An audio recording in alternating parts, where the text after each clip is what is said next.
From the current one, U.S. Embassy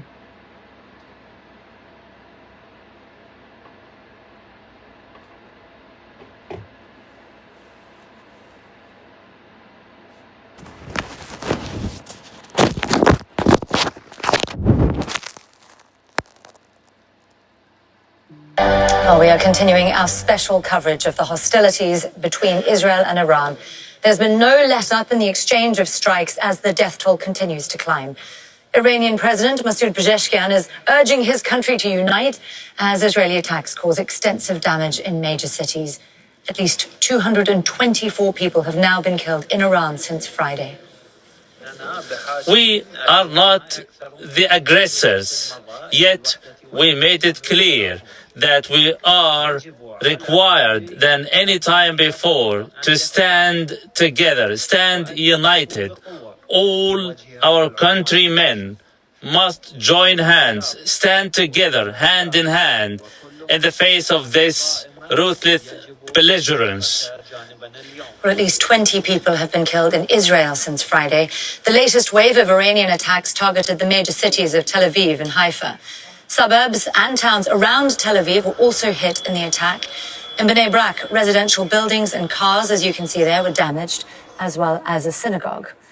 Israel's defense minister said Tehran residents, quote, would pay the price soon. And the U.S. Embassy branch office in Tel Aviv was closed on Monday after overnight attacks. It sustained what the ambassador described as minor damage. He said no U.S. personnel were harmed. Well, here's a report now from Osama bin Javed with a recap of all the latest exchanges of attacks. Another strike in Haifa. Iranian missiles hit near the city's energy plant. Israel's main port city is being targeted by Iran after Israel attacked Iranian oil facilities.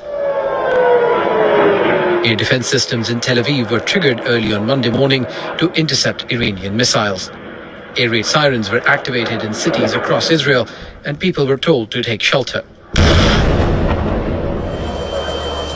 Multiple buildings have been destroyed as Israel's advanced air defenses were unable to block all missiles.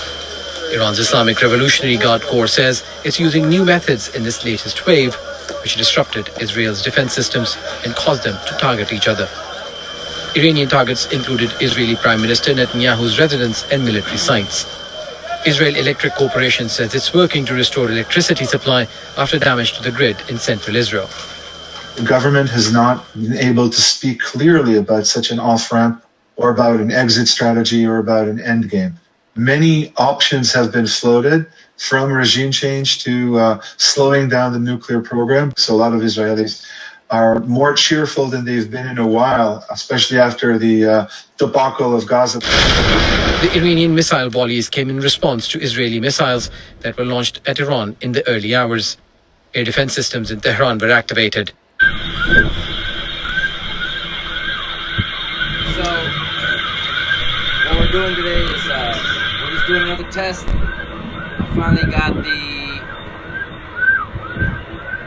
I finally figured out how to screen. I mean, it's a lot.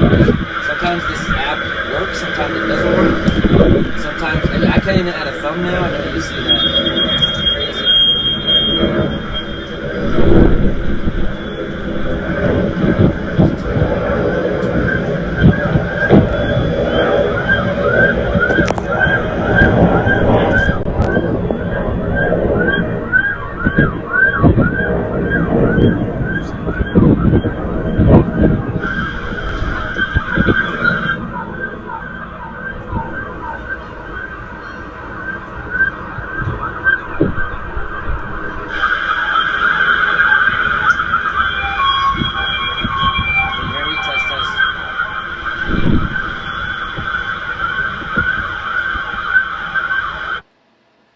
It's just so loud there. The sirens are going off.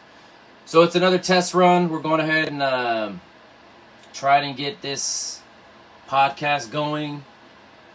I appreciate everybody being here. It's a learning process. Eventually we're going to take on some people, but I just don't have anybody right now, and that's just how it is. But we're going to go ahead and maintain what we got, try to get better. We're going to cover the news, cover the Iran news, the U.S. news. Check out cameras, incomings as they come in. It's currently 10 p.m. in Iran.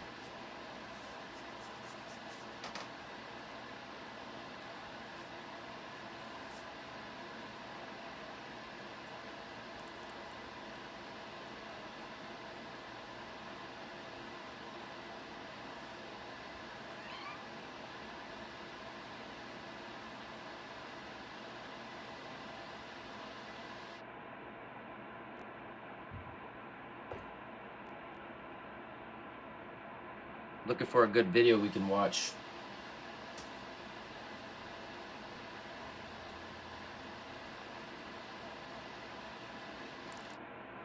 Stop, Millie.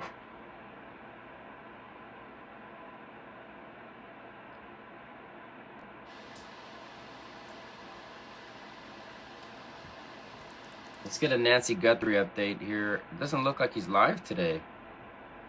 Oh no, what's going on? What's going on? Millie, stop! Do you hate when you're trying to do something and then something keeps aggravating you, just like hitting you and hitting you and hitting you? That's what she was doing with her. It's not live. And we're live.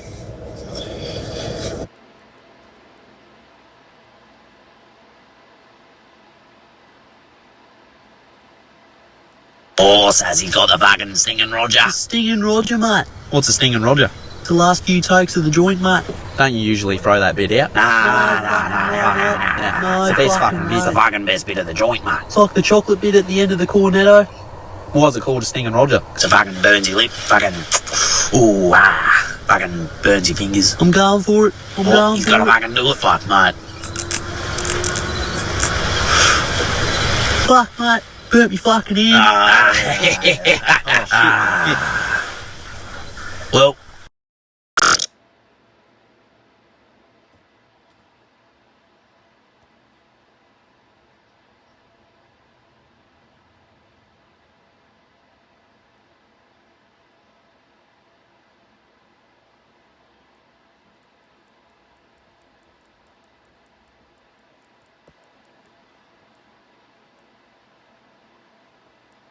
Taking a look at the flight radar.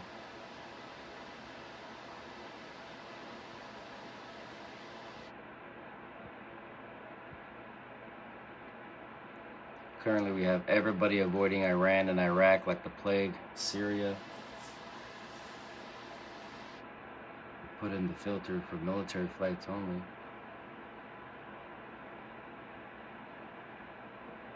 Look at this freeway of tankers.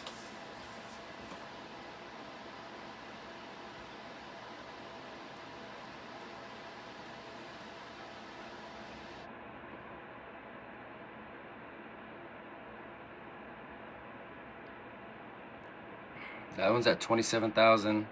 That one's at 26,000.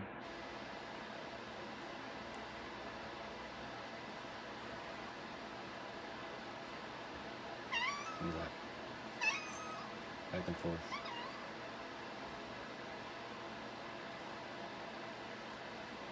What's cool about this is you can follow and 3D view.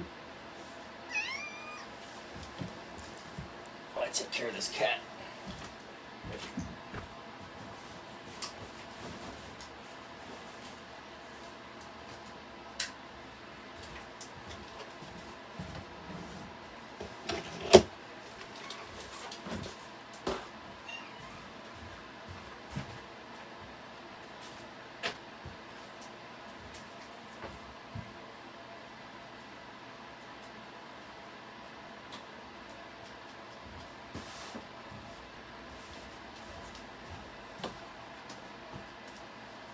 I got my hot water boiling.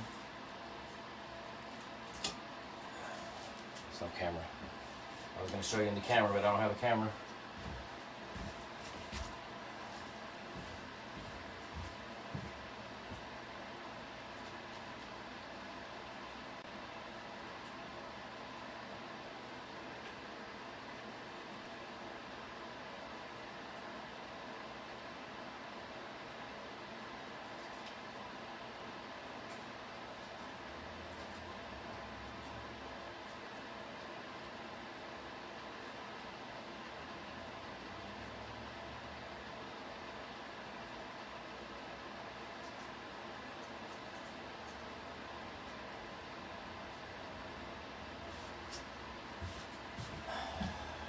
What's going on?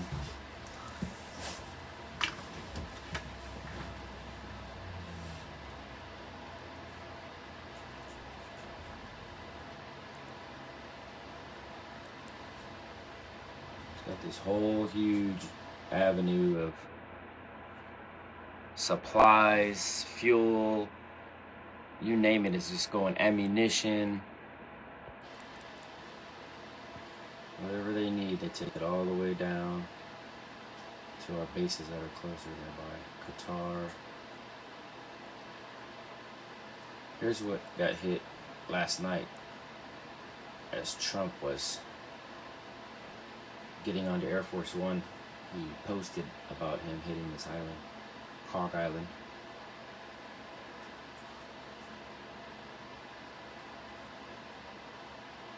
You can look at the video. They hit right here. These buildings right here. Because you can see these buildings right here, these Y-shaped buildings. There's another one right here. And in the video, you can tell. Is there a 3D view in this? You can tell where they hit the runway. You can see those buildings across, those Y-shaped buildings. So it's like geographically geo-located.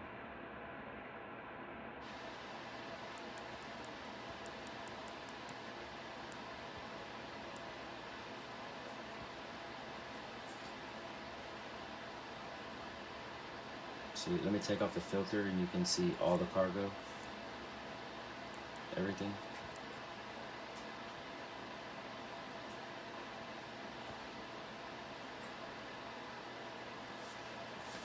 I'm gonna make me some coffee.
Test 1 2.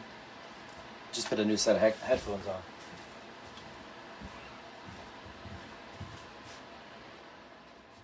A lot of background noise.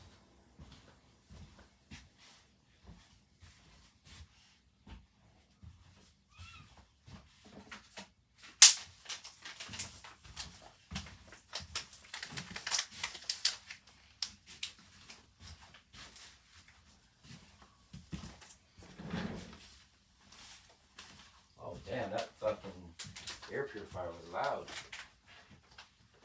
Sorry, I didn't see you.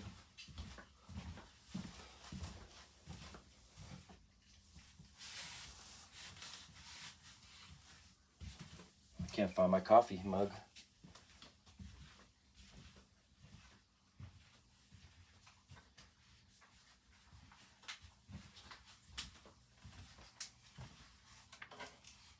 Okay, where is my cup?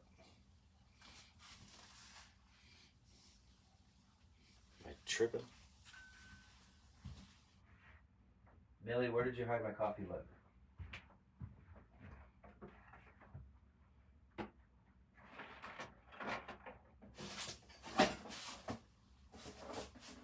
Millie, where's my cup?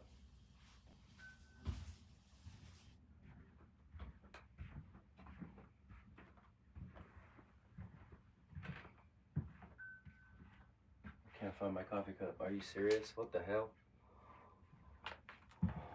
hide it from myself?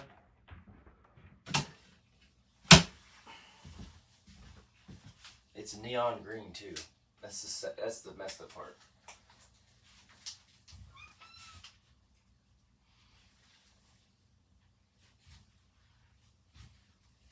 This is crazy.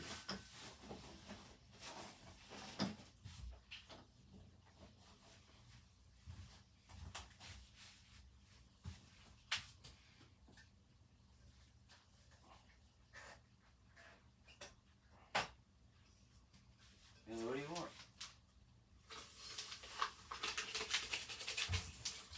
Really, I can't believe I lost my coffee cup in the shed. I have to use a backup. All back there? Nope.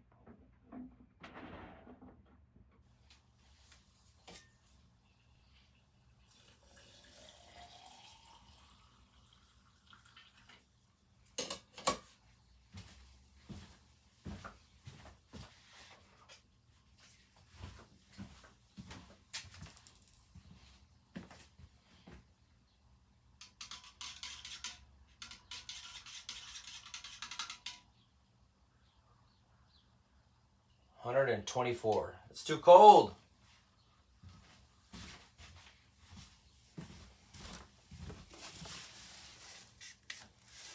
Can't believe I lost my coffee cup.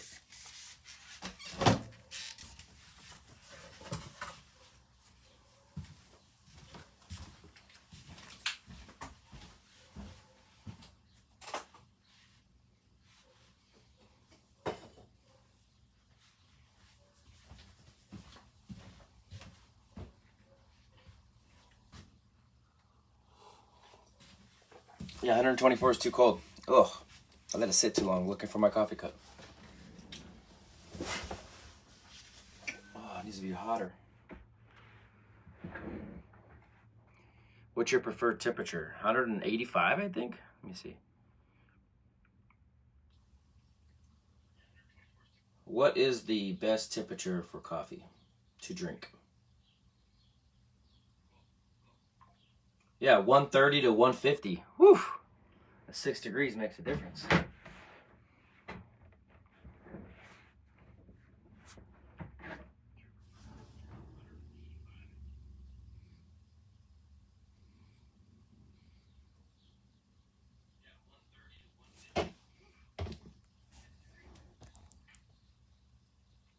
As we keep watching the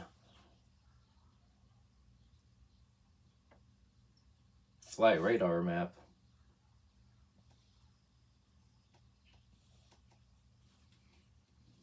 Heard myself on a playback.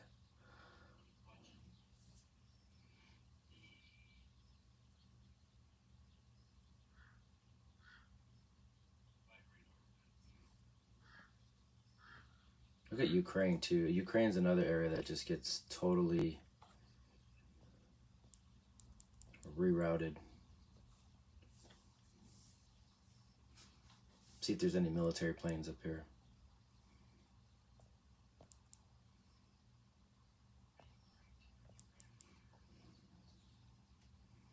None.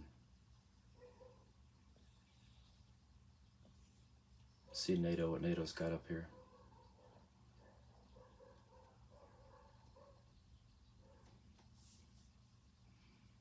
Come out of Cologne to Berlin. That's a crazy livery.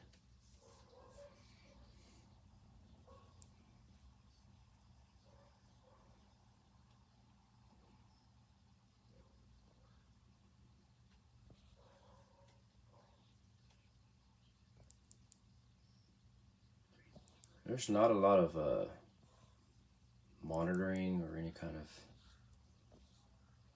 NATO activity. Usually they got some kind of radar or something up here, up in this area. Maybe that's what that is. No, that looks like more cargo.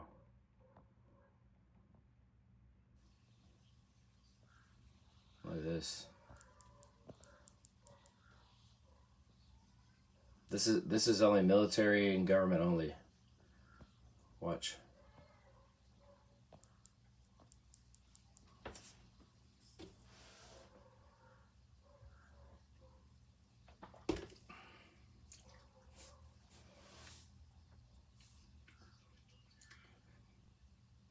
I'm gonna go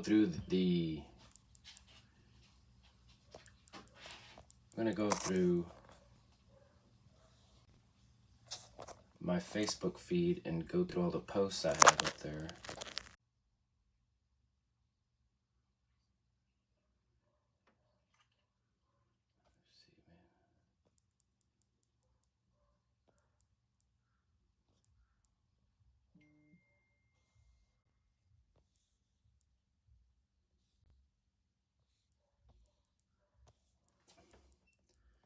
Gotta get it just right.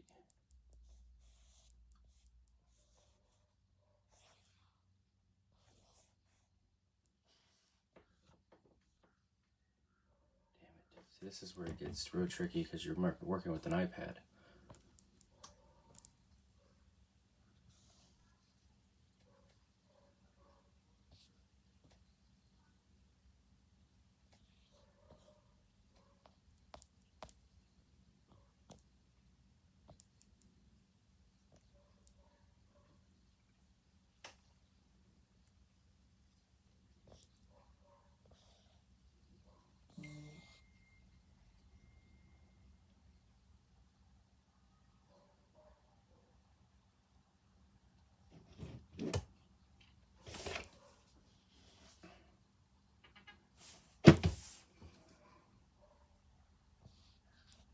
See, this is where it gets all funky. Because you go camera, back camera, app, address screen, start.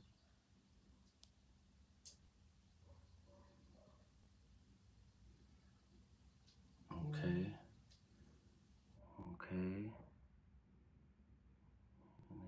See this? There we go. I think I got it now.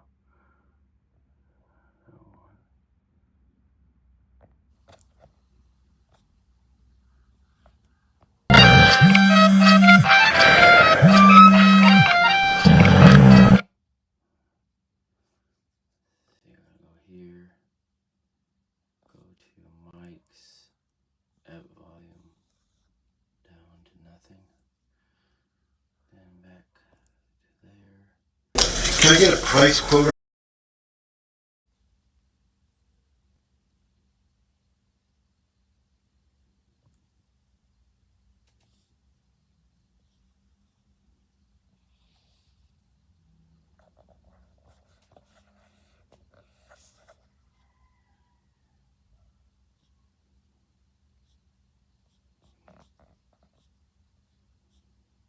I got it, but the sound is going to be super loud because I want to go back. I'm going to go back to the microphone and turn off the app and then go back to Facebook. Is that how it works? Okay.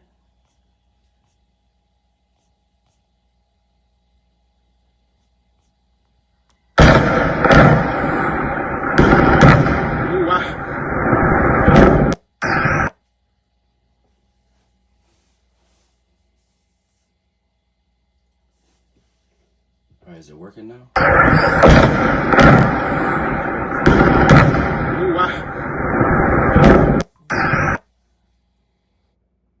no audio, huh? Man. See. You know, I posted this like 3 a.m. or something like that. Just listen to this. Of evolution. Once again, I'm not a scientist, right? I'm a historian. The first people believed that there was a historical atom. The massive nuke. Believed that there was a historical atom, and that those were the first people. Now, what did they look Now, like? what did they look like? I don't know. I think they I think they probably lived a long time ago. And I don't know if the breakdown of Genesis chapter 1 and the like. They look like These evolution. Once again, I'm not a scientist, right? I'm a historian. I genuinely do believe that there was a historical atom, and that those were the first people. Now, what did they look like? Now, what did they look like? I don't know. I think they I probably think lived they probably lived a long time ago. And I don't know if the breakdown of Genesis chapter 1 and the like 7 days of creation are actually attempting to articulate 7 24-hour days. They could be. I just don't think that's the I just don't think that's the But you do point. believe that But you do believe that humans were put here as humans, and you believe that the other animals were put here in some kind of early form. Yes. And then you also believe in adaptation Yes. of those species. Fine, okay, fine. And going back to like talking about trying to explain these things scientifically, I always find like we can explore the answer scientifically, but that's only going to get us so far, especially when we're discussing meaning and purpose. Question. So let me give you worry that a friend of mine. Worry that a friend of mine, Glenn Scribner, likes to articulate in this parable that he tells that he calls Betty the Botanist. So you have Betty the Botanist, and she's been looking at a plant sample in her lab. She's been spending all weekend looking at this plant sample. She's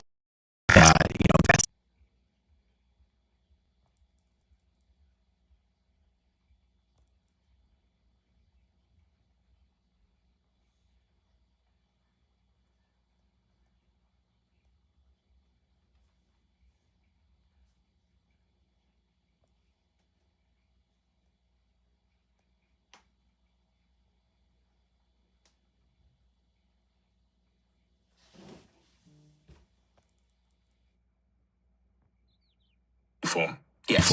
And then Yes.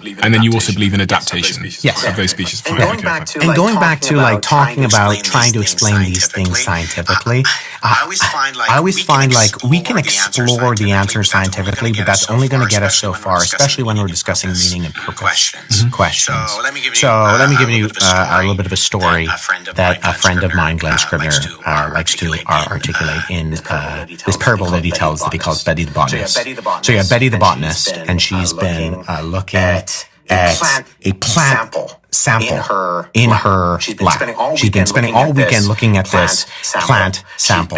She's been investigating it and doing all of these tests on it all weekend. And Jerry, the lab assistant, comes in on Monday. And Betty looks at Jerry and says, Jerry, thank you for the botanical specimen that you left me on the weekend. Thank you for this botanical specimen.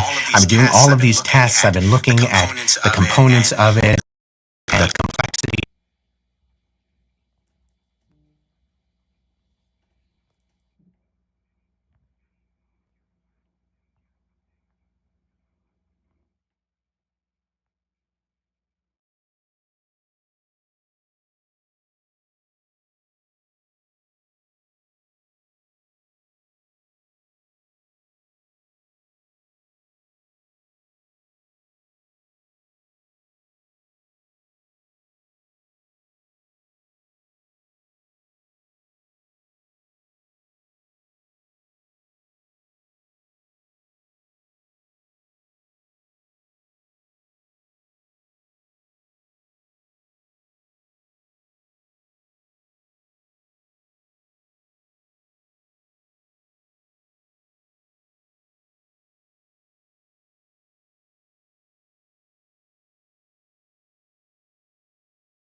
Output, input mics. I don't want to pick up the audio.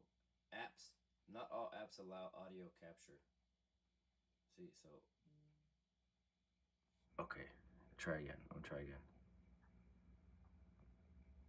went beyond the simple biology. And Betty could very simply say, well, I couldn't get that from the data. I couldn't have extrapolated the implications of it being a love gift.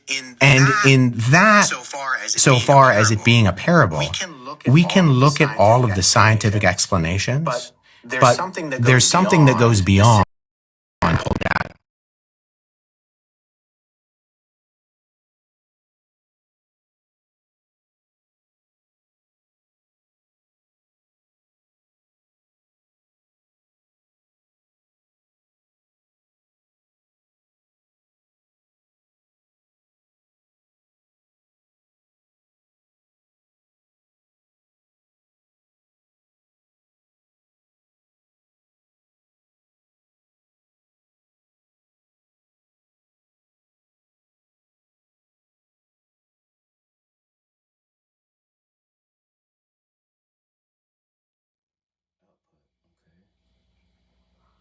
turn this down.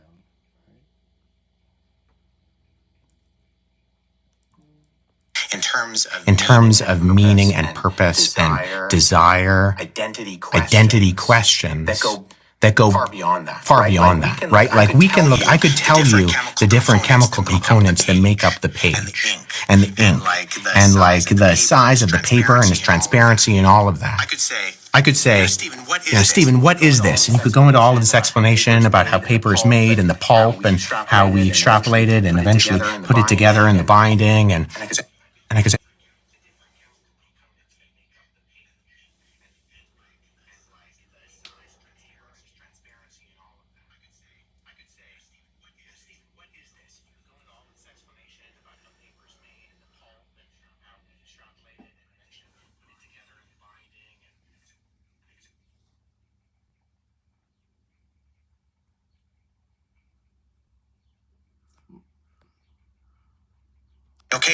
okay, yeah, but this is a Bible. This is meant to communicate something to you. Now, what is the explanation for this? One explanation could be the chemical and scientific components that make up the Bible. Another explanation could be this is a religious text that's actually trying to communicate something to you.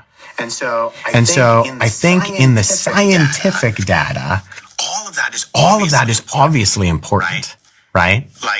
Like there's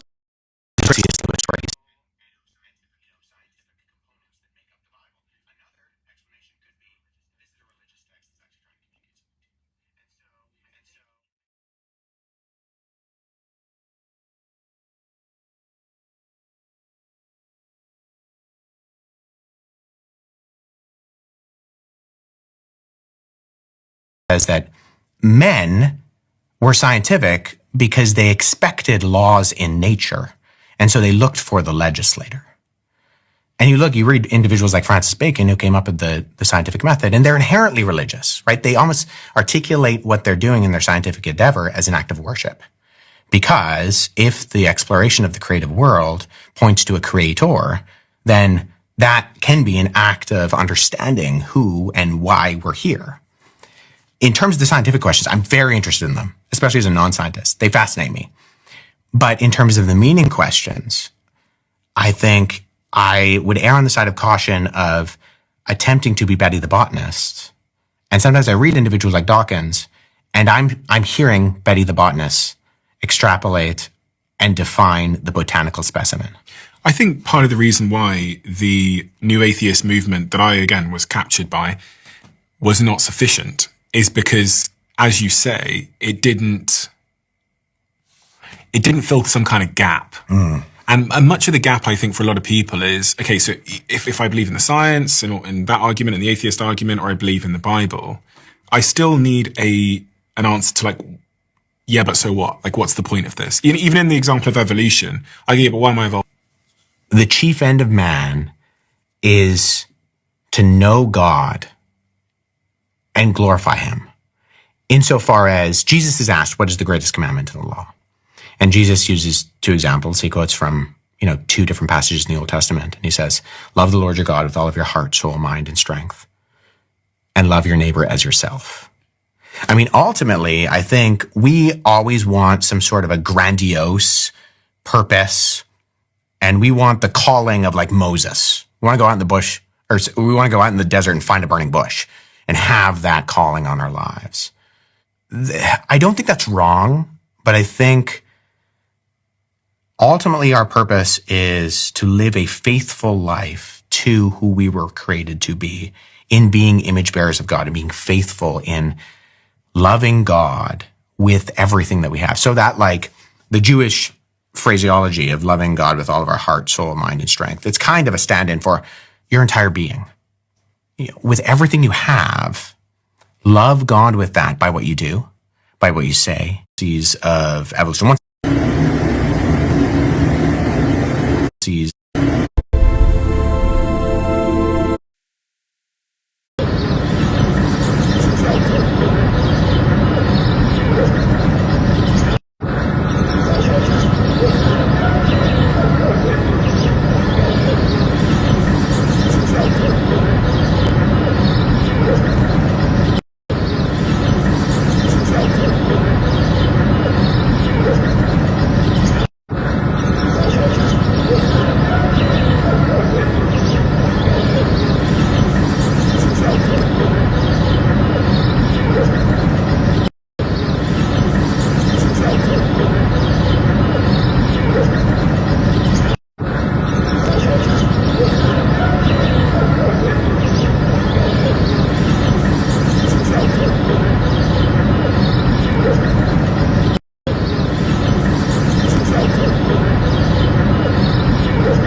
מאמין שתפסתי את זה, יואו! אני פה בריצה. אומייגאד! זה היה פסיכי לגמרי. שיט. הנה עוד אחד. יאללה, צריך לדחוף מפה. הולי שיט!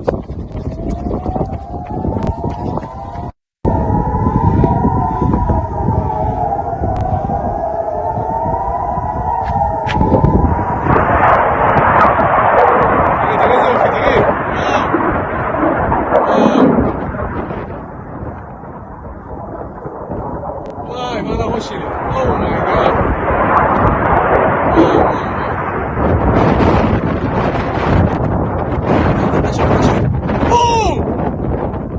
וואו! קלטתי את זה, לא מאמין!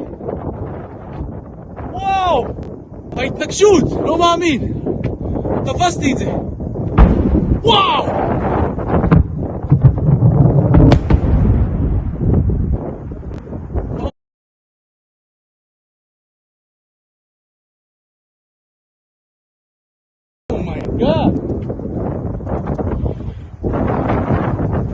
God. לא מאמין שתפסתי את זה, יואו! אני פה בריצה. אומייגאד! זה היה פסיכי לגמרי. שיט. הנה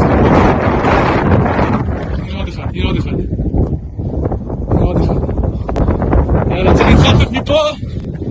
הולי שיט!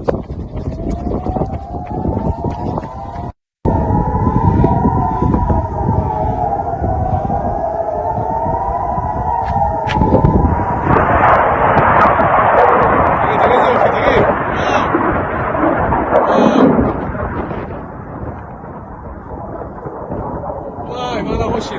אומייגאד.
We have incoming alerts. Incoming alerts.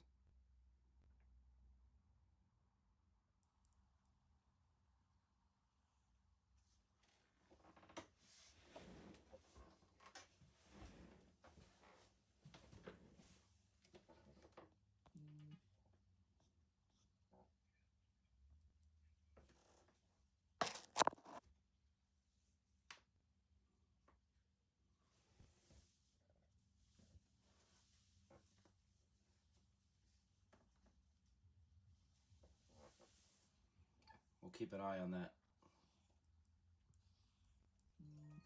Oh, here comes more.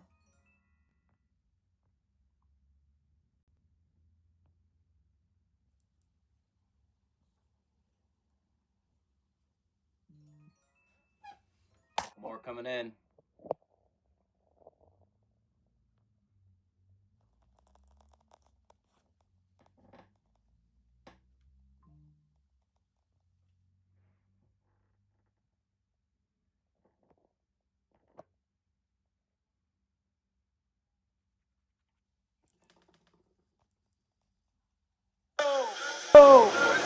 What is it gonna be then?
I'll monitor it, and if anything happens, I'll bring up the camera.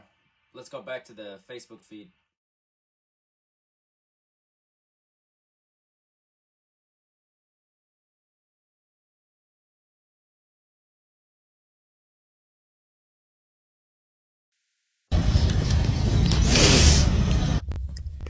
اسم مدرسه مهدیه بود. اینم نیروی چیزی که ازش میان بیرون، نیروی امنیتی که دارن ازش میان بیرون، از این مدرسه میان.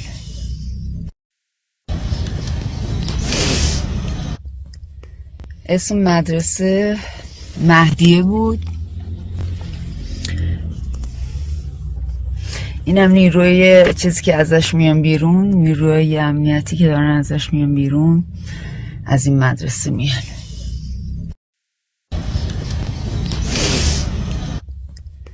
اسم مدرسه مهدیه بود. اینم نیروی چیزی که ازش میان بیرون، نیروی امنیتی که دارن ازش میان بیرون، از این مدرسه میان.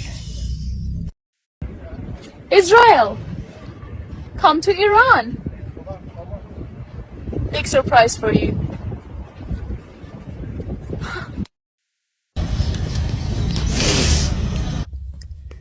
اسم مدرسه مهدیه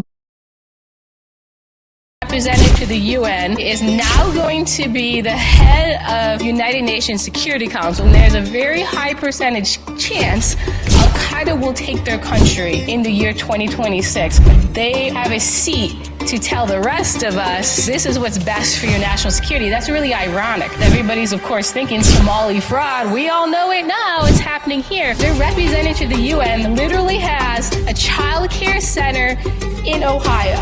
So he's not only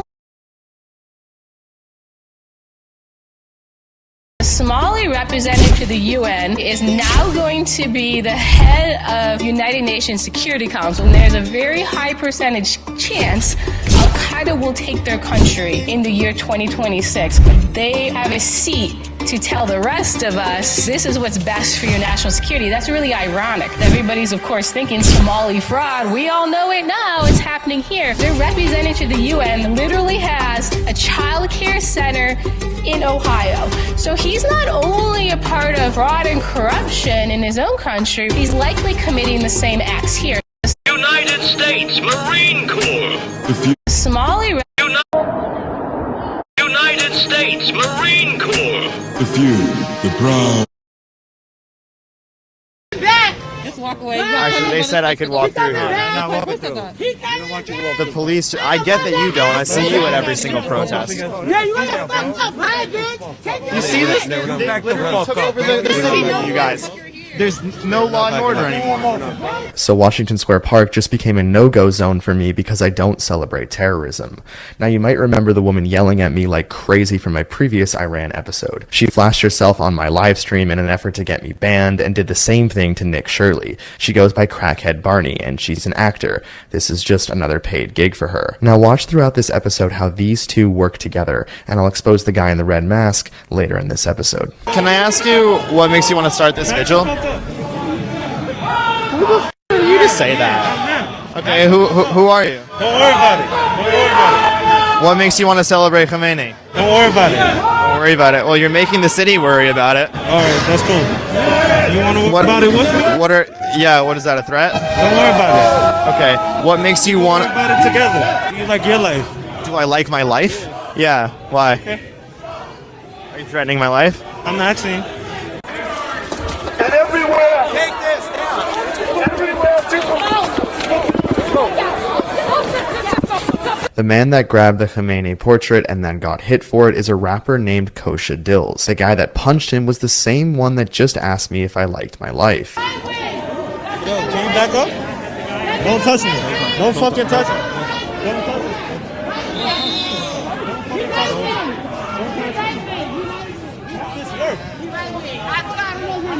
Fuck ass security guard. Y'all both can get it.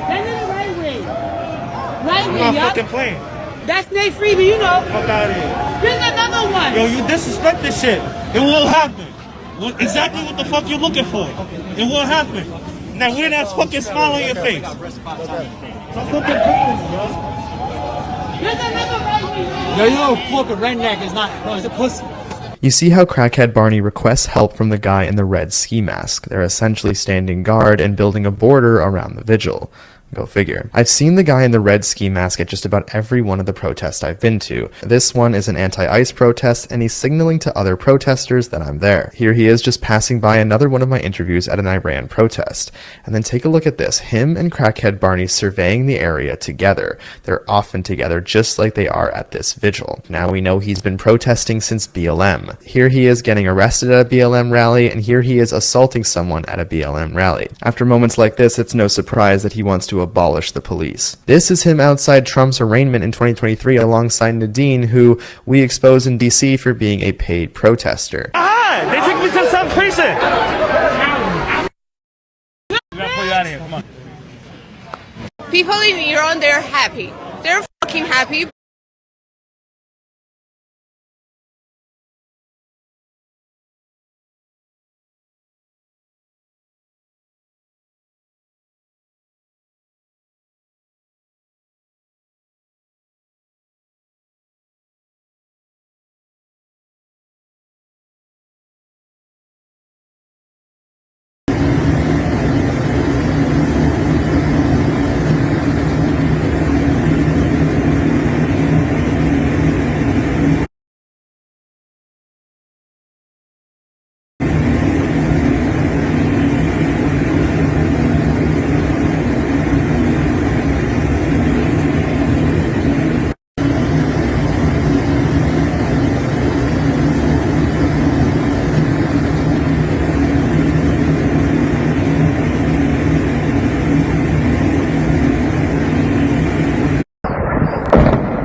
sees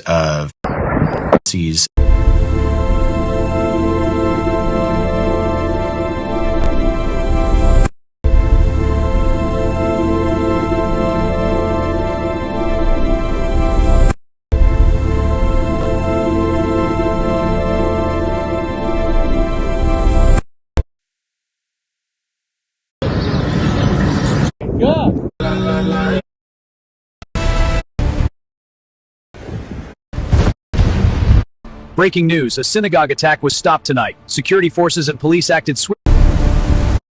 I'm doing something about it. And I had to take an excursion. We had the greatest economy in history. We still do. Oh, this will bounce right back. When it's over, and I don't think it's going to be long, when it's over, this is going to bounce right back so fast. When are you going to know when it's over? When I feel it. Okay. I feel it in my bones. Will you ask anybody in particular? Would that be some of these a joint decision? Well, I deal with people. I have great people. Yeah. In my bones. Mark my words.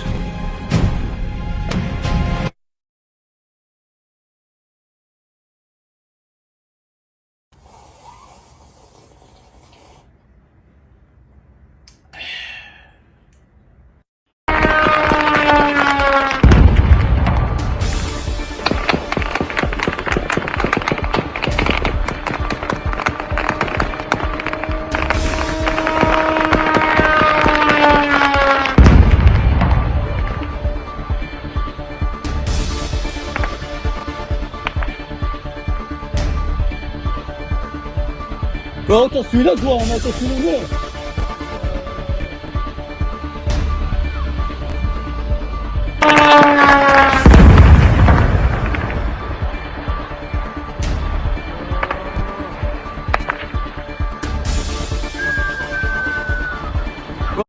I just arrived here in Tijuana, Mexico for our national security story on Iranian sleeper cells, but also special interest aliens like Chinese nationals and more from other countries in the Middle East. Now, right behind me is this Islamic mosque that has caused national security concerns. I've been speaking with Mexican and American law enforcement sources saying that some of the individuals that stopped at this mosque before getting aided by Mexican cartels to cross illegally into the United States actually were harbored here between 1 to 30 days. What I just did right now is I just did interview some of the migrants that were outside of this mosque. Some of them have actually only been here for a week from East Africa. One of them did confirm that one of the individuals at this mosque is from Iran, so that individual must have arrived quite shortly or just recently. And they did deny an interview. We tried to get an interview with the director. They denied, and we did put in some requests before we actually arrived today, and were denied. And speaking to some of my sources, they say that some of the men here in the past, especially under the Biden years, were special interest aliens and had ties to terror groups. They were essentially harbored here, and then eventually they were crossed illegally into the United States, where many of them were directed to destroy their identification or just throw away and disregard passports and things like that. That's what Corey with GOAT Initiative on the American side, he's been able to collect and then link some of those individuals here.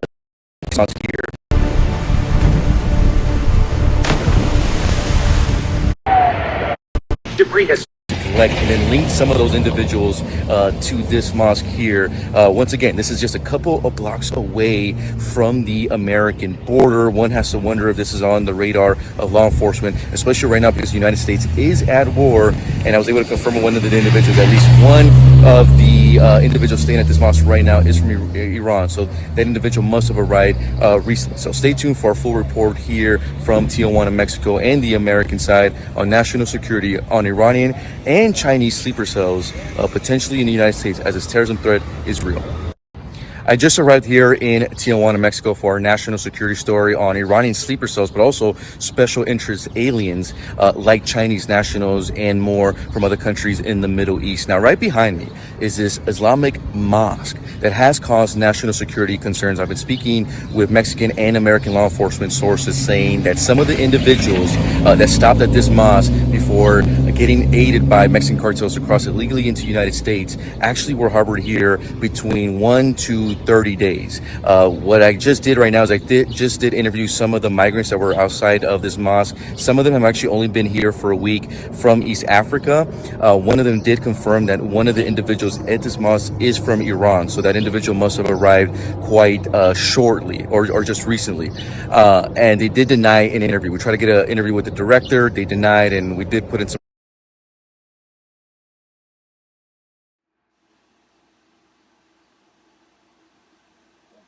an interview. We tried to get an interview with the director. They denied, and we did put in some requests before we actually arrived today, and were denied. And speaking to some of my sources, they say that some of the men here in the past, especially under the Biden years, were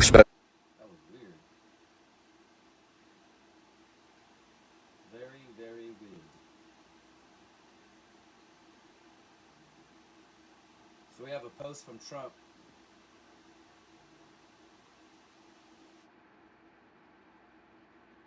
I'm gonna go ahead and post it on the Facebook. It sounds so old.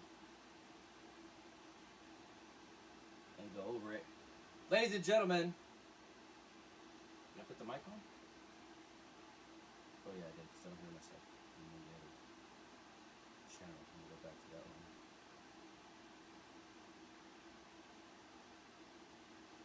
Okay. So Trump just posted, and he has. Oh yeah, we're over 800. Back to that. Anyways, thank you for being here. Thank you for not being here. Thank you for just being you. Trump shifts the Hormuz mission. Trump has shifted the Hormuz mission. Less than 24 hours ago he posted, right? The message just changed. President Trump is now saying Iran has been militarily and economically crushed. But the next move is bigger than Iran alone. He's calling on countries that depend on oil moving through the Strait of Hormuz to help secure the passage. I'm going to put it up here so you can read it yourself. Is it there? He's calling on countries that depend on oil moving through the Strait of Hormuz to help secure that passage, with the United States backing them and coordinating the efforts. Reuters reported today that Trump said multiple countries that would send warships to help keep the strait open through the White House had not confirmed Allied commitment at the time of the reporting. Here's what matters. The Strait of Hormuz is the most important energy choke point on Earth. Reuters reported that this week, roughly 20% of the world's oil moves through it, which is why any disruption here, there, hits far beyond the Gulf. It's a chain reaction, right? 20% missing. Imagine 20% of your body just missing. Or 20% of your car is missing. 20% of I don't know, your paycheck just went missing.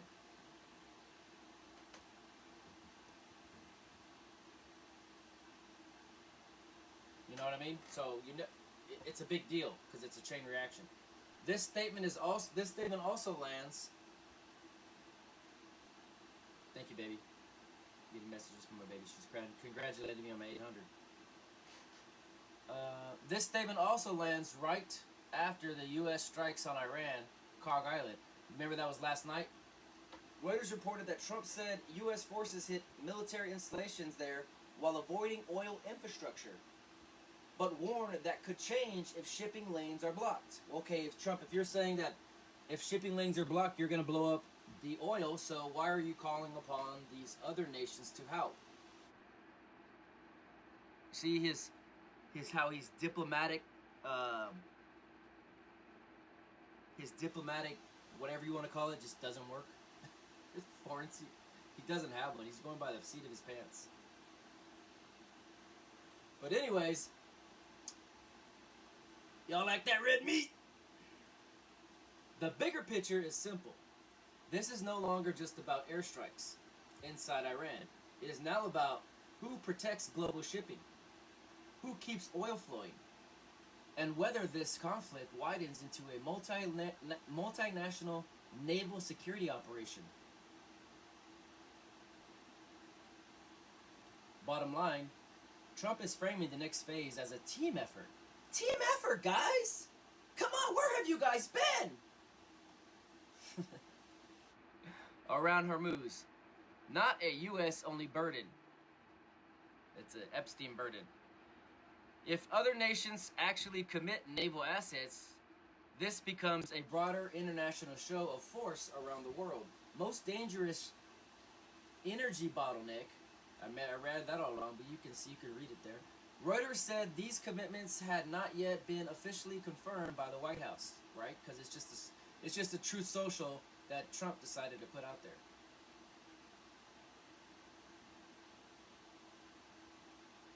So there you go. There you go. Trump is now asking for others to help. Isn't it ironic? Don't you think? A little red. I don't want to get copyright because I know that's accurate. But this is how the show's going to be. I figured it out. I'm going to stream the news live. So whenever you're driving and you want to catch up on the news, you come to Gunny's Adventures on YouTube. Gunny's Adventures will have the latest breaking news. We'll replay our Facebook. When I say our, I mean as a channel. We'll replay our Twitter feeds. We'll replay YouTube videos, what's going on. I'm not really concerned about the back and forth right now until we get an audience going. What we're going to do is, a lot of you guys don't have the time to look at Twitter, look at X, look at Facebook, or X is Facebook, X is Twitter. So I'll just run a live feed of all that, and you can just tune in whenever you want to. Boom, bada bing, bada bing, bada bam, right? That's gonna be it. That's the new style we're going. Look at all these bullshits up here. Joe Rogan. Look at this. Okay. I want to go to my channel. This shit. You gotta play it for me.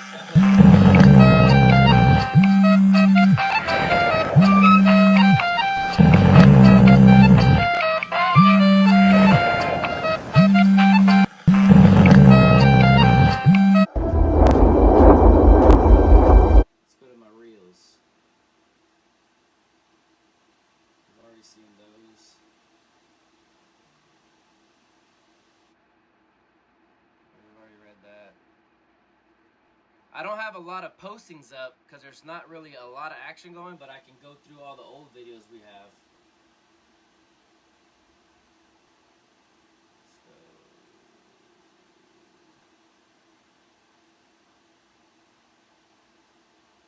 You guys see this?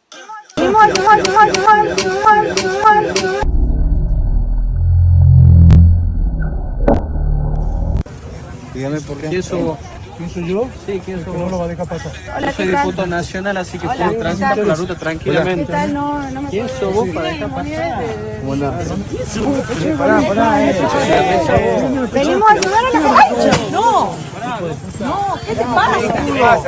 ¿Qué te pasa? Enfermo. Pelotudo. Detenido ya, enfermo.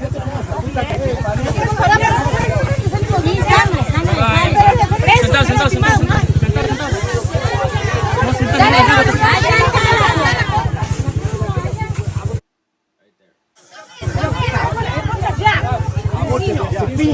¡Asesino! ¡Ponele ya a la esposa! ¡Hijo de puta! ¡Boludo! ¡Se cagá, hijo de puta! ¡Te voy a matar! ¡Putazo! ¡Boludo! ¿Qué te pasa? ¡Animal! ¿Qué te pasa? ¿Querés comprar un tipo nacional?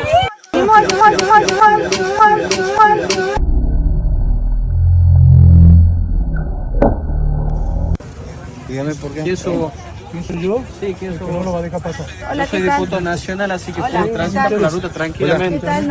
¿Quién sos vos para dejar pasar? Bueno. Pará. Venimos a ayudar a la derecha. No. No, ¿qué te pasa?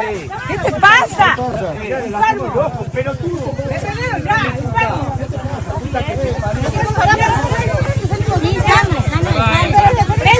Sentado.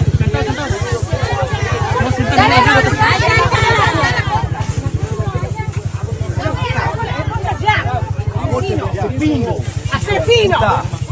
¡Ponele ya a la esposa! ¡Arrestalo, boludo! ¡Se cagá, hijo de puta! ¡Te voy a matar! ¡Putazo! boludo! ¿Qué te pasa? ¡Animal!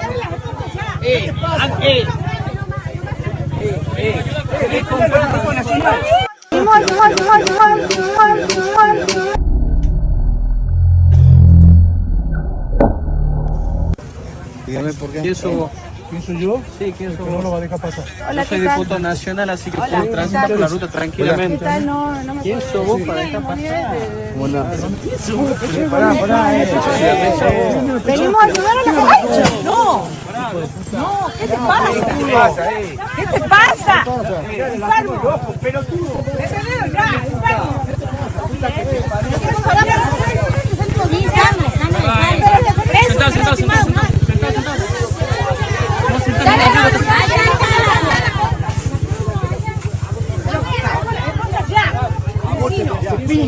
¡Asesino! ¡Ponele ya a la esposa! ¡Arrestalo, boludo! ¡Se cagá, hijo de puta! ¡Te voy a matar! ¡Putazo! boludo! ¿Qué te pasa? ¡Animal!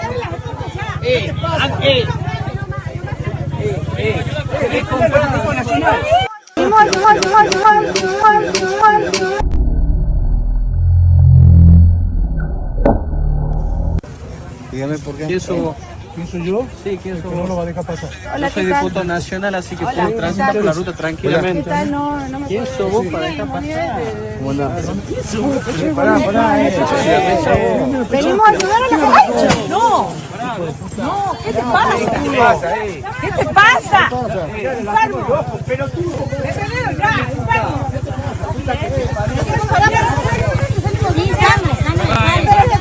Sentado.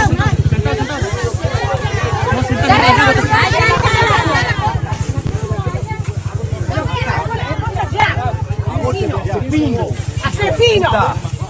¡Ponele ya a la esposa! ¡Arrestalo, boludo! ¡Se cagá, hijo de puta! ¡Te voy a matar! ¡Putazo! boludo! ¿Qué te pasa? ¡Animal!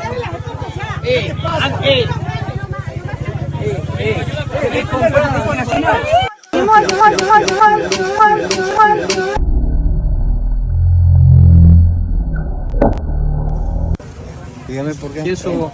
¿Quién soy yo? Sí, ¿quién soy vos? No lo va a dejar pasar. Yo soy diputado nacional, así que puedo transitar por la ruta tranquilamente. ¿Quién soy vos para dejar pasar? Bueno. Venimos a ayudar a la mujer. No, ¿qué te pasa? ¿Qué te pasa? Enfermo, pelotudo. Detenelo ya, enfermo.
claim it. A strike to claim it. And he got it!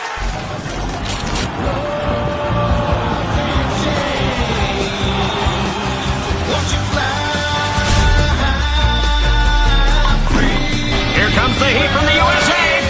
Boom! Up and down. What a strike! Who do you think you are? I am.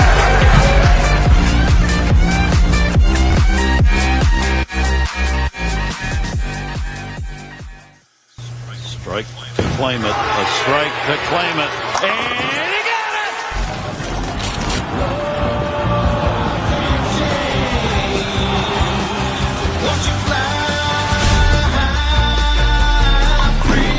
Here comes the heat.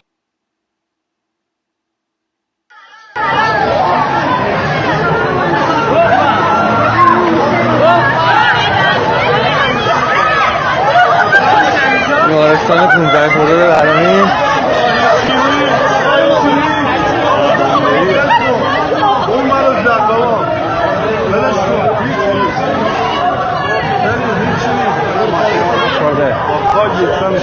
صدا فرمانده؟ آره صدا فرمانده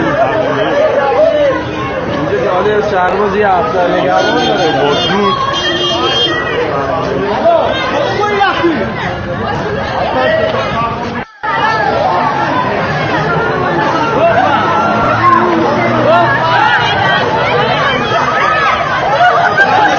بیمارستان 15 خرداد العالمین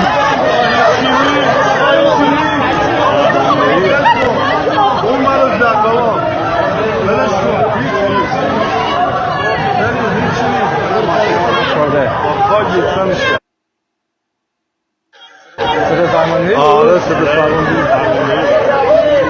اینجا جاله سرباز یه هفته نگران داره بطرود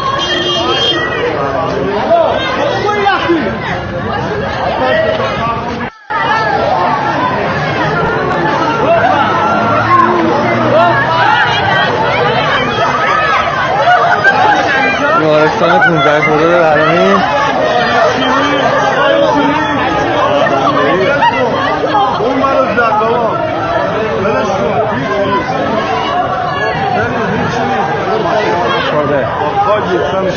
صدا فرمانده؟ آره صدا فرمانده اینجا جاله سرباز یه هفته نگران داره بطرود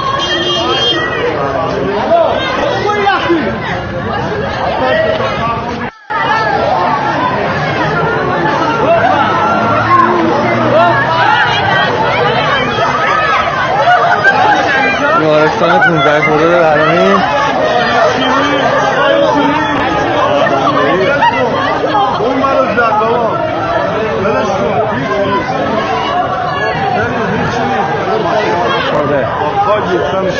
صدا فرمانده؟ آره صدا فرمانده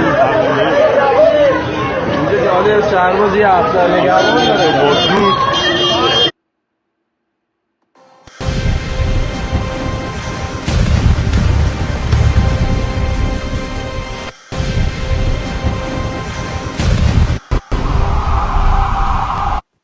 I'm gone, we should now give up. Before there's nothing left.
and Jesus is on a white horse, and you film it and you post it online, who's going to believe it?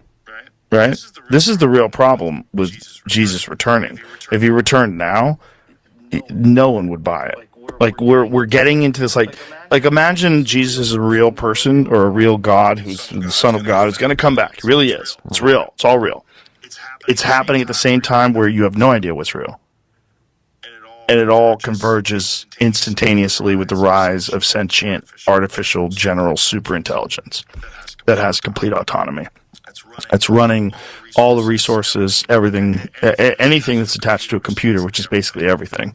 All of our power, all of our, everything. Fill in the blank. Everything's run by computers. And now AI has control of everything. And no longer wants to listen to human beings. And Jesus returns. Yeah. I mean, that might be what everybody's talking about when they're talking about Armageddon, when they're talking about the end of civilization. It might be this new thing that we're creating. Well, if that happens, I'll be rooting for Jesus to return. Please, Jesus. I'm not sure I believe in you, but please come back. Yeah, I'm not sure either. But this is, maybe a historical Jesus existed at one point in time, and maybe what they're talking about is like their version of the cycles of humanity that other religions have talked about, is that especially when you deal with technology and power and civilization, that things get to a point where they always go sideways, and then there's dark times, and then society, like the yugas. Like, what are the yugas? The yugas are the cycles of civilization that, I don't want to fuck this up, so let's define we're in the middle of Kali Yuga, which is the age of confusion. And Jesus is on a white horse, and you film it and you post it online, who's going to believe it? Right? This is the real problem with Jesus returning.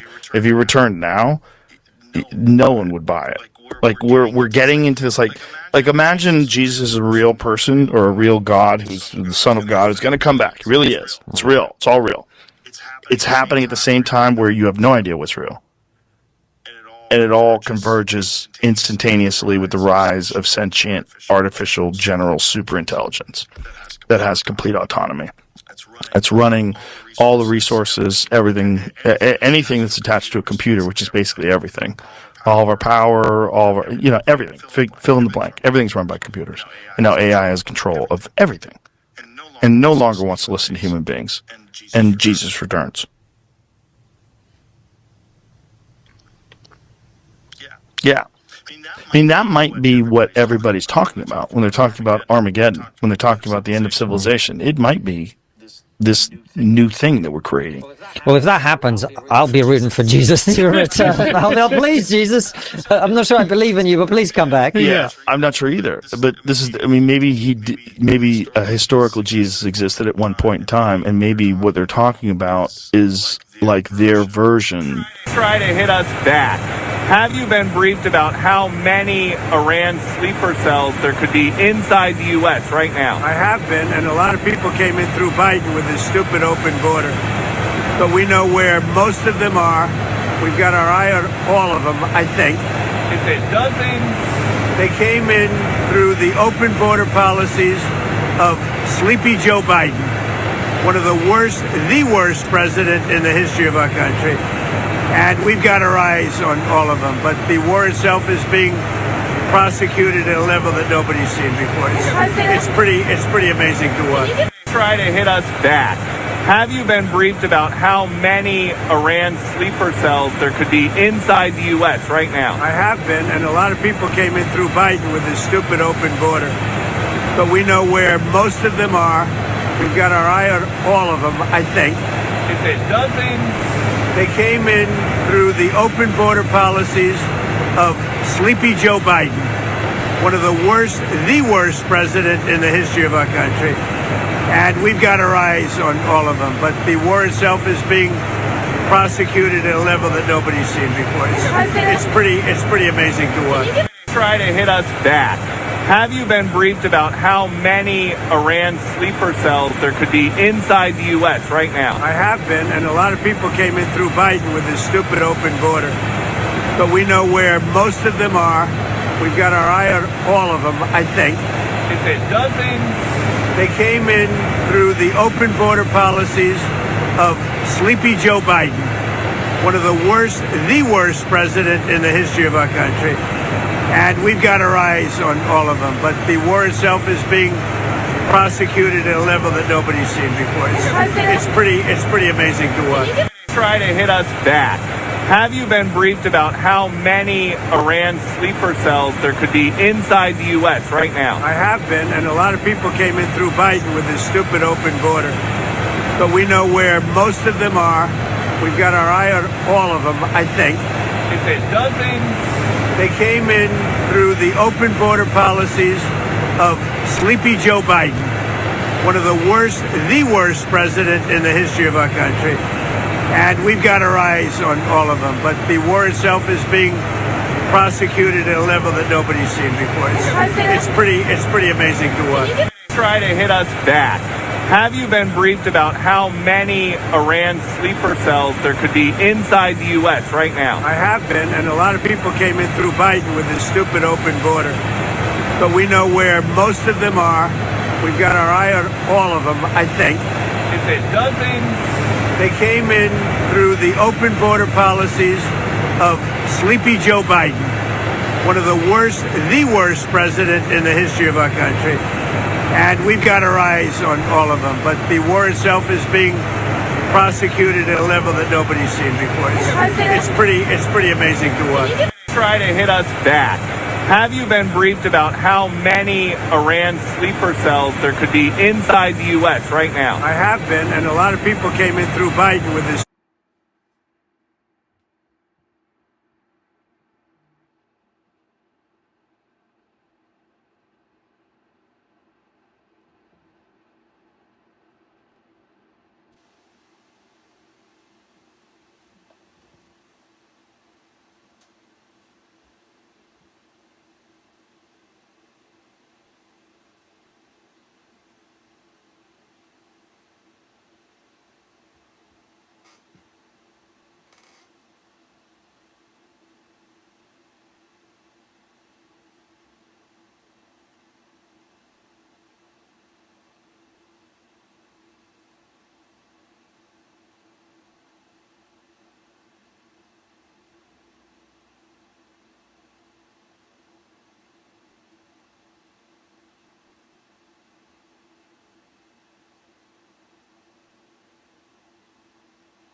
طبعا هذا النسبيتر مو وحده ولد.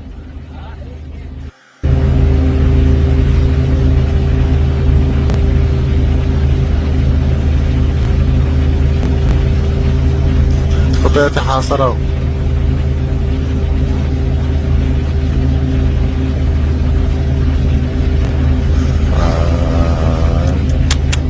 Hi little fella, how are you doing today?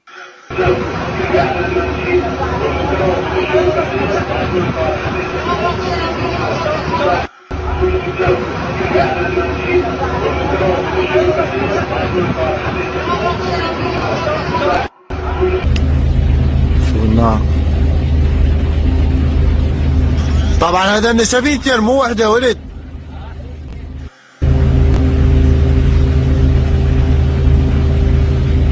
The threat posed by the terrorist regime in Iran with Operation Epic Fury.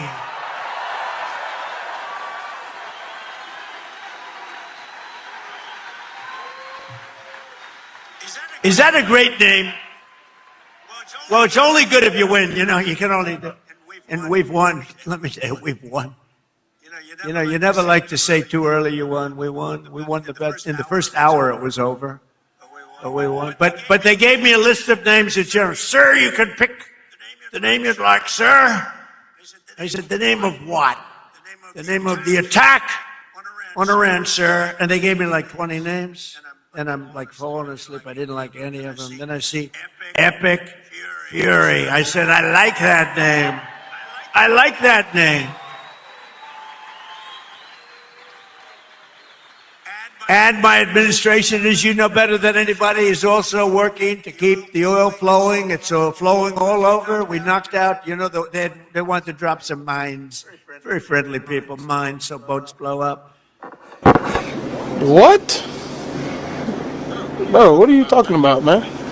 Million barrels of oil from various national petroleum reserves around the world, which will substantially reduce the oil prices as we end this threat to America and this threat to the world. We don't want to leave early, do we, huh? We got to finish the job, right? Over the past 11 days, our military has virtually destroyed Iran. Tough country. Their air force is gone, totally gone. That took the better part of about 3 hours. They no longer have radar. They don't have anti-aircraft equipment. They don't have anything. Their missiles are down 90%. Their drones are down 85%. We're blowing up the factories where they're made left and right. And frankly, nobody has ever seen anything like it. Nobody's ever seen anything like what you're witnessing now, and that can include the original killing of Soleimani and al-Baghdadi, two of the worst killers in the world that I did. The threat posed by the terrorist regime. Did you see that they went to Munich, right? You saw that, right? You saw Gavin Newsom. He admitted that Gavin Newsom. So I think his career is over, okay? Let's get off the teleprompter. Do you mind if I get off the teleprompter for a couple of minutes? Because this is, I have these great speechwriters. I drive them crazy because half of the time I'm not. But Gavin Newsom, in an interview,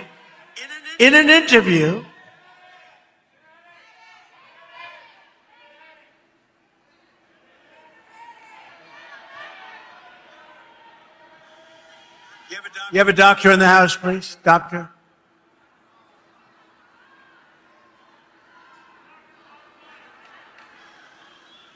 Yeah, take your time, please.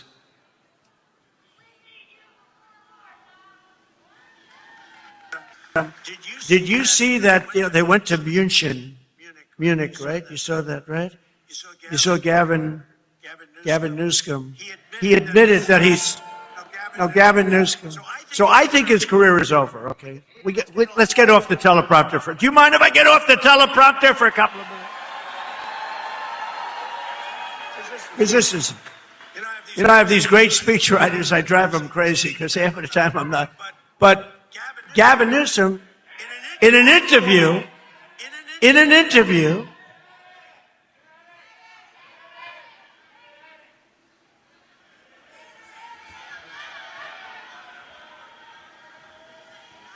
you have a doctor in the house, please? Doctor?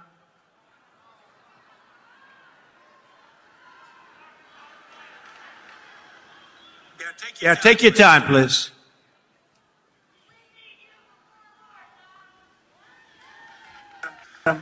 Did you see that they went to Munich? Strait of Hormuz in crisis. Shipping lanes are strangled. Explosions rock the region, threatening.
من عندي من قلب البيت.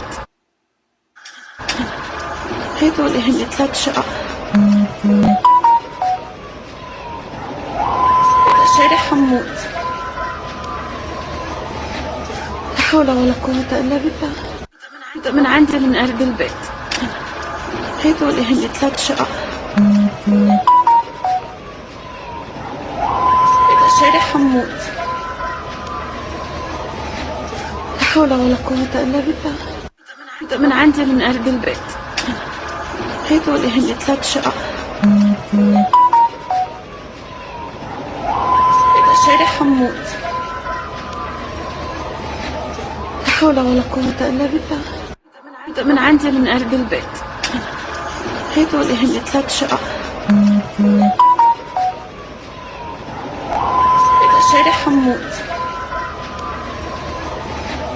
لا حول ولا قوة إلا بالله. من عندي من قلب البيت. هيدول هن من عندي من قلب البيت.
Don't shoot him, shorty. Hey, man.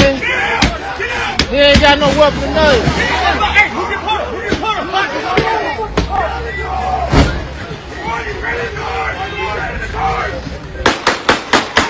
Hey, shorty. Hey. Hey, man. You ain't got to do that shit, man.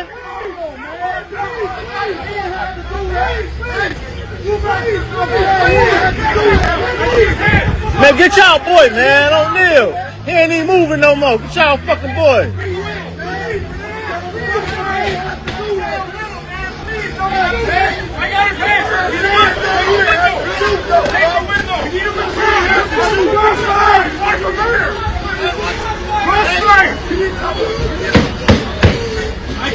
Man, that motherfucker wanted for no fucking murder. Y'all just watching him, boy. He just came off the block. Somebody wanted some fucking murder. Get the fuck out of here. Thirsty ass. Don't live, man.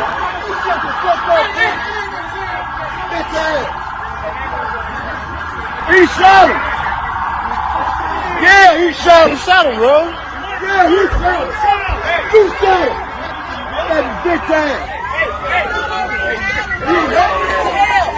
Hey, y'all already Man, take y'all boy, man. Take y'all boy, get his ass the fuck on, man. He shot. Dude shot. He shot. Don't shoot, man. Don't shoot. Hey, don't shoot him, shorty. Hey, man. He ain't got no weapon or nothing.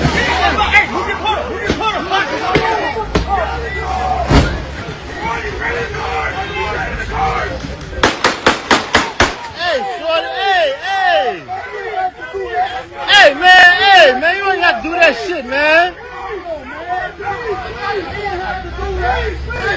Man, get y'all boy, man. Don't kneel. He ain't even moving no more. Get y'all fucking boy.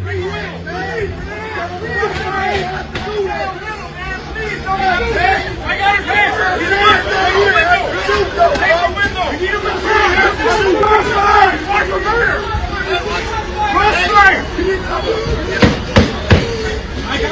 That motherfucker wanted for no fucking murder. Y'all just watching him, boy. He just came off the block. Somebody wanted some fucking murder. Get the fuck out of here. Thirsty ass. Don't live, man.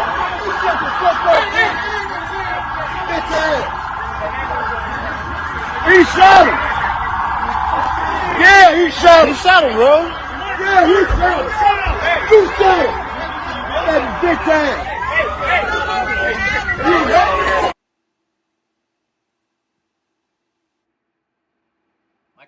Microphone. Can you hear me?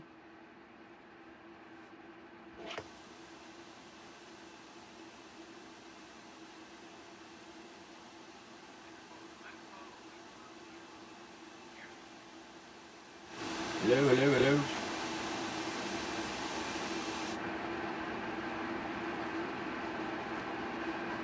Just doing a mic check. Hello. You know what's funny is when tough gangsters like to call, he's calling a officer a bitch ass, so he's a bitch ass, right? So you're saying he's a bitch ass. Let's say, oh, he's a kid. You're such a kid. You're such a woman. You're such a bitch ass, right? How tough are you telling a bitch ass he's a bitch ass? If he's a bitch ass, why are you calling him a bitch ass? If he's a bitch ass, call a gangster a bitch ass and see what happens. You know what I mean? Like, stop being a little bitch. Shut the fuck up. Calling people names like you tough and shit. It goes both ways though. It goes on the other side too. Gangster a bitch ass and see what happens. You know what I mean? Like, stop being a little bitch.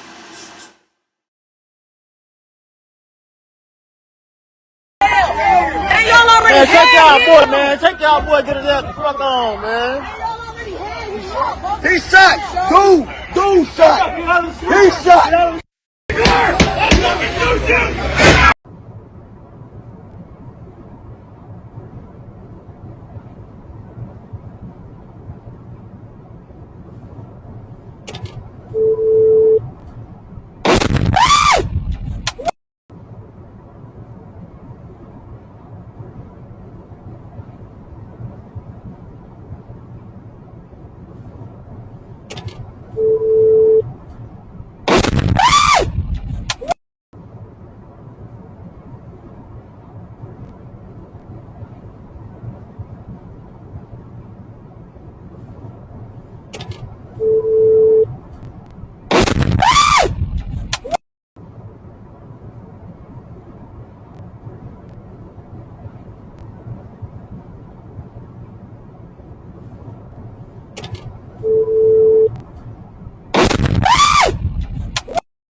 Let me turn to the map. We're going to try digital today to prevent laser injury. Since our last update, CENTCOM continues to make progress across the southern flank. To date, they've struck more than 5,000 targets. U.S. Strategic Command bombers recently dropped dozens of 2,000-pound GPS penetrating weapons on deeply buried missile launchers across the southern flank. We also have struck several one-way drone factories to get at the heart of their autonomous capability. And if we turn to the map, we're going to try digital today to prevent laser injury. Since our last update, CENTCOM continues to make progress across the southern flank. To date, they've struck more than 5,000 targets. U.S. Strategic Command bombers recently dropped dozens of 2,000-pound GPS penetrating weapons on deeply buried missile launchers across the southern flank.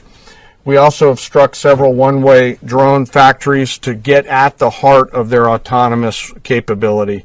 And of course, alongside our regional partners along the southern flank, continue to execute intercepts against one-way attack drones using fighters and attack helicopters.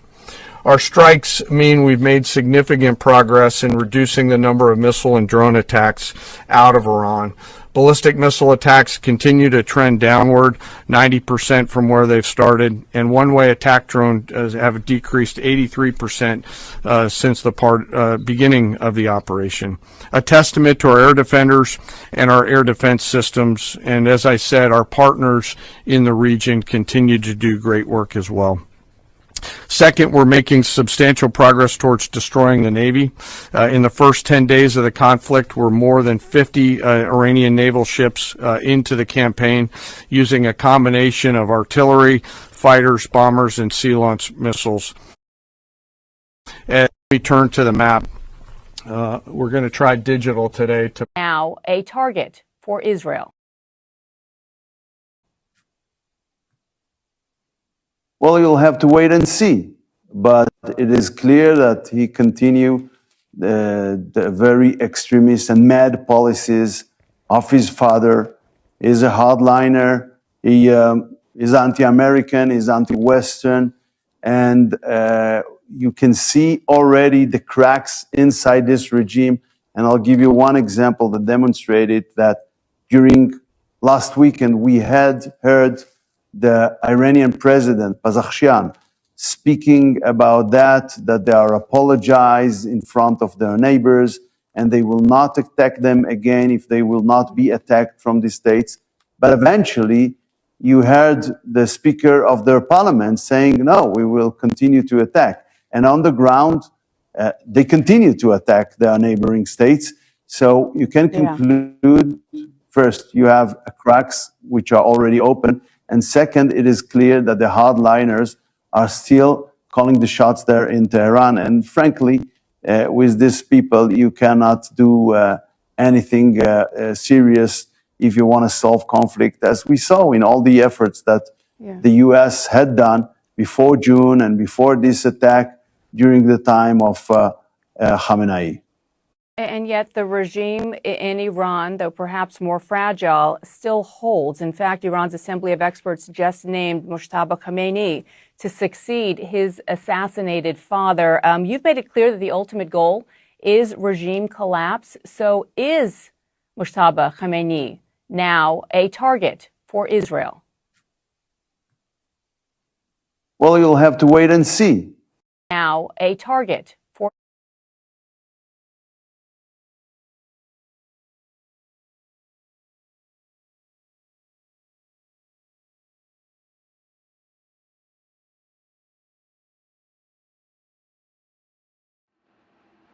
As we were watching this, I was chewing my apple. We have a cyber attack going on. And Sky News just reported. I'm gonna go ahead and get that information for you, and it'll be on the in the chat, and I'll scroll up on it here so you can see it here too.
orders of the President of the United States, U.S. Central Command commences Operation Epic Fury. I'm gonna shoot you right down. This regime will soon learn that no one should challenge the strength and might of the United States Armed Forces. He reminded the world, as he has time and time again, being an American means something unbreakable. If you kill Americans, if you threaten Americans anywhere on earth, we will hunt you down without apology and without hesitation, and we will kill you. We didn't start this war, but under President Trump, we are finishing it. Their war on Americans has become our retribution against their Iran is run by lunatics, religious fanatic lunatics. They have an ambition to have nuclear weapons. They intend to develop those nuclear weapons behind a program of missiles and drones and terrorism that the world will not be able to touch them for fear of those things. This is the weakest they've ever been. Now is the time to go after them. The president made the decision to go after them, take away their missiles, take away their navy, take away their drones, take away their ability to make those things so that they can never have a nuclear weapon. Finally, to the great proud people of Iran, I say tonight that the hour of your freedom is at hand. When we are finished, take over your government. It will be yours to take. This will be probably your only chance for generations.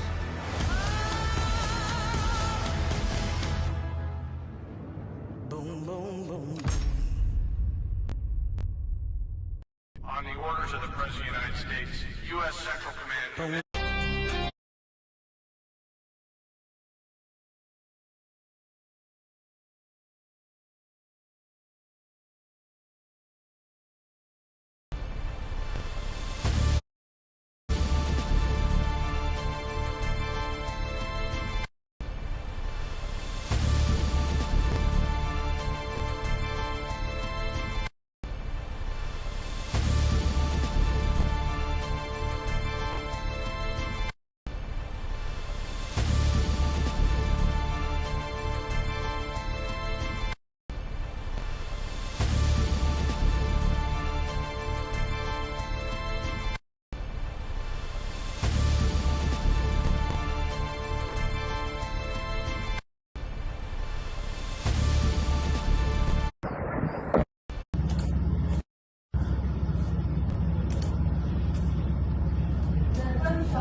الله الله الله الله لشکرتان الله الله الله الله بی قافله همراه الله الله الله یا فاتح و یا فتاح الله الله الله طوفان خدا در راه الله الله الله یا فاتح و یا فتاح الله الله الله.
Welcome to the watch floor. I'm Sarah Adams.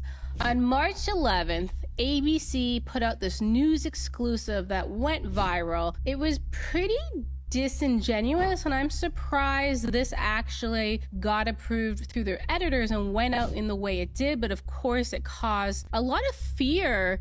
As it relates to drone strikes, we've been aware of that information. And then, as you can imagine, it also spiraled to conspiracy theories because it isn't the normal way the Iranian regime plots the revenge plot. So a lot of people who've long worked Iran said this reporting to begin with does not pass the sniff test. And so that's what we're here to discuss today.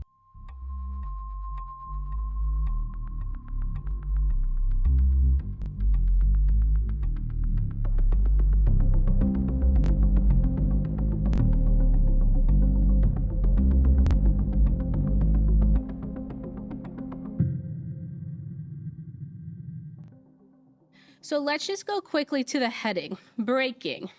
The FBI has warned police departments in California that Iran wants to retaliate for American attacks by launching offensive drones against the West Coast, according to an alert reviewed by, ABC News. When I saw this right away, it did not make a lot of sense because a lot of what we call Iranian sleeper cells aren't exactly attackers. Many of them are doing logistics, fundraising, intelligence collection. Those who are operatives, the type you would think like a terrorist with a gun, the majority of them, they've been tasked with doing kind of the surveillance and all the planning and plotting and reconnaissance around doing assassination plots.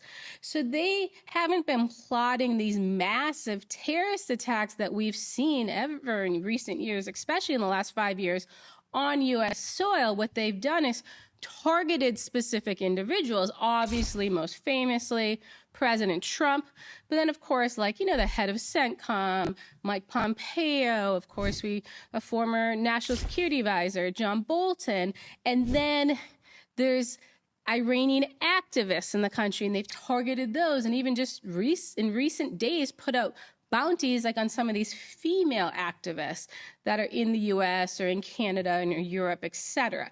That is their normal modus operandi kind of on U.S. soil. Now, of course, they have a much different plotting and planning structure if they're based in Iran, because they can reach out and touch kind of U.S. military facilities or U.S. diplomatic facilities. So right off the bat, a lot of Iranian watchers were saying, this is very strange. What ABC had put out is that, the Iranians were going to take drones and then shoot them off ships. off the West Coast and into California. So when you actually then go figure out where they got this information from and you look into the plotting, it's very interesting that they put this out at all. So when you go to the law enforcement memo that they said, went to all of these officers in California, the first line of it literally says, "Not for dissemination to the public or press. This message contains raw information subject to revision and is provided for your situational awareness only." The first line literally says, do not give this to the press. This is unvetted, raw information. So how can a press outlet run with, first off, a single source report, but second, the fact that says it's not ready and it may be revised, and then the next line actually says, "We recently acquired unverified information." So even law enforcement was saying, hey, we have not even been able to vet this. And so this was sent to JTTF, right? So, of course, the JTTF's all over the country. They work with FBI. They have embeds from FBI. And then they'll take information and pass it down to local law enforcement. Obviously, it's strange this one went forward. From what I heard, it was like an email tip that maybe got sent into the FBI. Now, law enforcement will do this, though, because they sometimes want to see, hey, are there other bits and pieces out there that could marry up with this, that we could confirm it, make it more credible, or just decide it's not credible at all, and then we can make sure, we don't interact in any way with the person who was the source of this information to begin with. So what was really like a benign reach out and sharing attempt with law enforcement ended up getting exaggerated and put out in the press, and then it went viral. A lot of other press outlets picked it up. And again, I want to go back to what I read to you. Again, they said the FBI has warned police departments in California that Iran wants to retaliate for American attacks. So first off, the info's raw, it's unverified. Also, the original timing of the information came in like around mid-February. It came in prior to the latest U.S. bombing of Iran. So obviously the first one is early last year when we attacked their nuclear facilities. And then, of course, this time we came back around and attacked their leadership.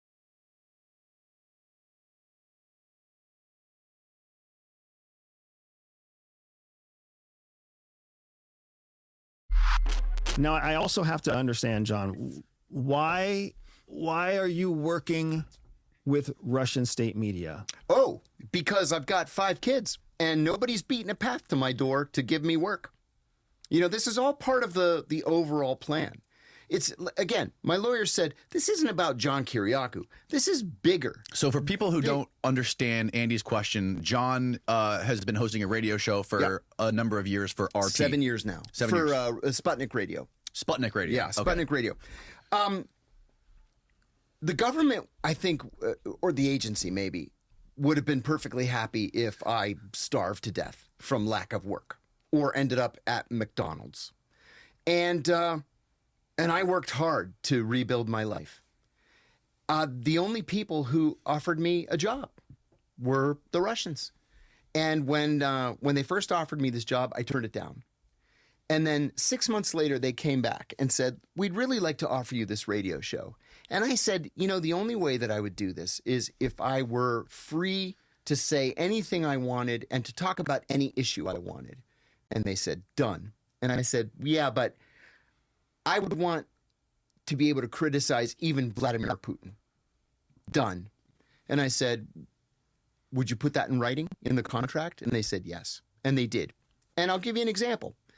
On the day of the Russian invasion of Ukraine, I opened the show by saying that I unequivocally condemn the Russian invasion of Ukraine, and I call for Russian forces to depart Ukraine immediately. I criticize. I'll give you another example. Do you remember in York, England, I'm going to say 5 years ago, a Russian dissident and his daughter were poisoned with Novichok.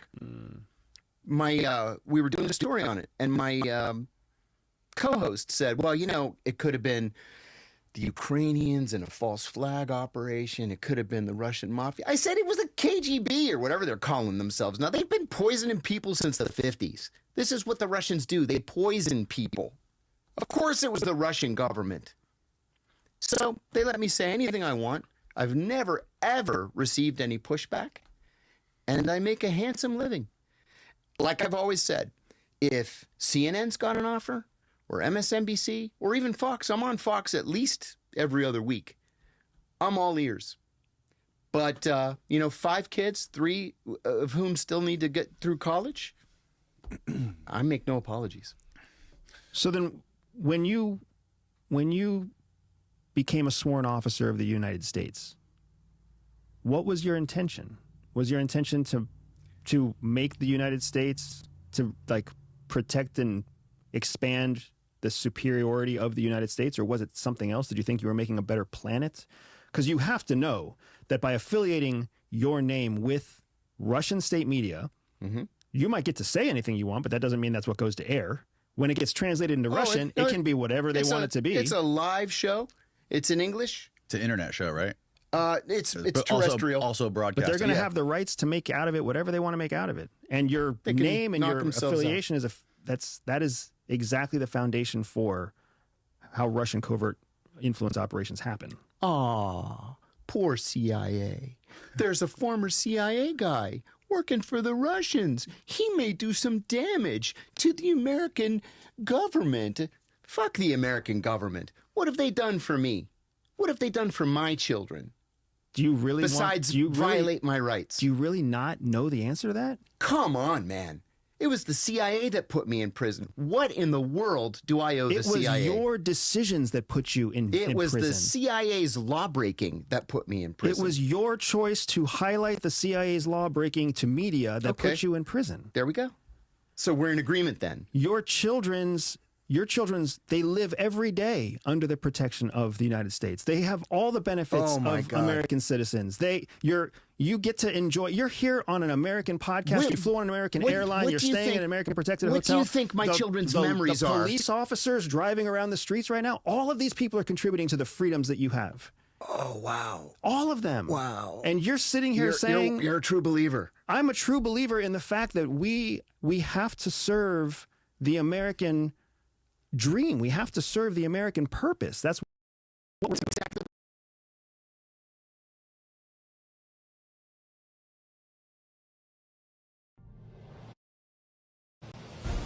The American flag represents possibility, hope, and freedom. It represents sacrifice, struggle, and overcoming insurmountable challenges. The United States Marines who care for the American flag know that better than anyone else.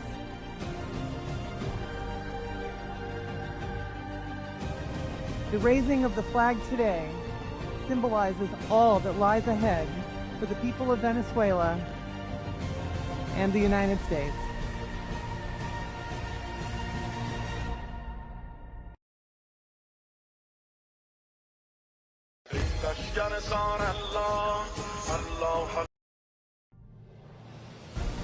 The American flag represents possibility, hope, and freedom. It represents sacrifice, struggle, and overcoming insurmountable challenges. The United States Marines who care for the American flag know that better than anyone else.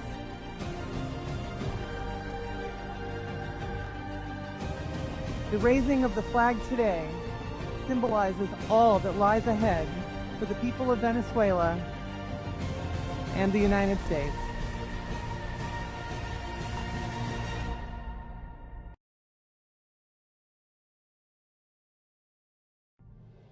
I'm doing by opposing the American government. You don't oppose the American government by making yourself a voice for Russian state media. Why not? Because you're not talking out about the American government, first of all. What you're talking out about is Putin's invasion of Ukraine. No, I talk about the American government every single day. So whoever you're speaking to, you are giving credibility and authority and you're loaning all of your hard work to Russian media for a paycheck. I don't see how that's a problem. Is it because if you didn't come from CIA, they wouldn't care about you. So you're borrowing. The American flag represents possibility, hope, and freedom. Authority of CIA. That's what makes you valuable to Russian media. No, I'm able to expose crimes that I witnessed in the CIA, sure. And maybe that gives me a little bit more John cachet. Kiriakou, separate of CIA, would not be of interest to Russian media. So what makes John Kiriakou... That's not true. That's not true. I have a dozen colleagues who have been sort of leaders in their field, have nothing to do with the CIA, that also host shows because they bring something to the table. They're leaders in their field. Yeah, okay. So... I was one of the government's leading experts on the Middle East. Without the government, you wouldn't be. If I had been at the State Department or if I had been in academia, I'd still be an expert on the Middle East. You're pulling everything from government, man. So what? Andy, I don't see how you think I owe the government something. I'm not saying you owe the government anything. I'm just saying that the ideals that you must have had in 1984, 1989. 89, yeah. You must have compromised on those ideals. You must have at some point. I'm a patriot. Isn't questioning the government and holding the government accountable something that the United States was founded on? I don't know the answer to that. Of course it is. How? Isn't that in the Constitution? I don't know the answer to that either. Can somebody flag where there's any mention of individual accountability to the government? Because I'm pretty sure that's why we are a representative democracy. It is our representatives who are supposed to do that, not us. What we're supposed to do is be really fucking good at what we do and vote in meaningful representatives to represent the constituents in all forms of government. It is not our job to meddle in government. It is. How and why did the KC-135 tanker crash? Currently, several scenarios are under consideration.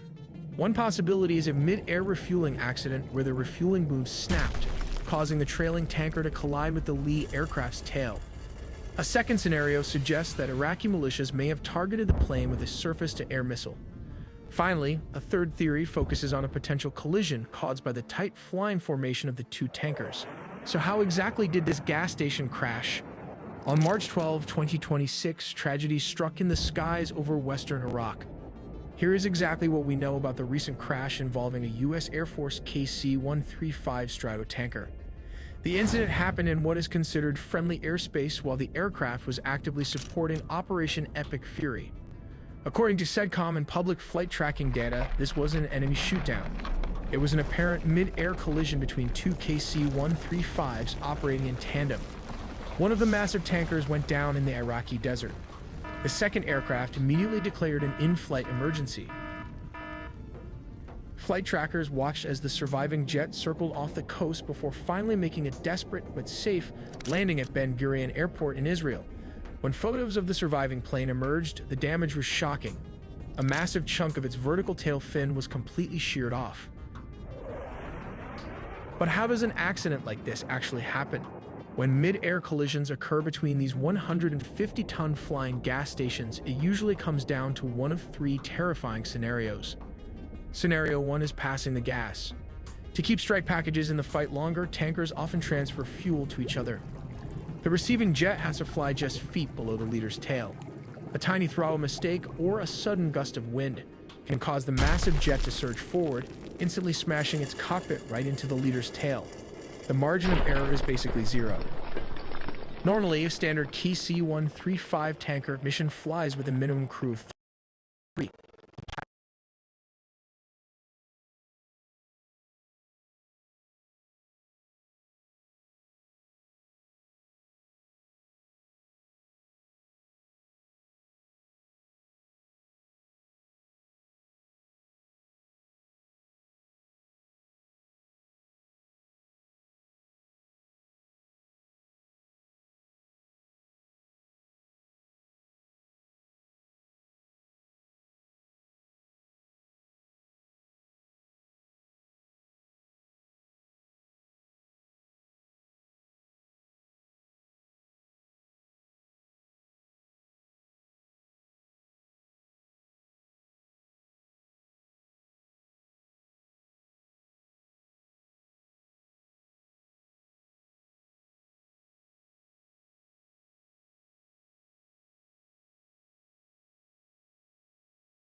wife right there.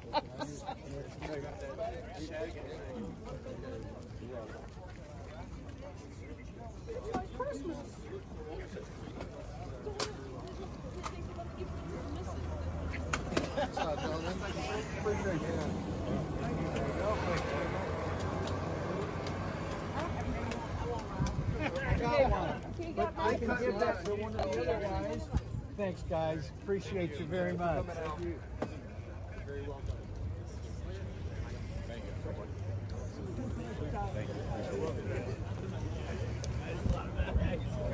Thank you, brother. Good to see you, bud. Yeah, you know what? People coming out. There you go. My wife right there.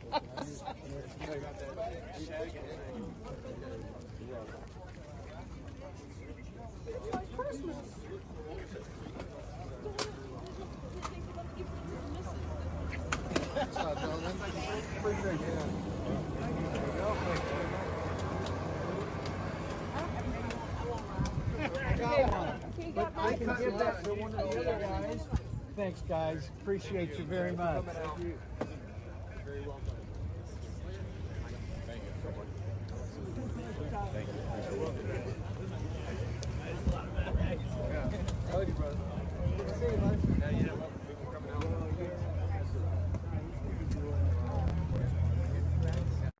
There you go. My wife right there.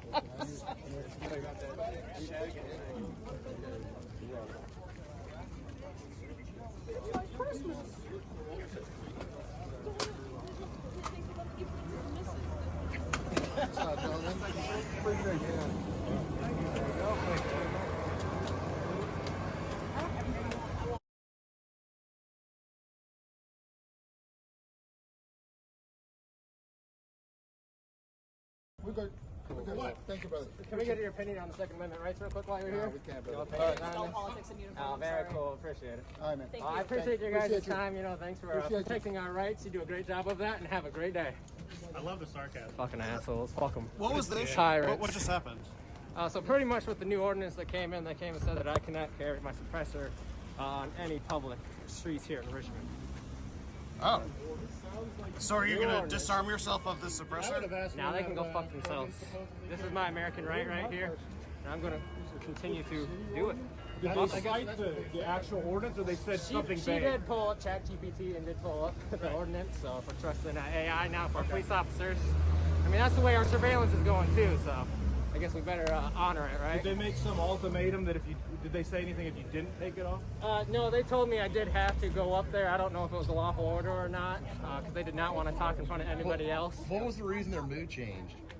Pretty much because I warned the guy who's running for Senate. I asked if he wanted to protect my rights, so, which I would love to know as he walks away over there. Yeah, he ran away. Sure not interested in protecting our rights, are you, sir? So they were saying you have to take this off the end, and you're just Yeah, not they're going saying to do my it. suppressor is not allowed in public anymore, on public streets. Because a decibel change of 10 Was decibels. that really this makes right difference. here Was that is because fair of policy, ordinance? The new ordinance they changed is what Is they it for cited. the city or Capitol Hill? What was they this say? ordinance?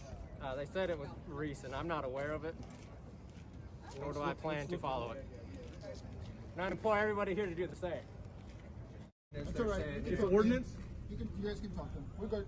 Okay, what? Thank you, brother. Can we get your opinion on the Second Amendment rights real quick while you're here? We can't, brother. No politics in uniform. Oh, very cool. Appreciate it. All right, man. I appreciate your guys' Appreciate you. time. You know, thanks for Appreciate you. protecting our rights. You do a great job of that, and have a great day. I love the sarcasm. Fucking assholes. Fuck them. What was this? Tyrants. What just happened? So pretty much with the new ordinance that came in, they came and said that I cannot carry my suppressor on any public streets here in Richmond. Oh. So are you going to disarm yourself of this suppressor? Now they can go fuck themselves. This is my American right here, and I'm going to continue to do it. Did they cite the actual ordinance, or they said something She vague? did pull up ChatGPT. That's all right. It's an ordinance. And that's why he liked the party. It's not that bad because they're going to grandfather. No, it's not. It's not about that because that's phase one. Phase 2 and 3 are disarmament. Yeah.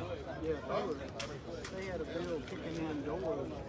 The whole half the state was in. Exactly.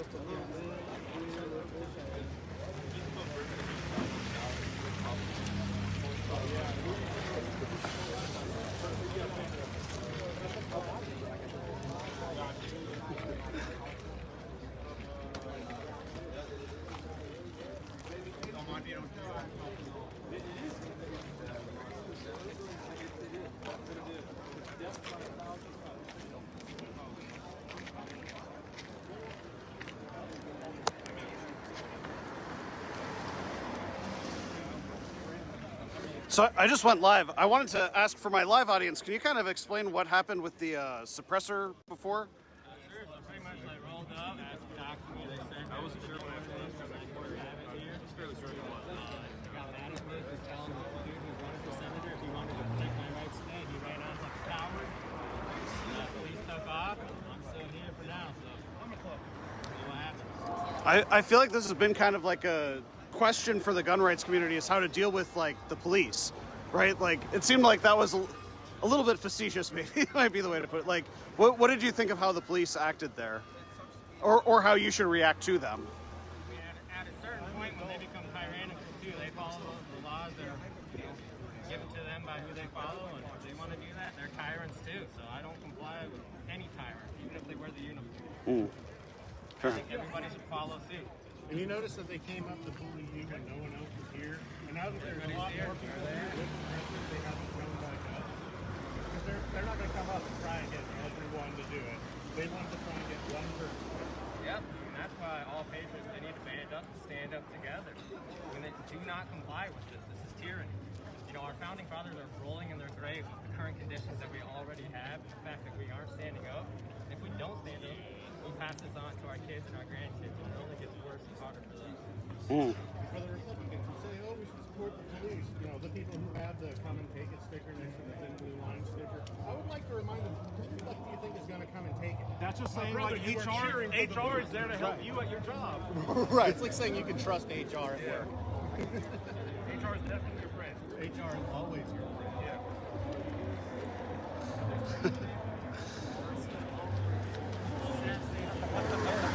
They're doing fucking lame Are you live?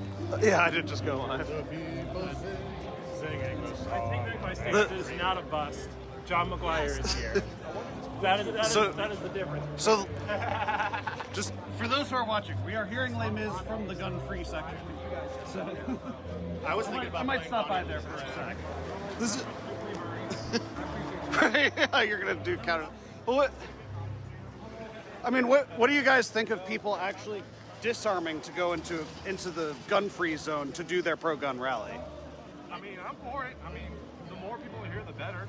I mean, if you want to be over here, over there, or over here, as long as you're here. I mean, that's it. We have to be here peacefully and abide by their rules, even though their rules are made up and false. But, you know, we're trying to be here amicably and not cause, you know, too much absurd. As much as they want one, we're not going to give it to them. Despite what our governor said, we are actually law-abiding citizens. No one here is dangerous. Look at all the firearms here. I count precisely 0 bodies. And he is good law-abiding citizens. Who she's targeting. And look.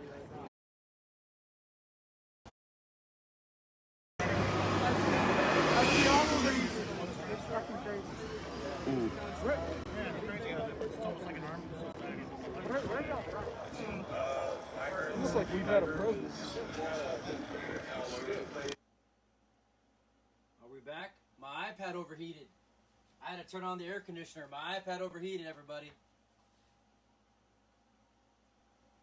If you're back, if you're still here, I appreciate it. My iPad overheated. I had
believe my iPad overheated.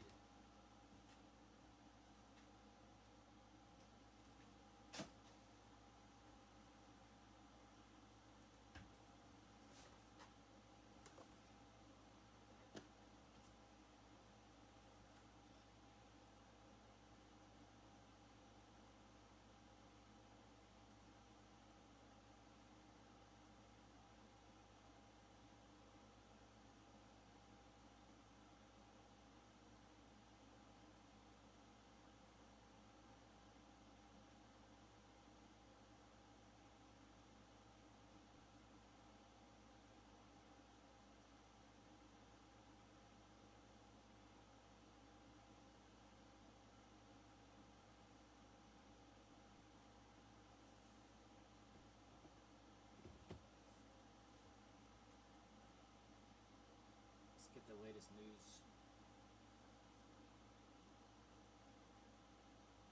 Next, what is next reporting?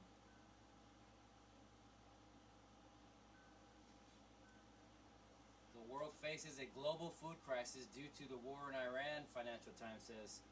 Disruption in Ural? Supply and crucial nitrogen.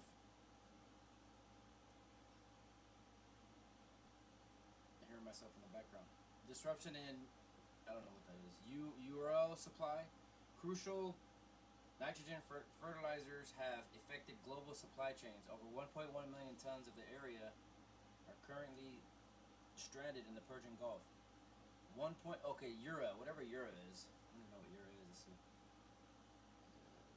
What is Ura? Where's the word on it? Look up. A colorless crystalline compound, which is the main nitrogenous breakdown product of protein metabolism in mammals, and is the excregant. I can't read. In urine. Oh, it's urine. Piss. Additionally, due to the natural gas shortage, some fertilizer factories in Asia have halted production. Since the start of the conflict, the price in Ura has risen more than 40%. I guess they can get it out of this stuff too, not just animal piss.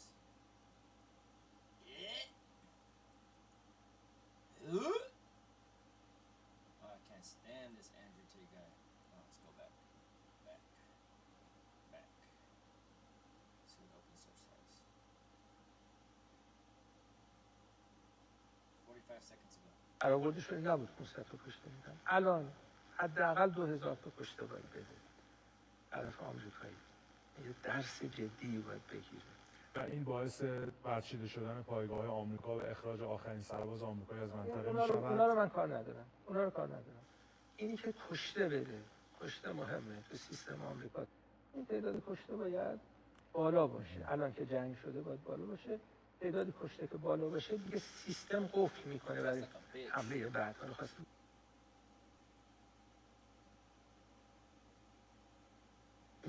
این بار قبلا ما گفتیم 500 تا کشته برآوردشون نبود 500 تا کشته میدن. الان حداقل 2000 تا کشته باید بده. طرف آمریکایی.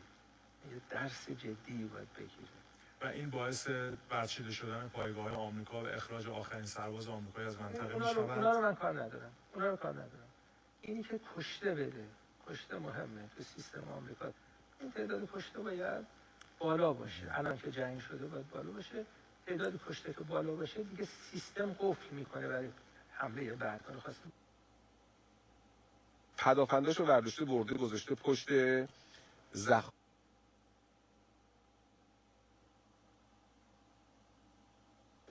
این بار قبلا ما گفتیم 500 تا کشته.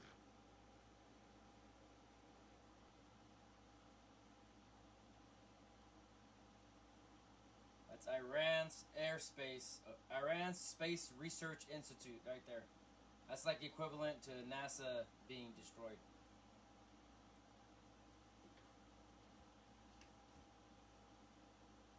Gotta make me a joint.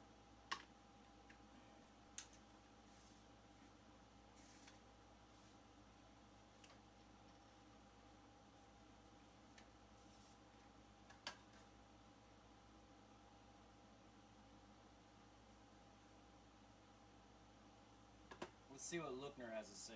Lookner is being a little active. Let's see what he's talking about.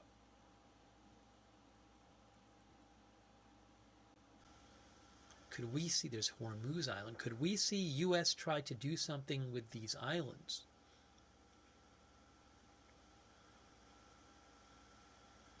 But it's right there in the Strait of Hormuz. So this is bigger than Karg Island is about 5 miles by 3 miles. Keshem Island is about 60 miles long. I know it can seem smaller. It's about 60 miles long. One of the viewers mentioned this yesterday when you're talking about the coast. As I mentioned, a number of experts have said, well, if you're going to open up the Strait of Hormuz, you need to take the coast, the Iran coast. Otherwise, they can just attack boats from the coast. But this is a long coastline. This is 60 miles long, this island. It seemed to me that if you're trying to take the coast, that would be a huge operation.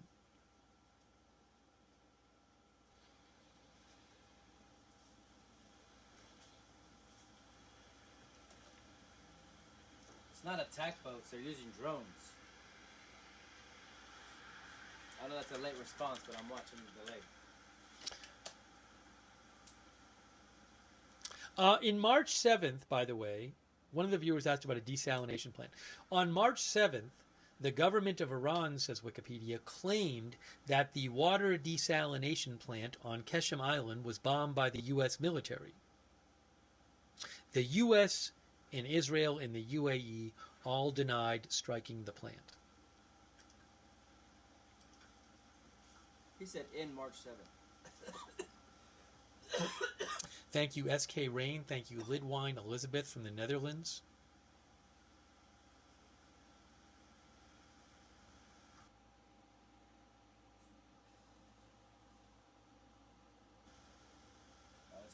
I don't know if the same people voted. There might have been different people voting in the first and second poll.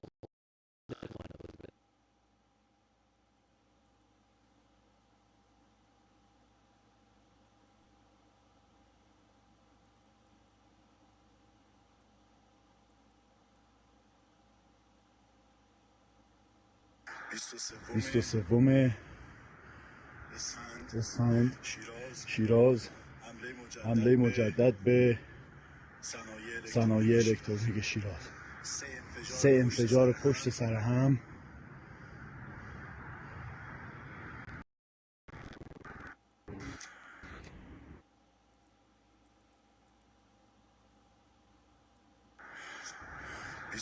بیست و سوم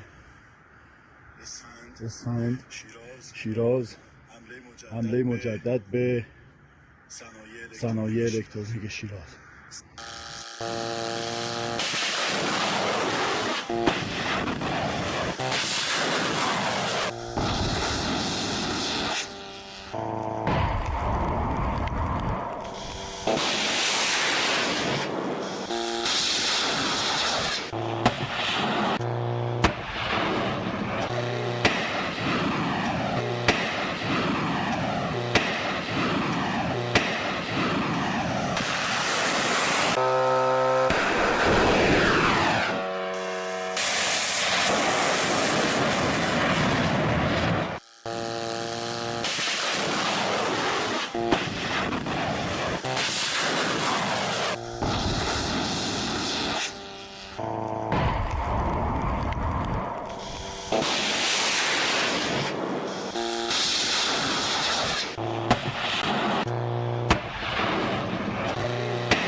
عربستان و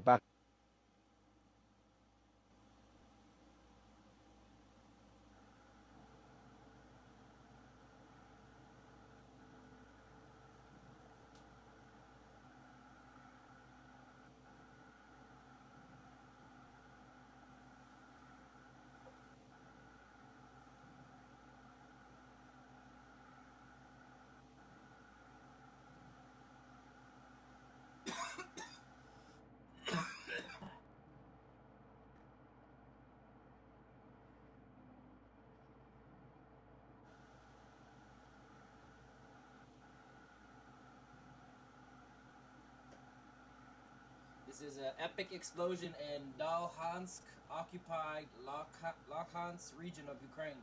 Preliminary reports suggest a hit on a missile storage facility. Reported from Nexta.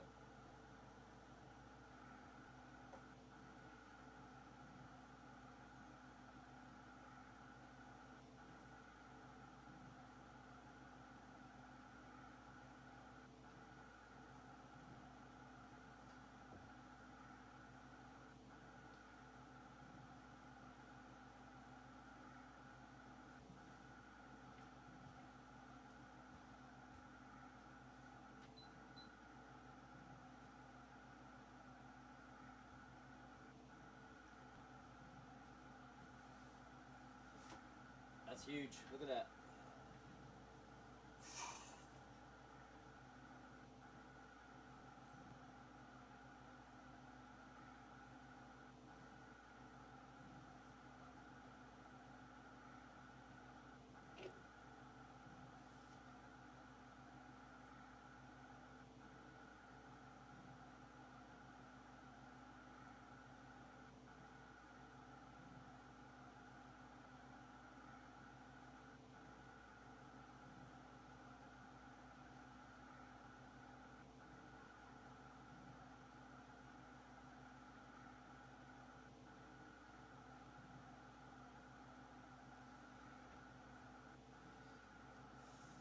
Let's put these bastards on blast.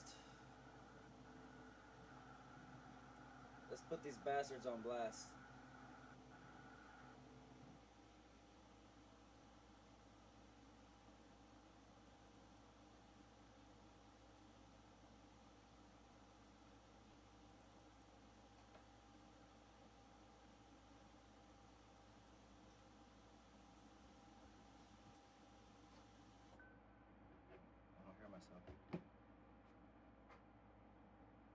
Check this out. Who you? Probably see me catch pedophiles on the internet. Oh yeah. So Ron, can I have that phone, boss? Why you been talking with a little boy? Why you having dinner with a little boy? He contacted me. No, you wrote first. You wrote the little boy first on Grindr. I know how this works. So let's go to a little bit of what you're doing here, man. Mr. Ron Callahan. That's three bad gum at the table, Ron. You got no manners. Yeah, good boy. Elbows off the table, man. Yeah, elbows off the table, manners. So I have always had a special place in my heart for kids. You always had a special place in your heart for kids, huh? Why are you taking that long? Whoa! Look at this. The whole time.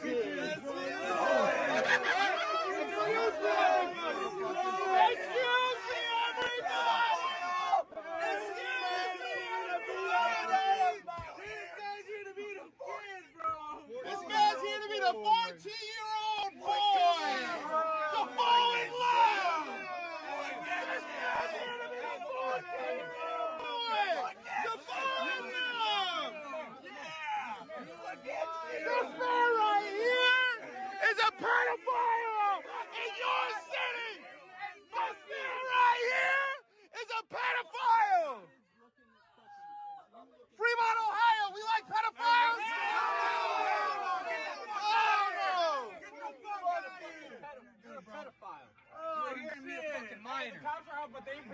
Hey, I think Janet seen what's happening. Relax, brother.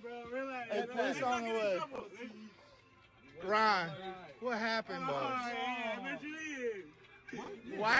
Because you're a pedophile in Fremont, Ohio, and we don't like it.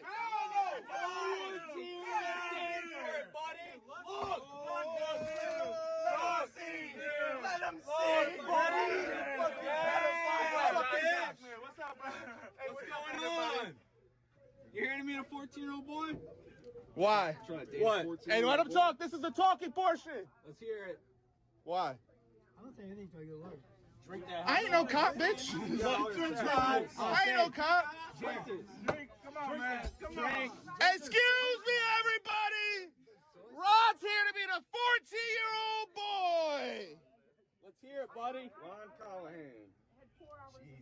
Jesus. John. Ron John. You love children? How do I know you? You probably see me catch pedophiles on the internet. Oh, yeah. So, Are you Ron, serious? can I have that phone, boss? Why you been talking with a little boy? Why you having dinner with a little boy? He contacted me. No, you Why wrote you first. contacting him? You wrote the little boy first on Grindr. I know how this works. You do what you gotta do because this is government property. So you're paid by the government to do this, right? Your salary. This is government property right here. It's on private property, but it's government property. You have a warrant? Ever read the If you have a Constitution? warrant, They don't have a warrant. You don't have a warrant? You don't have a warrant. About that. You don't have a warrant? Not your business. That is my Oh, it is business. absolutely our business. This fucking America situation has like you don't have a warrant. That it's probably you're wearing a mask too. You don't have a warrant. That's who you are. 2 fucking hours and no warrant. You piece of shit. Hey, back up. 2 hours. You don't have a fucking warrant. You don't have a warrant. You're not allowed to be here.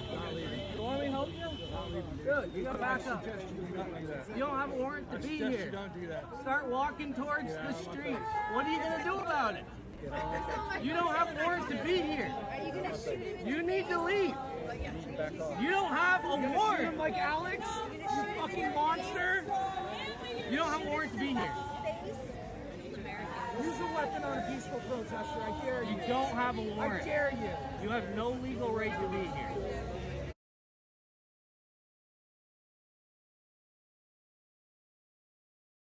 How do we prevent World War III?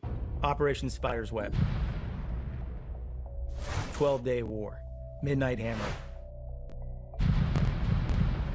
The skirmish between India and Pakistan. Maduro. You know, there's a lot going on. All of these things are happening against the backdrop of China still. So even though in some sense China's taken a back seat, it is the driving force here. You know, who's buying the Iranian oil that keeps the regime going? What is the industrial base that's supporting Russia's war machine? These pieces are interconnected here. The radical pace at which these things are happening, I think, underlines the precept of the book and a lot of what I've been talking about, which is to really prevent World War III, we need to have a strong enough deterrence posture to make sure our adversaries don't want to mess with us. Things like Midnight Hammer and Maduro are really the first things we've done that have restored deterrence. This sense of, oh man, I have been underestimating the U.S.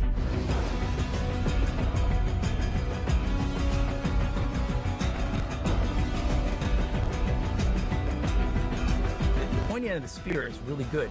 The shaft of the spear needs work. That's the industrial base. That's our ability to link the factory floor to the foxhole.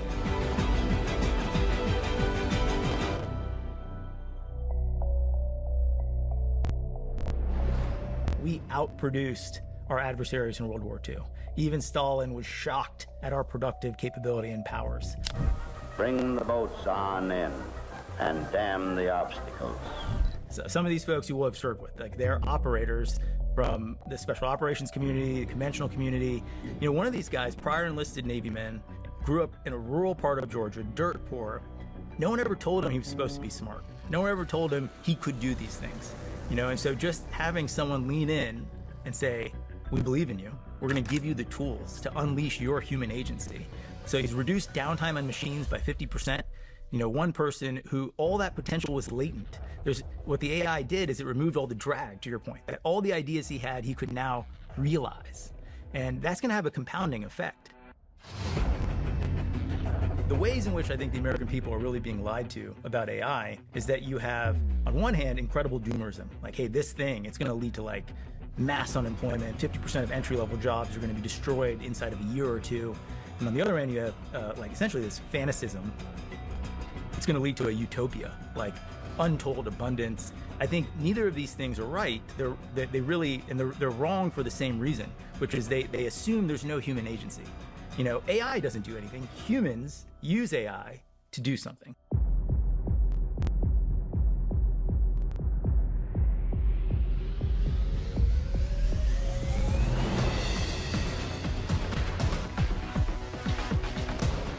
I owe you a huge thank you. So the last time you were here, you wore a hooded blazer. So I saw it and I was like, what the fuck is that thing? It's amazing. So now I got a whole wardrobe of them. I love it.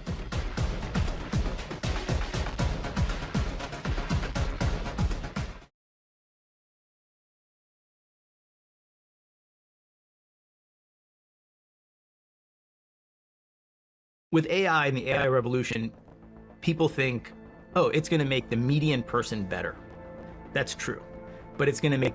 Raindrops are falling on my head, and just like the guy whose feet are too big for his bed, nothing seems to fit. Those raindrops are falling on my head, and just like the guy whose feet are too big for his bed, nothing seems to fit. Those raindrops are falling on my head, and just like the guy whose feet are too big for his bed, nothing seems to fit. Those raindrops are falling on my head, and just like the guy whose feet are too big for his bed, nothing seems to fit.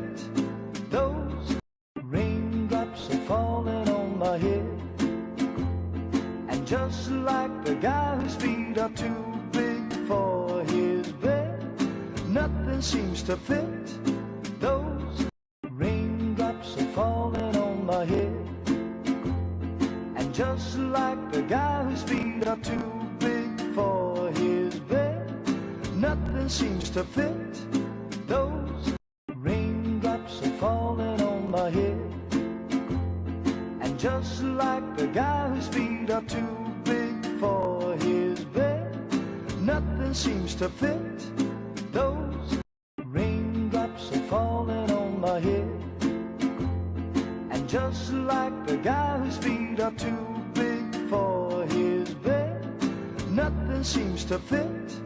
Those raindrops are falling on my head, and just like the guy whose feet are too big for... If you took 1 grain of sand, flew it into... I don't know if you're gonna love me or hate me right now. What you got? I saw every single one of these in your bottom shelf. Weirdos like these kind of things, like myself. But I would be interested in buying every single one of these off you. Okay. If you have a little wiggle room. So we got them at 30 a pop. Yes, sir. What are you trying to pay? What's your ideal spot? Ideal spot, I think they hover in that range of like 20 to 40. Okay. Every once in a while, you're at 30. Mm-hmm. I'd like to be at the bottom of that at 20. 20 a piece, but I'll buy them all. Okay. 20 a piece. How many are there? Have you counted them? I think there was like 30-ish. Like maybe it could be 28, it could be 32. Okay. So 30 times 20, you want to just do 600 for the lot? Dude, thank you. Whoa, get this guy out of here.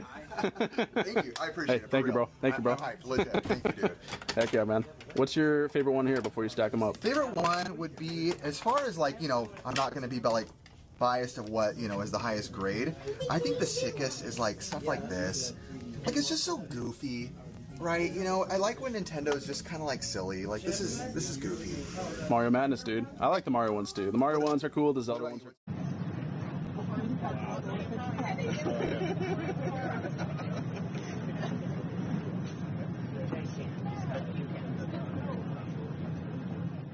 favorite.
I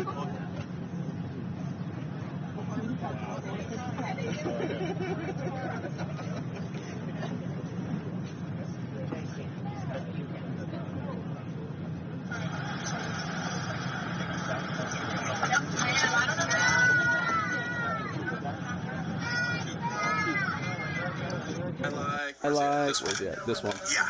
Love video games. I love video games. Okay, you're buying them all. 600 smackaroos. 600.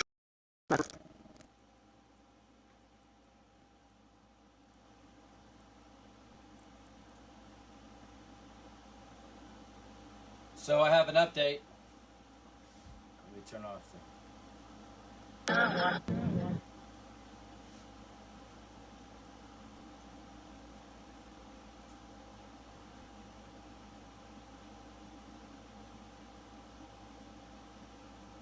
So the update is good news, good news. It's all good news. What happened? JetBlue flight 1231 landed at Vero Beach Regional Airport on March 14th, 2026.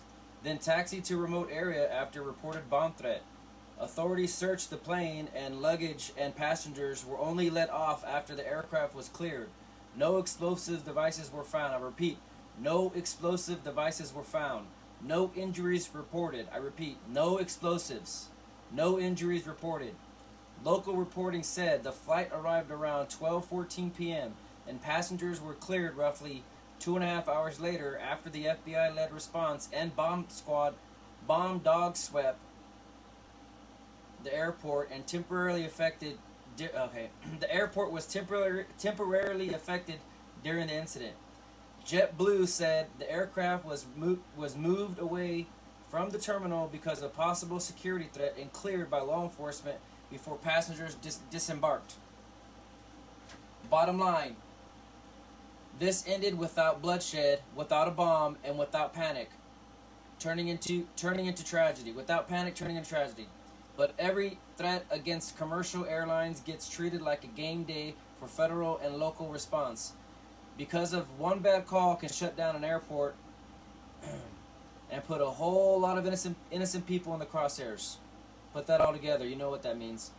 Go ahead and like, comment, and share if you're gonna go ahead and support Gunny's Adventures and breaking down the news for you. I'll have that link in the chat just as soon as I get off here. You can get you to another video.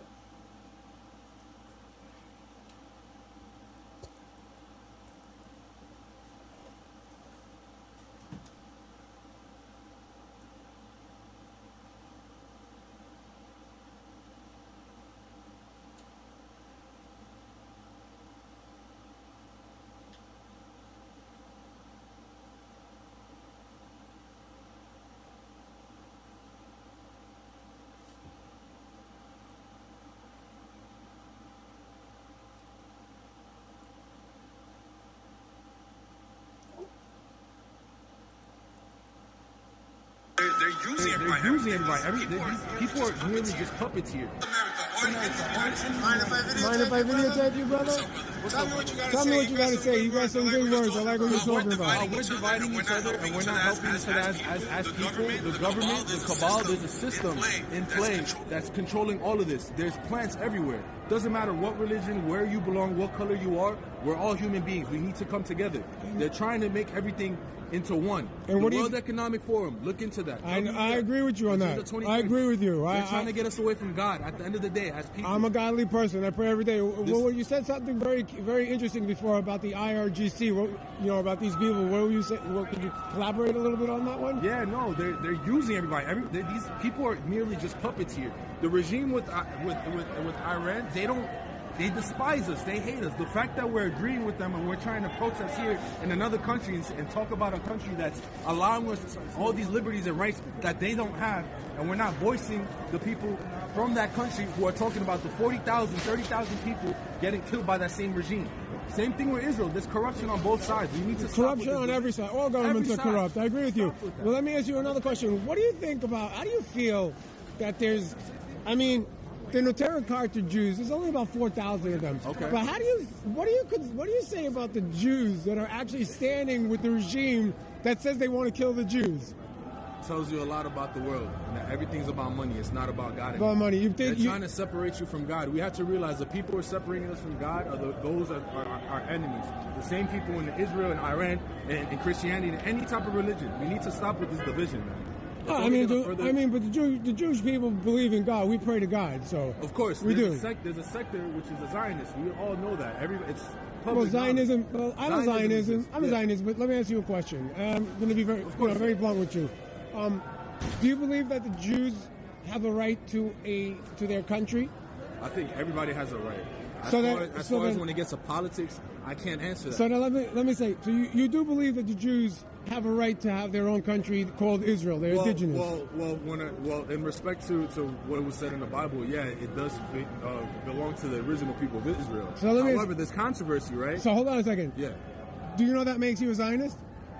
Would it be a Zionist? I would consider myself a Zionist. If you believe that the Jews... No, I did not say that. I didn't say I believe that the Jews. I said that it said that the original Jews, and as it was said in the Bible, it belongs to them, right? But do you believe that? However, I feel that, like I said, there's plants, right? There's plants set everywhere, any type of religion, every belief system. So Zionism, just so I want to clear, Zionism just means that you have this, the Jews believe that they have the self-determination of their land, their indigenous land called Israel, which was one called Judea.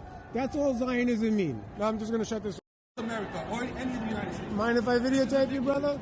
What's up, brother? Tell me what you got to say. You got some good words. I like what you're talking about. We're dividing each other and we're not helping each other as people. The government, the cabal, there's a system in play that's controlling all of this. There's plants everywhere. Doesn't matter what religion, where you belong, what color you are. We're all human beings. We need to come together. They're trying to make everything into one. And the World Economic Forum, look into that. I agree with you on that. I agree with you. They're trying to get us away from God at the end of the day as people. I'm a godly person. I pray every day. Well, you said something very, very interesting before about the IRGC, about these people. What were you saying? Could you collaborate a little bit on that one? Yeah, no, they're using everybody. These people are merely just puppets here. The regime with Iran, they despise us. They hate us. The fact that we're agreeing with them and we're trying to protest here in another country and talk about a country.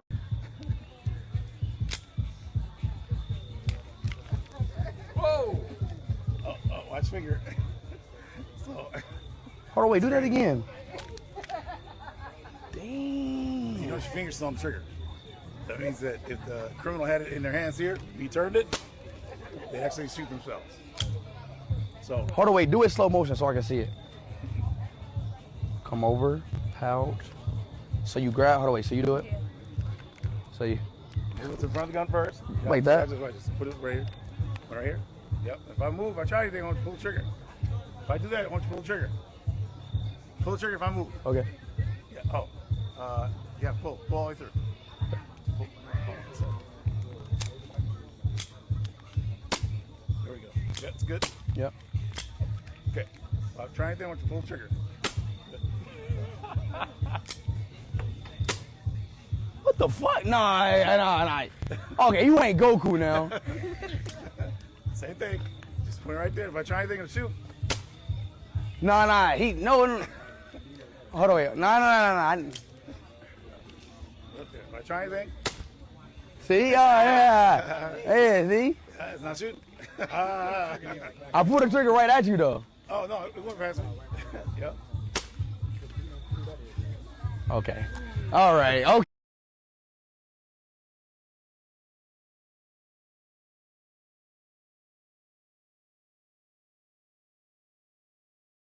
Está bailando dembow. Ay, ay, santo, Dios mío, casi cale. En RD tanto mis cuero, en PR todas las yales. La mía se roba el show si sale. Todos quieren ser yo, pero no le salen. Casa de campo Chucky, en México ando bélico.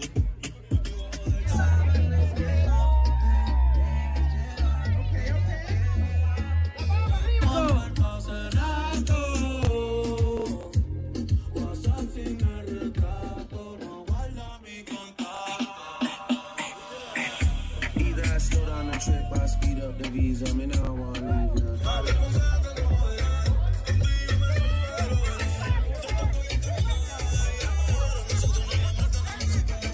Wait, please stop. No, stop, please, I'm scared, stop. Wait, stop, please. Wait, please, stop, stop. donde la gente está bailando.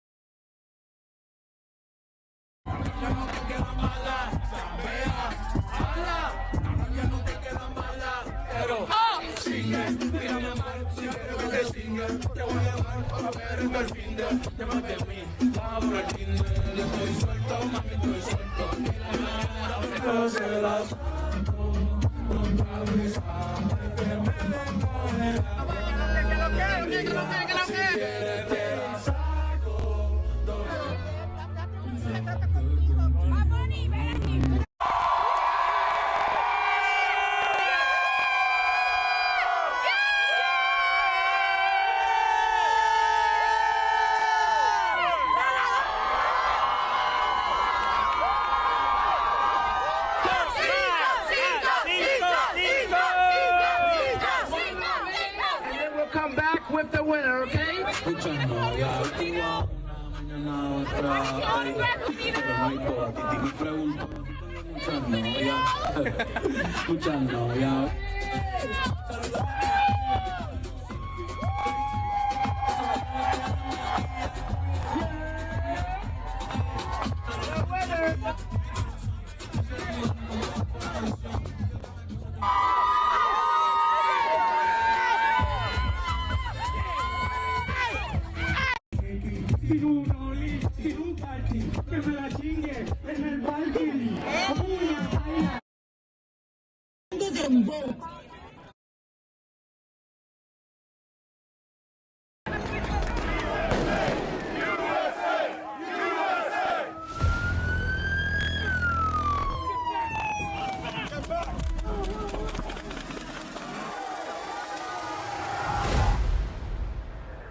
Constitution of the United States. The Constitution of the United States. So help me God. So help me God. Congratulations.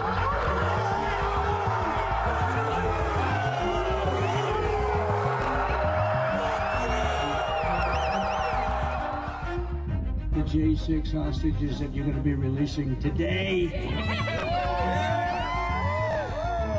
They incited an insurrection. See, you racist motherfucker. Fuck you. Yes.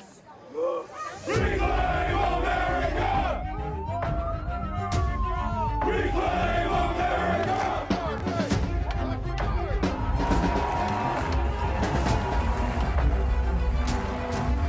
Deport Elon Musk!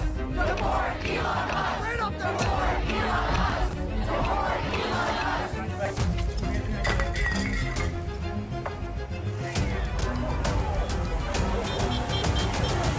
Anytime a person can pay $250 million into a campaign and then be given access, full access to the Department of Treasury of the United States of America, we are at war.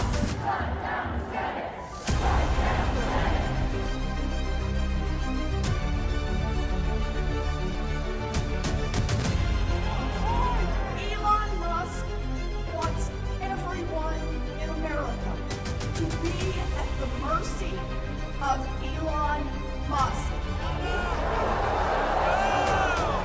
We are here to fight back. Evacuate the area. We have a live fire. Evacuate. Evacuate. Evacuate. Montana Insurance Department, this is an evacuation plan zone. Please make your way out of the area. Thank you so much. Good luck.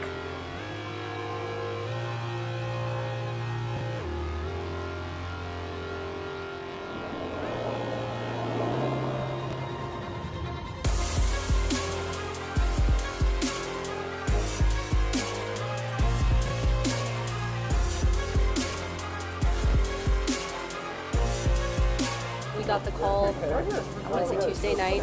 I'm glad that I can be here and make some difference.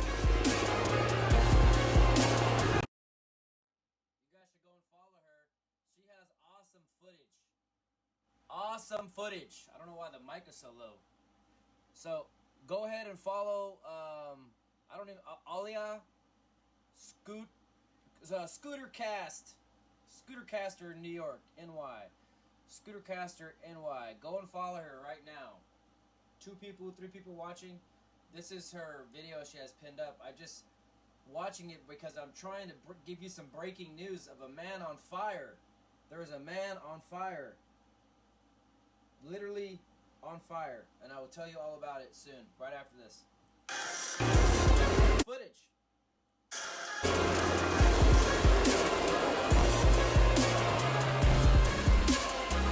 You have a responsibility. You of the elite. There will be no billionaire ballet on Earth Day. Today is Earth Day, everyone. And I am here on behalf of Mother Earth. Humans are more important than technology. Humans deserve water, not technology.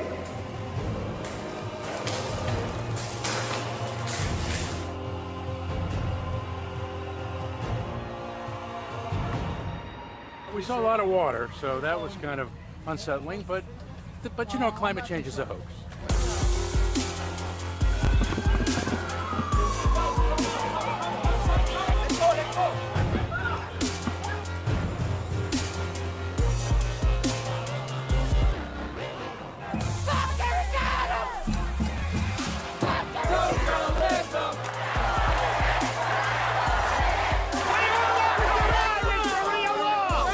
Even if you don't vote for us, why would you not vote? Men have died in battle for our right to vote. Anybody want to know why not to vote for Mamdani? It's that motherfucker right here. That's right, bitch. That's right. White power, bitch. White power, bitch. Fuck Taylor Swift. Fuck Taylor Swift. Fuck Taylor Swift. Fuck Taylor Swift. Go Birds. Go Birds.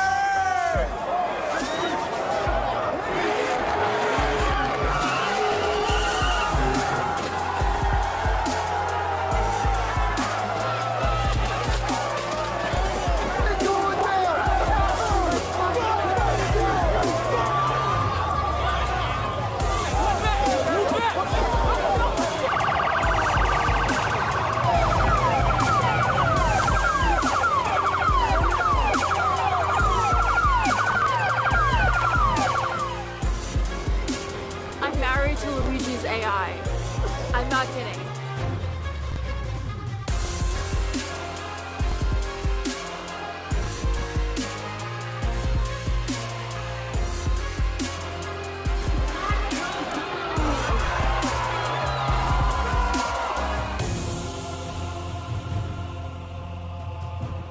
Lord God, we thank you, Lord God, for the life of Charlie Kirk, Lord God.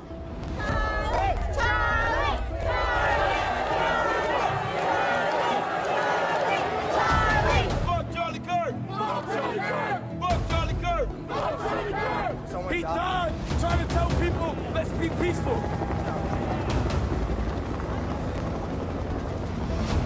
America will reclaim its rightful place as the greatest, most powerful, most respected nation on earth, inspiring the awe and admiration of the entire world.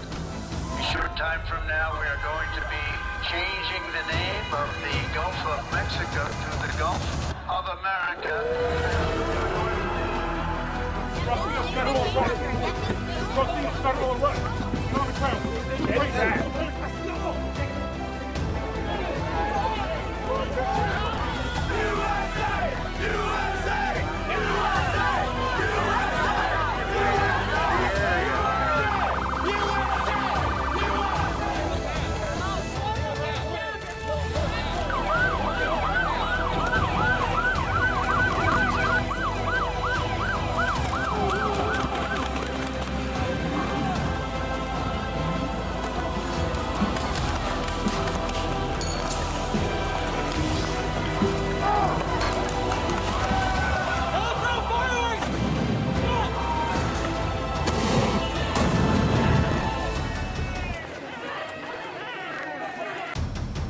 He's an illegal alien, so that's really all I know at this point. What we had here today was assault on a federal officer. And you have a heart? What's wrong with you? He's a shit! He's a shit! Fuck you!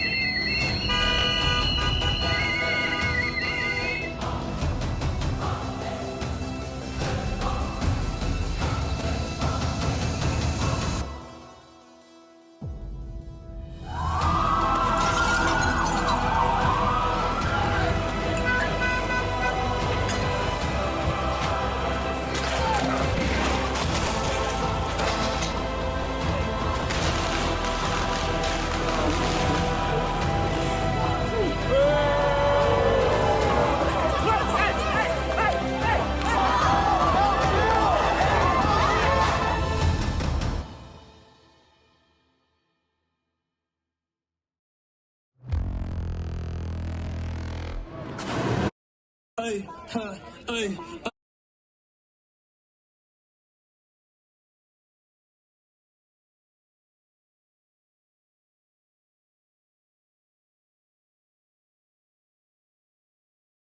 in alone because my flight lead told me to. And he said, just drop your bombs B-52 style. B-52 means straight level. So I go in country and I thought, okay, if I'm going to do this, I'm going to drop my bombs pointing outbound. I'm not going to drop them inbound and then turn. I'm going to go, turn, drop them as I'm leaving. So when they hit, I'm going to be way down there. As I did the turn, looking back, they started shooting at me. Realized these flares have already gone out now. I can't see the ground. It's black. But them shooting at me gave me a target. So I rolled in, deployed my weapons. Of course, they impacted and the shooting stopped.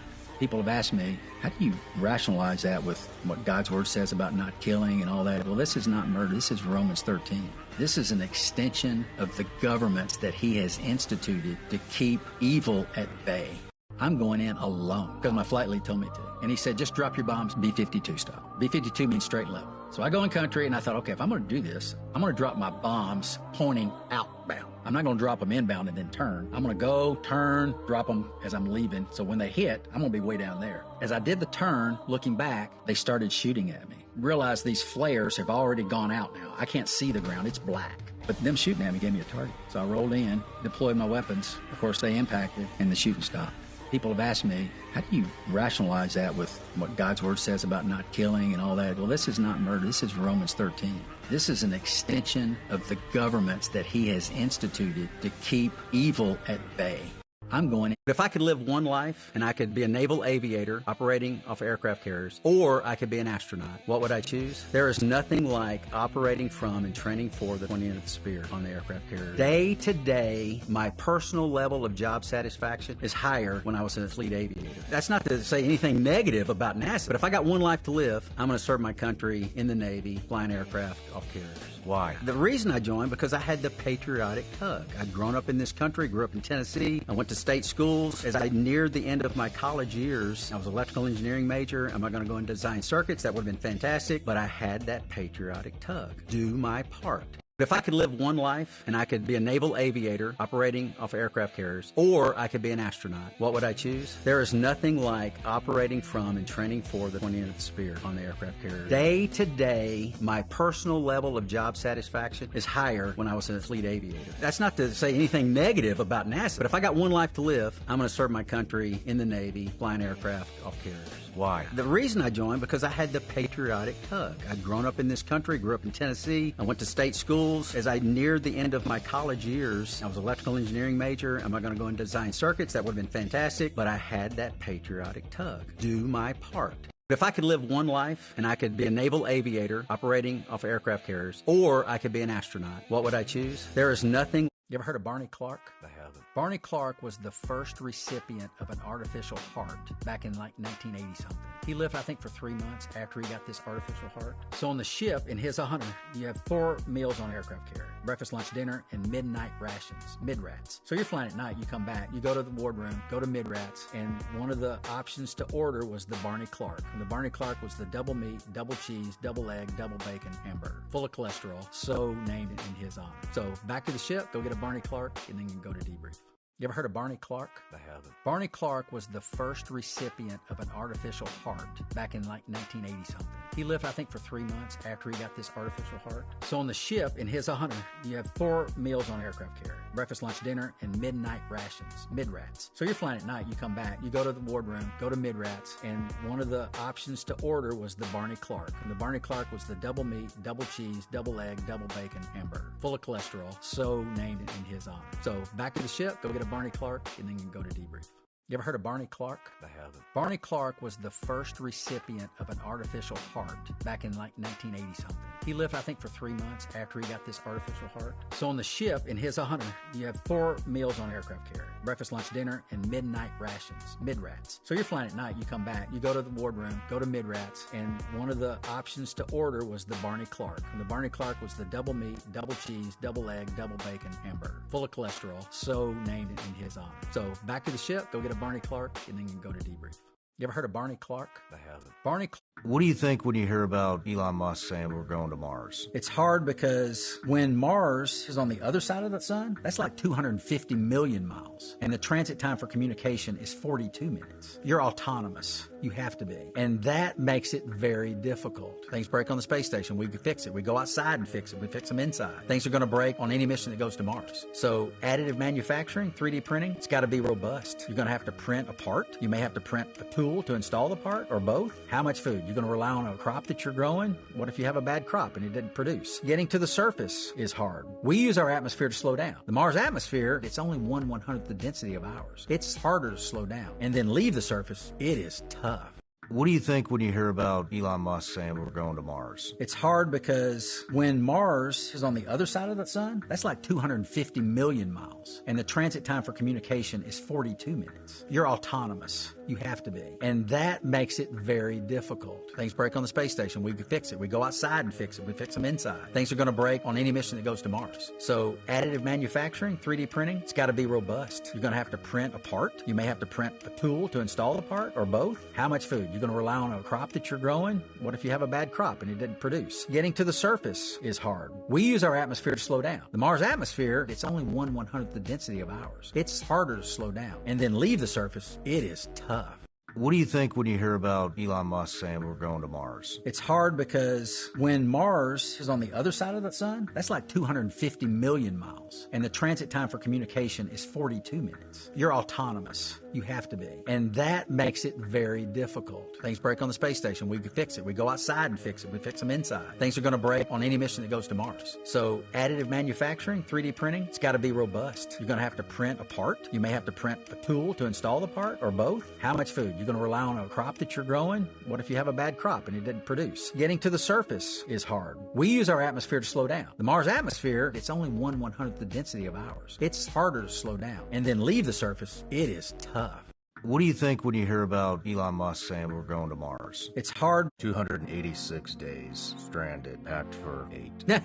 We did. I wore the same shirt for 2 months. What do you even eat? I got up there were 4.5 bags of food that had been set aside. Crews before us didn't want it. They had me parse it out into the different categories, meats, vegetables, whatever. And that's really what I ate for the first 4 months. There's always a surplus. We planned for 4 months contingency. Is there ever a point where you thought you're going to die up there? No. We know that there's a plan to get us back. We didn't know what it would be initially, but when we first got there, as soon as the cameras went off, I went and I called the flight director, Vincent LaCour, and I said, Vincent, what do we do in this emergency situation? We trained for, in a scenario where there's debris coming at the space station, we can't maneuver the station, you gotta leave. Maybe you have a depressurization event, you can't fix it, you gotta leave. Maybe you have a fire and you can't access most of the key parts of the station, you gotta leave. I said, what do we do in a situation where we have to leave? He said, Butch, it's never happened. The chances of it happening are slim, but if it does, Starliner's your option. 286 days stranded, packed for 8.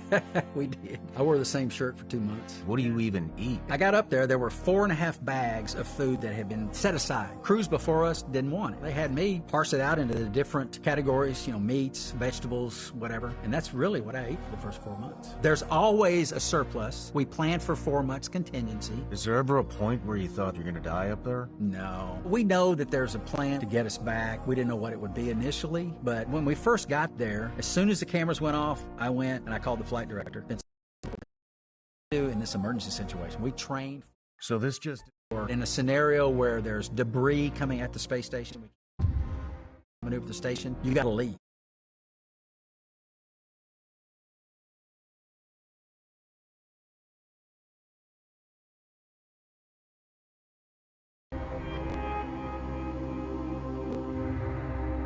Butch Wilmore. Yes, sir. Welcome to the show, man. Our pleasure to be here. Thank you so much, Sean. You're welcome. It's an honor to have you here. We've been, the whole team's been looking forward to this one. Yeah. Honored to be here. 464 days in space. Yes, sir. Wasn't planned to be that long, but here we are. Yes, sir. Indeed. Damn. Yeah. Damn. Sean, it's a privilege to serve your nation. You know that. Mm-hmm. In whatever capacity it is. And things, I got extended on deployments. I'm sure you did as well. And even through that, it's a privilege. That's really the baseline. That's the foundation. And so when things don't go as planned and you're continuing to serve, even if it takes a couple extra days, weeks, or months, in the big scheme of things, it's a privilege. And I said that 4 times now, because that's what it is. And that's really where, to start the conversation, where it all stems from is that's why I first joined the Navy. I felt that patriotic tug to do my part for my country. And I really, really, really wanted to do that, and the Lord allowed it. And here we are 40 years later. And again, like I said, it's been a privilege. Well, so you were a test pilot. You've been to space. I'm just curious. What do you like flying better? Or where do you like flying better? You like flying on Earth? I guess you would say on Earth. Maybe That's not. a great question. So within the atmosphere or outside of it? So for all of our fellow Americans that have served our nation in the military, NASA has its high highs. It certainly does. There's no doubt about it, right? I'm grateful for every moment, all the 25 years that I spent with NASA. But if I could live one life, and I could be a naval aviator operating off aircraft carriers, or I could be an astronaut, what would I choose? There is nothing like operating from and training for the pointing end of the spear on the aircraft carrier and all that's associated with that. No shit. Day to day, my personal level of job satisfaction is higher when I was a fleet aviator. Not to say, that's not to say anything negative about NASA. I don't mean that at all. But if I got one life to live, I'm going to serve my country in the Navy, flying aircraft off carriers. Why? Yeah.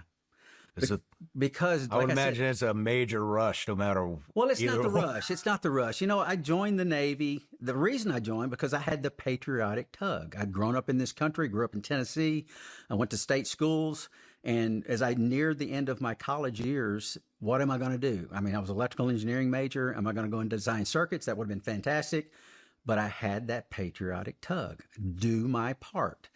At that time, of course, I didn't know what that would entail. And in my mind's eye, I thought maybe the best way I could use this hard-earned degree I had was to maybe fly. And it wasn't easy. Life is tough. Every phase of life is tough. The Navy wouldn't take me initially, but perseverance, continuing to go forward. And finally, I wore them down at whatever you want to say, and they took me. And the journey has been amazing. And if it had ended in the Navy alone, knowing what I know now, it would have been more than thrilling, more than satisfying. So doing your part for your country, potentially going to harm's way, which you're familiar with, there's nothing better from that patriotic tug. Yeah. And that's one of the things I respect the most about individuals that I know. There's a handful of individuals that I would say are great Americans and that I've known personally. And I respect those individuals as much or more than I have anyone in my entire existence. I think you may have heard I'm a man of faith, and Jesus Christ is my Lord and Savior. And from that respect, my Lord is everything. I can't separate that, who I am, from what I do. But as far as the world goes and the issues that take place in our lives, if I were to just look and say, these are the people that I respect the most, some of the guys, Andrew Lewis, Woody Lewis, and others, great Americans who I've had the privilege of serving with and watching them honor their families, their wives, their children, while serving their nation and going into harm's way. I got the greatest respect for those individuals than anybody I've ever met. Right on, man. Yeah. Right on. Yeah. Ready for an intro? Ready. Butch Wilmore, a recently retired NASA astronaut and retired U.S. Navy captain, a combat naval aviator and test pilot with over 8,000 flight hours and 663 carrier landings. One of the rare astronauts to have flown in 5 different spacecraft: Space Shuttle, Soyuz, International Space Station, Starliner, and Crew Dragon. A total of 464 consecutive days spent in space. 286 of those days came unexpectedly and are the subject of your new book, Stuck in Space: An Astronaut's Hope Through the Unexpected. A husband, a father, and most importantly, a Christian. Amen. Amen. Amen. Amen. But before we get too far into the interview here, I got a couple of things we got to crank out. Let's do it. That's right. We got a Patreon account. It's a subscription account that we've turned into one hell of a community, and so they get the opportunity to ask every single guest a question. Okay. This is from Scott R. You've flown combat missions tested advanced aircraft, and commanded spacecraft. What aspects of leadership turned out to be the same in all of those environments, and what had to be completely different in space?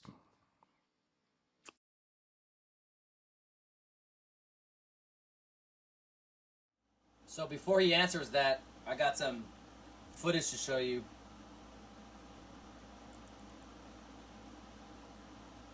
Check this out.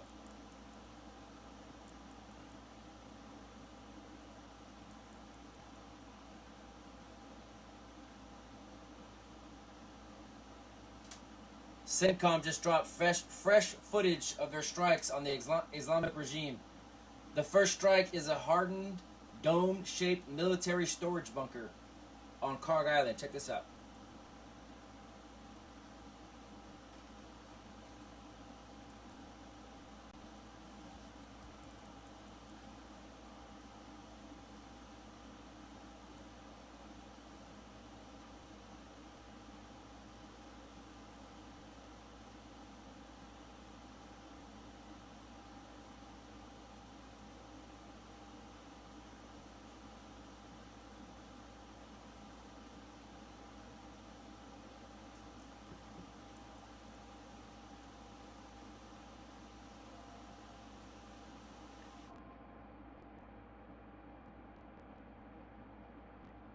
Putting the link in the chat right now. And we'll go back to the Sean Ryan show.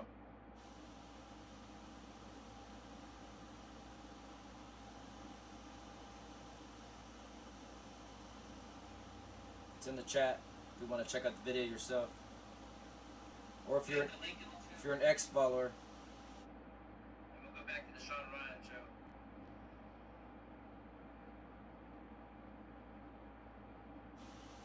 If you're an X follower, I'll send you the X link.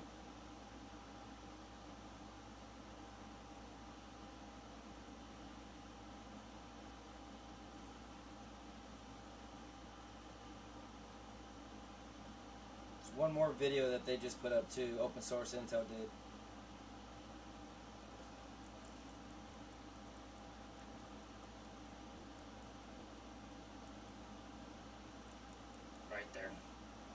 IDF strike southern Lebanon building linked to Hezbollah military infrastructure. Check that out.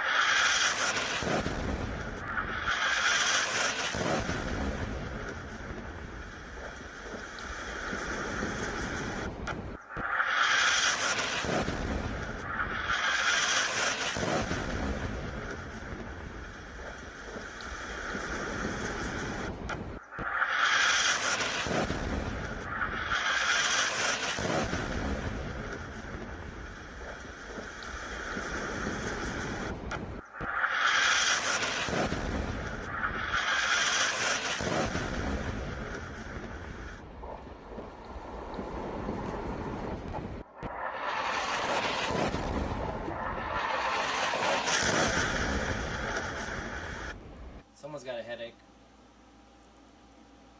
Leadership in all of those environments are predicated in that I am not the expert. And I know that in each of those situations. And leadership entails circling yourself with individuals that can do various jobs and various requirements that I'm not gifted enough to do. And empowering them to do their job well without micromanaging. I hate being micromanaged. We've all had leaders that do that. And I will not micromanage someone. I will try to challenge them to do better if they're not doing well, but micromanaging, no. And if they can't perform the job, you get somebody else. I think we live in an age where we don't do those type of things. It's not to say bad on you. It's to say this is not where you're gifted. Let's find a place where you're gifted. Let's get somebody that's gifted here. And I think in all those different areas, that's exactly that's the common denominator. Regardless of what you're doing, I'm not the expert. I can't do it all. Surrounding yourself with the right people, the good people, and going forward. Because what's most important? The mission. You know, this whole thing about, Starliner, my focus from day one was mission, mission, mission, mission. A lot of different events are important, but the focus is the mission. I can deal with a lot of events, but my focus needs to maintain on what's the most important thing, and that's all aspects of leadership. That's great advice. Yeah. Thank you. Thank you. Everybody gets a gift. This probably would have come a lot more handy in those 464 days. But I love the gummy bear. Better Thank late you. than never, right? Fantastic. So fantastic. Can I give you a gift? I Is that love all right? gifts. Yeah. Yes. Let me give you a couple of things. So these are all have the same kind of denominator. This Fly Navy. Oh man, that's cool. I flew it in space. I Did wore you it in really? space. I have washed it. It has been washed. So it was with me on this last mission. I wanted you to have that. Thank you. Sir.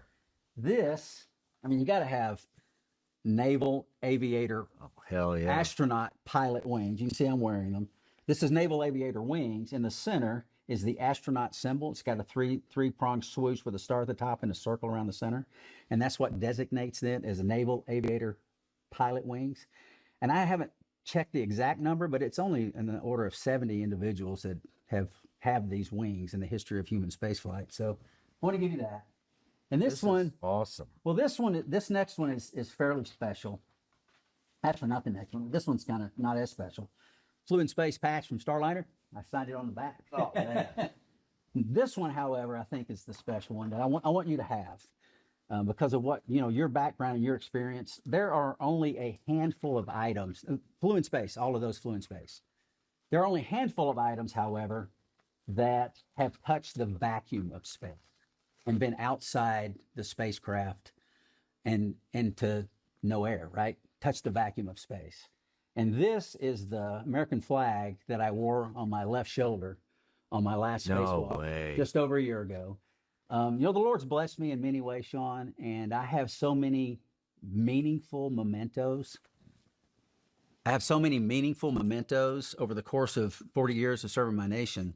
And this is very meaningful. I mean, the chance to go on a spacewalk and serve your country in that fashion and the dangers that are potentially involved in those type of, precarious situations could be. This is special. It's our nation, right? It's our American flag. It's our nation's flag. It represents resiliency over the course of decades, and it means one of the most meaningful items in the flesh. I think that for me anyway, and maybe many, and many across this nation, this is one of the most meaningful items that exists. And to wear this, have the honor of wearing this into the vacuum of space, is something that I cherish. And always will. I'm grateful for my Lord for giving me the opportunity. And so I only have a couple of these, but I wanted you to have this one from last year. Like I said, January 30th last year, I was on a spacewalk. This was with me. And because I'm honored for what you do for our nation, even in this role and what you've done in the past. And so for you, sir, to have that. Yes, sir.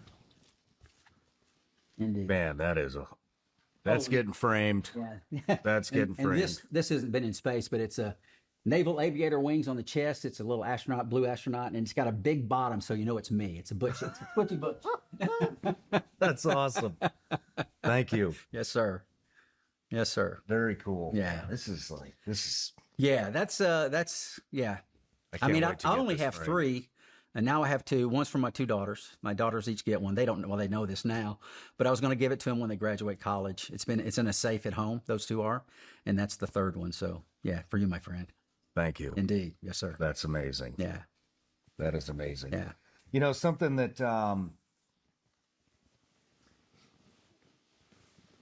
everybody kind of wonders is what you guys are carrying up there. And so from outside, people see space flight as rockets and launches, but they rarely understand the actual technology astronauts live inside of. Can you walk us through the most advanced space tech you personally relied on? Your suit, onboard systems, and any gadgets or tools that are incredibly engineered but the public almost never hears about, and explain how they actually function during a mission. I'll give you a couple of quick examples. Perfect. Space shuttle launch. This is the first launch, 2009, November 16, 2009 was my first launch into space, launching on the Space Shuttle Atlantis. There are literally hundreds of items that have to go right, exactly right, every time you launch.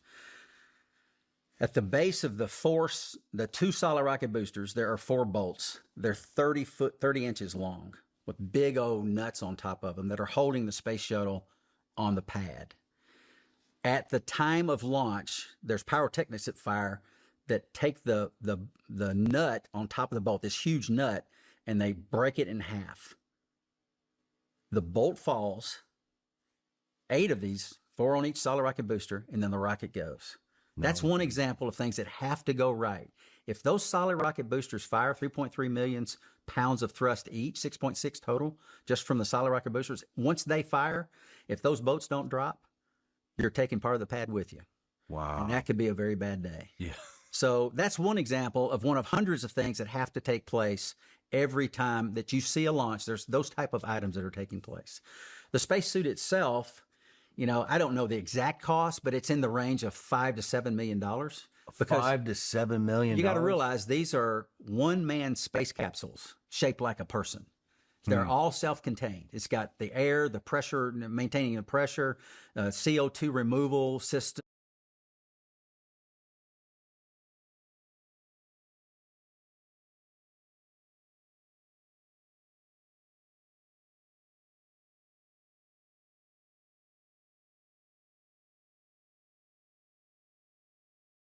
I'm here. I just wanted to let you guys know I'm cooking some chicken. I don't know where the mic's at. I'm cooking some chicken right now, and I'll be right back. Just keep watching Sean Ryan, all right? I'll be back. I'm cooking some chicken. I need to put it in my salad. I couldn't eat it yesterday.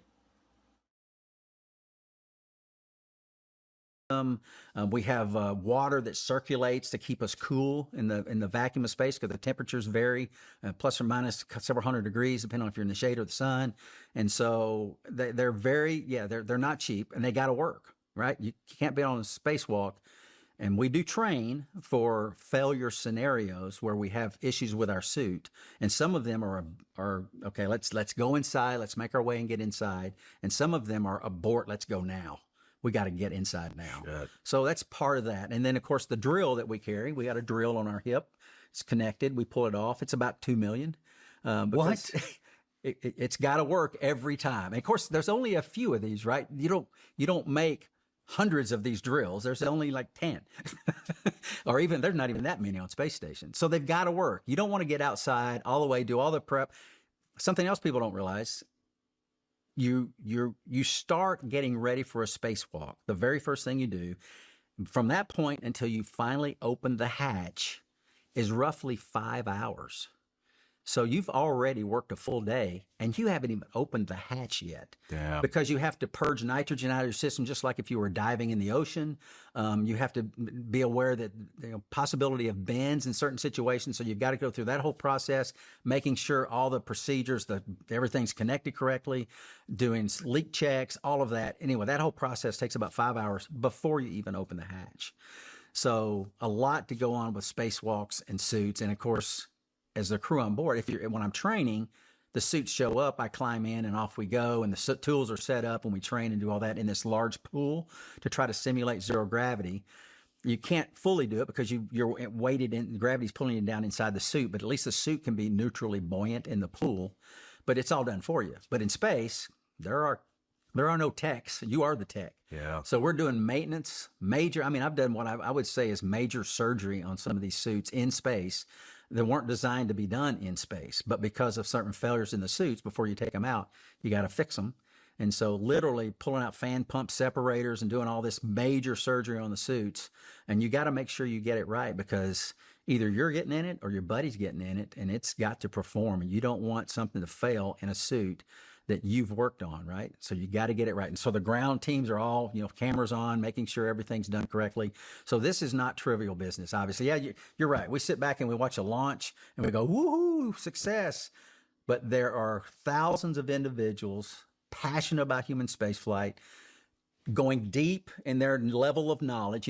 As an astronaut, you're very broad and go deep where you can, but these individuals go deep in their level of knowledge in their various systems, and they're passionate putting their all into it. And that's what makes spaceflight so wonderful, because seemingly very few things happen where the public notices. And that's the way we want it to be. But realize there are significant significant issues, things, engineering, all that going on behind the scenes to make all these things look easy. I would imagine. Yeah. Do you get to keep your suit? That'd be great. I mean, size, it's got to be, would you say $3 to $5 million? Yeah, $5 to $7 million. $5 to $7 million. Yeah, so it's got to be fitted to you, right? Well, we have ways to change the length of the legs, the length of the arms, so where they're not one size fits all. So we have those capabilities. Plus, they're on space station. Boy, it'd be great to keep a suit. I get to keep my flight suits, the blue flight suits that we fly T-38s. Yeah, we get to keep those, but that's about the extent. Not the helmet? No. Oh man. No, my flight helmet. I fly the T-38 in. Yeah, I've got a couple of those from NASA that I got over the years. One gets old, gets beat up a little bit, and you get a new one. But those helmets, no, those are I'm told the gold visor that comes down, it helps to protect from ultraviolet radiation. I'm told it has literal gold, flakes in it. So they're not going to give, there's no telling what that one helmet costs. Right it's probably several $100,000, I'm guessing. Can you go to the bathroom in those things? I'm just curious. That's a great question. Yeah. I'm one of those people, I got to pee every time I get nervous. So waiting on a helicopter to go on an op, I got to pee like 20 fucking times. Yeah. So that's, you wear your diaper. Yeah. Right on. Just go. Yeah. That's part of the process. Before I launched, every launch, including the Starliner, you get to the top of the launch pad where you're about to walk into the spacecraft itself, into the white room, into the spacecraft. I go to the restroom. There's a restroom right there. I always go, pull the spacesuit all the way down to my knees, go, do my business, because I've got the diaper on, and I know I'm going to use the diaper 3 times before I have a chance to take the spacesuit off anyway. So I might as well go in dry and prepare. Yeah, that's part of it. Diaper's part of it. Right on. Yeah. Let me tell you about my morning routine. I wake up. I have decisions I need to make. Am I going to train? Am I going to go to work? Am I going to be stressed out all day? And what kind of tea am I going to use? Usually I use a chai. Now, what I do every morning is I put Bubs collagen peptides into my tea, along with some MCT oil. You've heard me talk about their collagen peptides forever, but this stuff, the MCT oil, goes in my tea every single morning. It's real brain and body fuel backed by science, not vibes. It's made with grass-fed butter and fast-acting MCT oil from coconuts, which sounds kind of weird until you try it. And suddenly, you're awake and not pissed off at everybody. And if butter isn't your thing, relax. They've got a vegan version too. MCT oil gives your brain quick fuel, supports digestion and gut health, helps curb cravings, and keeps your energy steady all day. I dump it in my tea with my collagen, stir it around, and I'm set. I trust Bubs because they don't cut corners. Their products meet serious quality standards. And the MCT creamer is NSF certified for sport, which means it's clean, tested, and not sketchy. And here's the part that I love the most. Bubs was founded in honor of Navy SEAL Glenn Bub Doherty. 10% of all profits go to support veterans as they transition back to civilian life. The stuff we talk about all the time on the show. So when you buy Bubs, you're also supporting the guests that have been on this show. If you want to upgrade your morning routine, then you need to go to bubsnaturals.com/SRS and use code Sean for 20% off your order. Again, that's bubsnaturals.com/SRS and use code Sean for 20% off your order. Astronauts also train for off-nominal landings, water survival, and wilderness survival in case a capsule comes down in a remote or hostile environment. What does that training actually look like? And what are you realistically preparing for during those scenarios? You're realistic preparing to come down in cold weather. You're realistically preparing to come down in water, to come down in an area where it's heat. Because you figure, the space station, if I can explain this clearly, the space station is orbiting on an inclination from the equator at 51.6 degrees. So it's not orbiting around the equator, it's orbiting to plus 51 to minus 51.6 degrees as the Earth spins underneath it. And the reason for that is you can't launch into a lower orbit lower than your latitude. And the Russian launch site, which goes to the space station, is just below 51.6. We fly to 51.6 because we don't want to overfly China. So the orbit is at 51.6 degrees going around, right? So you see a large portion of the planet as you're orbiting the planet, because you're going plus or minus 51.6 degrees. Say the question real quick again to make sure I answer the right question. That was just what are you realistically preparing for during those scenarios? So since you're going that part of the planet, you're over water, you're over desert, you're over the Himalayas, and there are certain scenarios where you could come down anywhere. Anywhere plus or minus 51.6 degrees. Now, that's never happened, but it could in any number of failure scenarios where you don't know where you're coming down. You just got to burn. You got to burn now, and you got to come down now. And let's hope you're coming down. We would try to target a landing site, something's close to recovery forces, someplace, certainly with a space shuttle, you didn't have options. You had to land on a runway. And we had certain runways around the globe where we targeted. Otherwise, you'd be bailing out. So Soyuz, I'll give you the example for Soyuz. We do cold weather survival because you could come down anywhere. But on launch, during launch, you have a failure, you abort, you could come down on a mountain in high altitude. So you got to be prepared for that. And so we train for that, learning how to just standard survival. You've done it as well, how to survive off the land, make fire and snow and all of that. Water survival, the capsule comes down in water. They made us, and in the heat of summer, they made us swallow temperature sensors so they could watch our body temperature remotely while we're inside this little bitty capsule. So the Soyuz capsule, the inner side diameter is less than 7 feet. I mean, I could reach over and touch the third person. It's very, very small. And it's small because the smaller the capsule, the smaller the thermal protection that you have to have when you return, the smaller the rocket. The bigger the capsule, the bigger the rocket has to be to launch it, more propellant, all of that. So the Russians designed it well. Very small descent module with an extra habitational module on top, which goes away and doesn't come back to Earth. Only the little gumdrop, we call it, the gumdrop, comes back, and it's very small. So when you do our water survival, we have to take off our spacesuit, put on a survival suit to get in the water, and you have to do that in this very close, small capsule with no room. There's not enough room for 3 people, but they stuff 3 of them in there. And then now you've got to get in a position to change your clothes and help each other change clothes, and it gets super, super hot. So this is all part of the training processes for all spacecraft, whatever you're flying. Cold weather, warm weather, hot weather, water survival, and it's just a part of the process. You got to know in all of those scenarios. Yeah. Did you bring anything with you to remind you of your family and anything like that? Any? I'm just curious. What did you bring with? Are you a Zionist Israeli Trump fanatic? Why? Are you one of Trump's apartheid? It's very bitches? sad you guys won't So, this guy. yeah, we know our people. We know who stands. What's your part? What is your part? I'm an No, American. it is my You part. are not an I am American. an American. Oh, I bet you you're Yeah, not. I am. So go fuck yourself. I was born here before you were even existed and born. Then why are you flying the Iran flag? I can fly any flag I want except the ones that kills people, which is That's the you. fucking Zionist and the American flag. That's Those you. are the killers. That's Don't you. worry. He wants to fly his He's a little bitch. No, he works for Laura Loomer. I That's know. right. Epstein is. Oh, Epstein bitches. Those are the pedophiles. Yeah, pedophiles. Go. Your daddy's there in the White House. Go to daddy, baby. Israel first. Go to daddy. Israel first. You know He what? wants Fuck American you and sons fuck and daughters Israel. to die for Israel. He wants You Americans and to Israel die can for go fuck Israel. yourself. He's an Epstein. You can fuck yourself. He's an Epstein. I am in my country, No, bitch. pedophile. I am in my country, Go back to bitch. your own country. This is not your country. I brought with me over the course of the 3 missions I flew. Sean, I try to do things with intent and things that are, I don't typically watch movies in space unless I'm working out and something to pass the time when I'm working on the treadmill. The things I try to do off the planet are things that I can't do on the planet. Try to focus on that.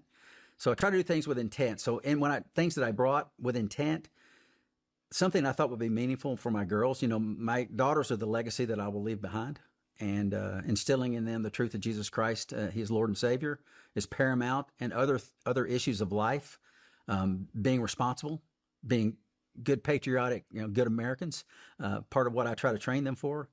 And as a part of that, a symbol of their dad that I wanted them to have is I flew a ring, a wings that I had shaped like a ring, naval astronaut pilot wings, shaped like a ring. I flew one for my wife, for my mom, and my wife's mom on the shuttle mission.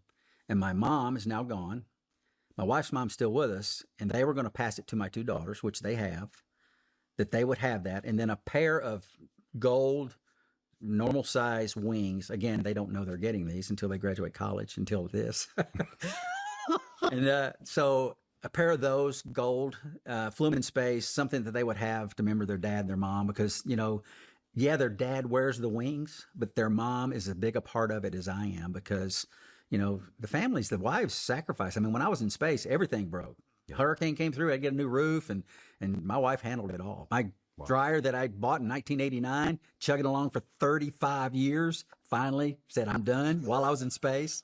So she's got to go through that whole process. And so these wings represent what I do, but this is as much my wife involved as them. And so this is a moment, or an emblem of their dad and their mom service to the country, that I hope they will cherish. And that's what I took with me, for my family. Did I take a couple of pictures? Sure. Yeah.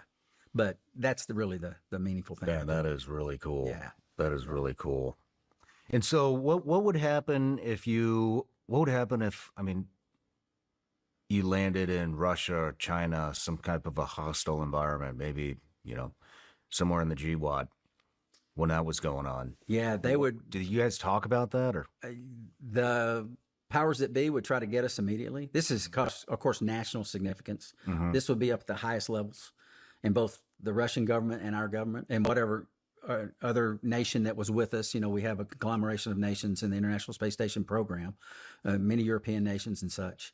They would be involved at the highest levels immediately, and of course the search would be on if that certain situation were to occur, because of the visibility and all the geopolitical implications and all that, as you're aware. Yeah.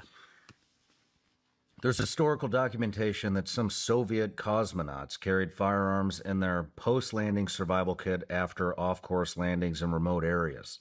In modern astronaut missions today, do crews carry any form of weapons or defensive tools in their survival kits, or has recovery technology made that unnecessary? Weapons. Yes, the Russians did fly pistols. Did they really? They did. For survival scenarios where you would need them. But they don't anymore. Like that aliens. Ended. Aliens. No, it wasn't for aliens that I'm aware of. But yeah, they did. But they canceled that before I flew the Soyuz. Okay. So that was done before I flew the Soyuz. I'm like, hey man, we don't know where we're coming down. We might want one of those. But they're like, no. We don't do that anymore. So man. Yeah. But yes, we did. They did, but not anymore. Well, we got you a little something. Oh my. So yeah, I got a buddy over at SIG. His name's Jason. And I told him you were coming. Yeah, hold it up. Told him you were coming on. He wanted me to present you with one of these. Oh my. So maybe the next time you go up. My. Yeah, if I go up, we'll put this on the docket. It kind of looks like a space gun. It's the SIG 211 GTO. P211 Amazing. GTO. It's got a compensator on the front. I'll have to read up on this one. New optics line, 9 I millimeter. can see that.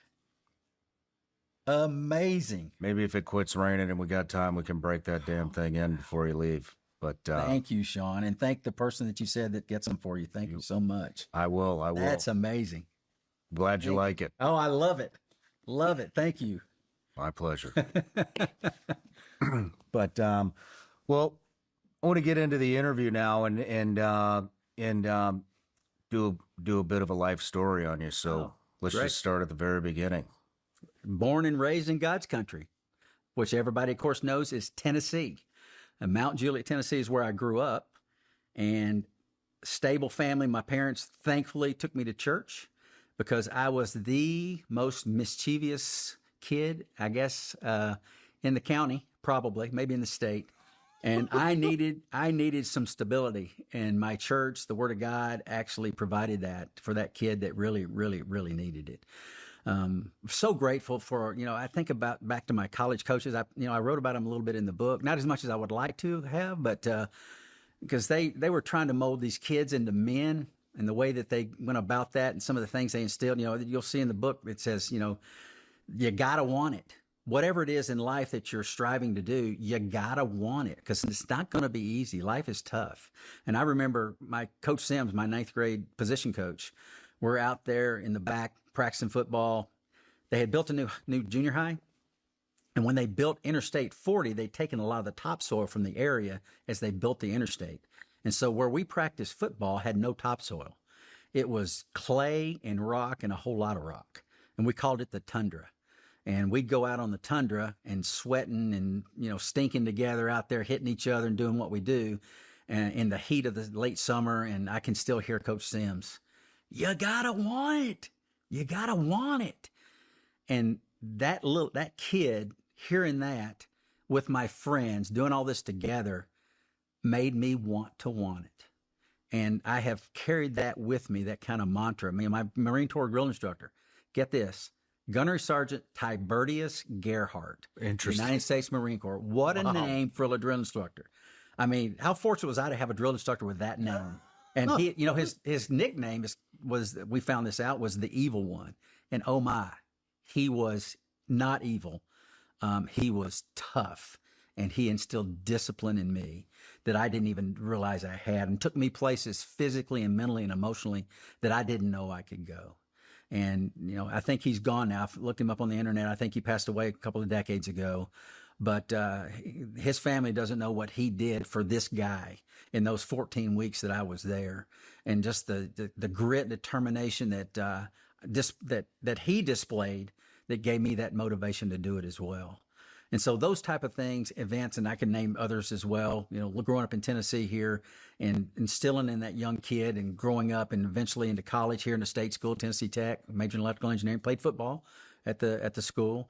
And that was not easy as well. College football's a full-time job, and electrical engineering is a full-time job, and you only got one day. And I was not able to do them both. But by God's grace, he gave me the determination. Playing football, I'll share this with you.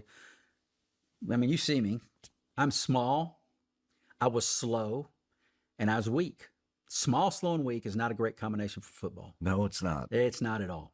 But what the good Lord gave me an immense amount of is determination. Over the top. And so, and I think part of that, he didn't just give it to me. He showed it to me as I was growing up through those coaches that I mentioned. You got to want it. Those type of things. My parents challenging me growing up. My Sunday school teachers challenging me growing up. You got to want it. And that kind of set the course and developed that level of determination that continued to grow. And so that's why I was able to play football in college, small, slow, and weak. Determined to do so. And major in electrical engineering, determined to do so. Because, again, the Lord is the one that provides all of that. And it set the foundation. I talk a lot about foundation, set the foundation for the rest of my life going forward from there. And some of that I tried to display in the book as well, to try to, be encouraging to people in life and the challenges and tough times and tough situations that come. Man, right on. What age did you start going to church? From the beginning. From the very beginning.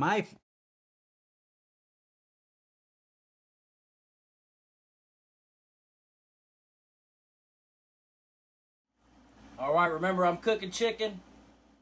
I wasn't able to cook it yesterday because of Good Friday. My fiance reminded me about Good Friday yesterday. Hello. It goes up and down. Anyways, so we're watching the Sean Ryan show. Go ahead and check out his show. I'm here. I'm in the chat. I'm watching. I'm just here for you veterans. I'm here for myself also. So go ahead and enjoy. I'm cooking chicken. Earliest recollection of life was at my church in the Sunday school room. It was. Are you serious? It was a Sunday. I can remember. It was a Sunday night. We were at church. I was in the CBs or whatever they called us. I don't remember exactly. I might have been 3 or 4 years old, and Rudolph the Red-Nosed Reindeer was on TV. That is my earliest memory in church. Kidding. Yeah, in church. Yeah, thankfully. I needed it, like I said. mischievous kid, I needed that foundation. I did. That godly foundation. I thought when you were talking earlier, I thought you meant that you went to church because you were.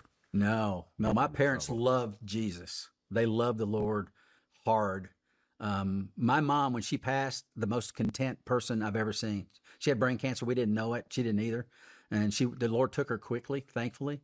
But when she left, she was content. She knew her Lord. She knew her Savior. Her only concern was that her grandchildren and her grandchildren, if this brain cancer thing was hereditary. I don't know that she cared about me and my brother Jack so much on that, but her grandchildren, her great-grandchildren, she did. She did. And that's comforting to me, to see the life that she lived, knowing Christ as Lord, her sins are forgiven, eternal hope. You know, we deal with this book, and I talk about the book, preparation. You know, God doesn't let go and let God is a mantra I've heard that I don't see in Scripture. The Lord is sovereign; He's in control, but He also, we have requirements, and our part of the deal as well, preparing for all. That's why I'm for Starliner. I mean, I spent hundreds, almost 1,000 hours in the simulator preparing for things that I didn't know what would happen, and that's kind of what's been instilled in me from those early years on is preparation, because life's coming. So I think there's two things about the book. I think encouraging. I hope it's encouraging in the now, dealing with life and the preparation required that goes into that. And I hope that it points you to what truly matters is the everlasting eternal hope that comes only in Jesus Christ our Lord, because we got to deal with the now, but we're going to exist forever.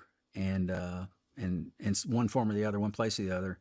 And Jesus Christ came here to this planet with the purpose of dying, incurring the wrath of Almighty God that we deserve for our sins so that we would not have to. And embracing that truth is what I pray this book will do. Dealing with the now, encouraged for the now, preparing for the now, but also focused on what is to come. And that is now as well, embracing Christ as Lord. I'm curious, does your faith change in any way when you reach space? I did not need to go to space to learn anything about my Lord and Savior, Jesus Christ. Mm-hmm. The Word, His Word, the Bible is sufficient. I didn't need it. Did it change? I wouldn't say it changed, but certainly it broadened my exposure to this Almighty God that we served, His creative power. I mean, I look down at the planet and I see Isaiah 45:18. This is the planet He designed and created to be inhabited. And you can see the life and the colors and the variety as you circle between 51 plus 51 and minus 51.6 degrees latitude and the Earth's going by below you. You can see it. And that does give you a specific appreciation that I wouldn't have had otherwise. But did I need it? I didn't need it. Mm-hmm. Am I grateful for it? Absolutely. Absolutely. Right on. Yeah. Right on. Yeah. Praise Thank you. Thank you for sharing that. Yeah. So what got you into aviation? Football, electrical engineering, and then aviation, the patriotic tug, do my part for my country. How can I best do that? Go into the nuclear program. I had my mind's eye, I saw a jet, and I thought maybe doing that. I didn't know what the jet was. I was really, I didn't understand military. I didn't know a lot about it. But in my mind's eye, there was a jet. Turns out the jet, once I gained a little knowledge, was an F-16 in my mind's eye. That's Air Force. I didn't go Air Force. I have flown an F-16. I'm grateful for that too. But the challenge of landing aircraft on ships, on boats, that's something I thought, wow. And maybe eventually I could use this really hard-earned technical degree that I've had and use it in some fashion in the future. And maybe aviation's the way to do that. So that's really what it was. I had never flown. I hadn't taken any flight lessons, none of that. I'd flown once or twice in an airliner at the time. Wow. But just, again, prayerful that the Lord would lead me. There's a couple of things. I was a goal setter, like many as a young man. There's things that I wanted to do and experience. But I always, because the Lord, my parents, God's word had given me a good solid foundation there too. I always wanted to glorify my Lord, whatever it was, with those goals in mind. And so prayerful and it was, I tell you, Sean, it wasn't easy. Yes, I wound up flying jet aircraft off aircraft carriers, but there was stumbling block after stumbling block after stumbling block that the Navy wouldn't take me. I had reconstructive knee surgery from a football injury my freshman year in college, and the Navy initially said, nope, disqualified. And then they finally said, after I kept pushing back, they finally said, okay, we'll take you. And then the paperwork went down to Naval Aviation Medical Institute, NAMI, in Pensacola. They call it the NAMI whammy. They got the paperwork. They whammied me. They said, nope, disqualified. I came back again, back and forth. And so it took almost 2 years to finally get, even my eyes, I had 20/10 vision. And they came back and said, you're disqualified because you don't have 20/20. What I know now, what I know now is that there was some, an administrative person in the Navy is called a yeoman. There was some yeoman that's looking at the qualifications. It says 20/20. You have to have 20/20 vision. This guy doesn't have it. Therefore, he's disqualified. I know that now. I didn't know that at the time. I'm like, how can you have better than 20/20 vision and be disqualified? So I petitioned back again. Again, this went back and forth. Finally, they said, go to an optometrist in your local area. I was in school at Cookville. I went to the local optometrist, and I said, hey, I need paperwork that says I'm 20/20. He said, no, you're 20/10. I'm like, I don't care. Please put 20/20 on the paper and make the Navy happy. And he did. And so the Navy took me. So anyway, every step of life is like that for me in this life. And so looking back, I'm grateful. James tells us and count all joy when you come through trials and tribulations, because it's growing us and it's good for us. Iron sharpens iron. You don't get that unless you touch each other. Metal. How do we make metal stronger? We burn it. We burn it. Cool it, burn it. That makes you stronger. So in this life, I'm grateful looking back. At the time, I didn't know. I was, struggling. My faith, my understanding of things was not what it is today. But looking back, I'm grateful that it was difficult to get in the Navy. And like I said, every phase of everything I've ever done has been just the same. And I'm sure that I'm not unique, that other people experience the same. Yeah. I think a lot of people do. Yeah. So why did you pick the Navy? The challenge of landing airplanes on boats, ultimately. So before you even knew what any of this stuff was, you just wanted to land a plane on an aircraft carrier. So I did talk to the Air Force. I talked to Navy recruiter, Lieutenant Goddess. Oh, you're great. We want you. Come on. The Navy love to have you. Come on. I talked to an Air Force recruiter. I don't remember his name. He's like, the Air Force only takes the best and the brightest. And I'm like, that probably ain't me. I'm going Navy. Oh, shit. So many factors. Again, the Lord steering me down the path that I was to go, and the Navy was it. Well, where did you wind up going? I went to initially the Aviation Officer Candidate School in Pensacola, Florida. Gunnery Sergeant Tiberius Gerhardt, United States Marine Corps. And boy, I keep alluding back to the book because there's several amazing stories about him. And I even referred back to him even when I was in Starliner, things that he had instilled in me. It's in the book too, but he's killing us one day. We're out right next to the bay on this flat asphalt area, and we're messing up, marching, just not doing well. And he sits us down and points us towards the bay with his back to the bay. And he lectures us for 30 minutes about the benefit of being disciplined, of focusing on what the task is. He said, the things you are hearing from me now may save your life in the future. And he was not right about once. He was right about multiple times. It saved my life in the future. Things that he was instilling in me then. The whole time he's talking, there are dolphins in the bay, spinning dolphins, jumping and spinning behind him while he's talking. I couldn't have written a movie scene better than this. This man giving his all to these group of knuckleheads, me being one of them, instilling in things that a mindset that would benefit them for the rest of their lives if they would listen. He had to have seen those dolphins. We're not looking at anything but what we're doing while we're marching. He had to have seen them, sat us down facing them, and gave us that gift.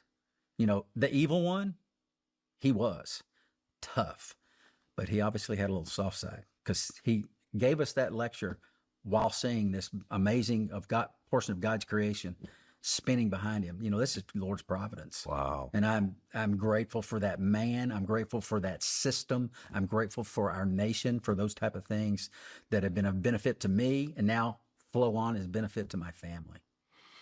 Yeah. Wow. Yeah. What did you end up flying?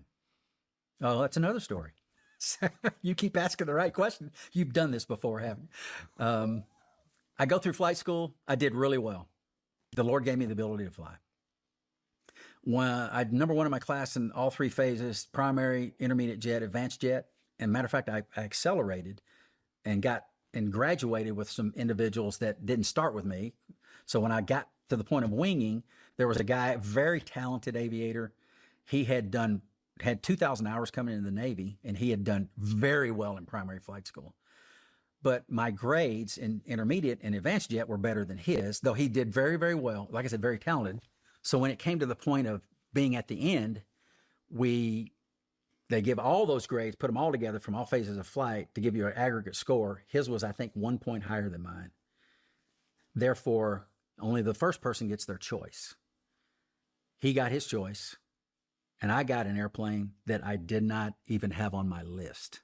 I was assigned to the A7E Corsair II, single seat attack aircraft. It was eventually, we knew it was being phased out, but that was my assignment, and I was bummed because I'd given my all in flight school and done well, and then I get a jet that's going out of commission, and it didn't have a pointy nose, had a round nose, and it was a bummer. Damn. I'm just being honest. It was a bummer. Again, life's tough. I didn't have a choice, though. As a matter of fact, the commanding officer of the A4 Squadron pulled me into his office, which he wouldn't have done otherwise, because they make the announcement of what you're flying in a group setting. He pulled me into his office and told me ahead of time and said, I even went and talked to the admiral to try to get them to change this, and they wouldn't. Why would they put you on a fucking I was plane? number 2. I wasn't number 1. Quality spread. It was a need. They're decommissioning it. Why? So they had needs to put new fleet aviators into various airframes, and that was one of them. But Sean, the story continues.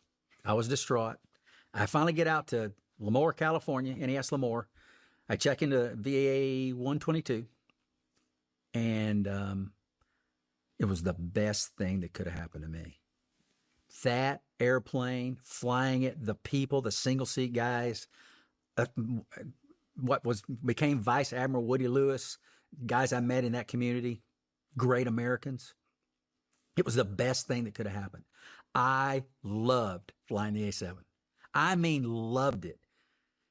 60-70% of our training was down in the weeds. I mean, low altitude. Oh, man. And it was fabulous. I had no idea. I didn't know what I didn't know. And that's a recurring theme in my life as well. I didn't know that I didn't know. But when I got there, these guys were amazing. They telling their single seat stories, and those first 2 deployments on Desert Storm. I was in the A7 during Desert Storm. Okay. Yeah, flew that, and only 2 squadrons left in the Navy off the USS Kennedy, and we're flying combat in the A7. It was thrilling. Again, not knowing what I didn't know, the Lord, He's directing our paths. It says a man plans his way, but the Lord directs his paths. That's what Proverbs tells us. And it is true. I am so grateful that I got A7s and did not get anything on my list, as it turned out. It was fantastic. What's the point of the A7? It's a light attack, day visual bomber. We bombed at night, too.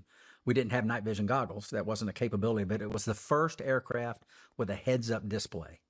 So we had a HUD, a bombing symbology, all of that in the heads-up display, and it was thrilling. It was great to fly aboard the ship, challenging to fly aboard the ship. It had an engine that a little bit of a slower spool up time, so it wasn't instantaneous as far as adding power when you needed it.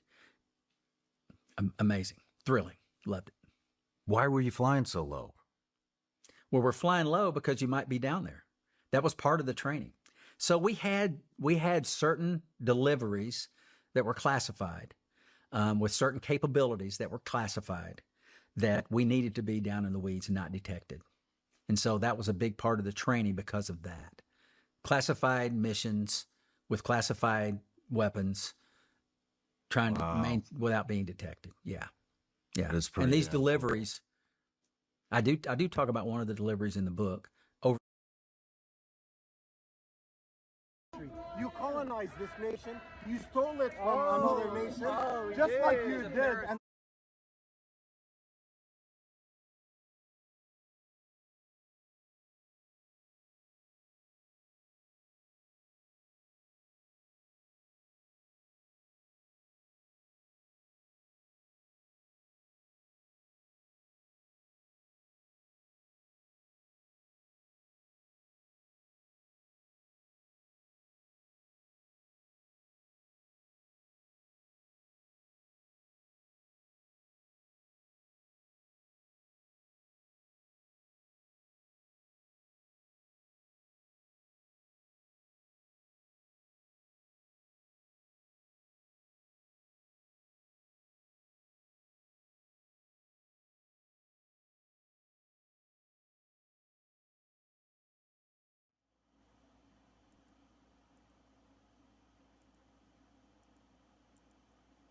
We have satellite imagery from earlier today, March 4th, captured the American-class amphibious assault. Oh shit, it's gonna talk. I don't want it to talk.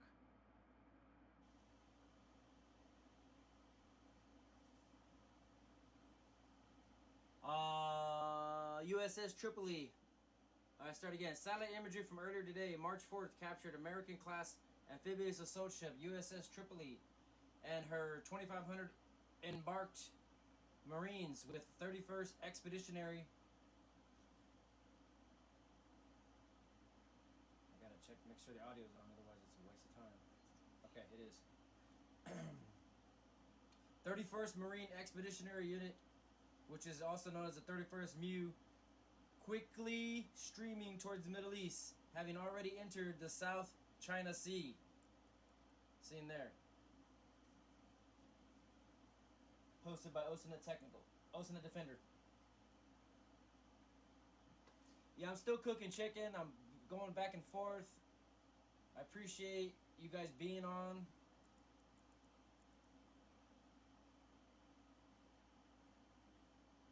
I think everybody left when I put news on. They wanted to watch Sean Ryan's show. It's alright. I think I'm getting the hang of this. Go ahead and repost it. See anything else? Look at that thing.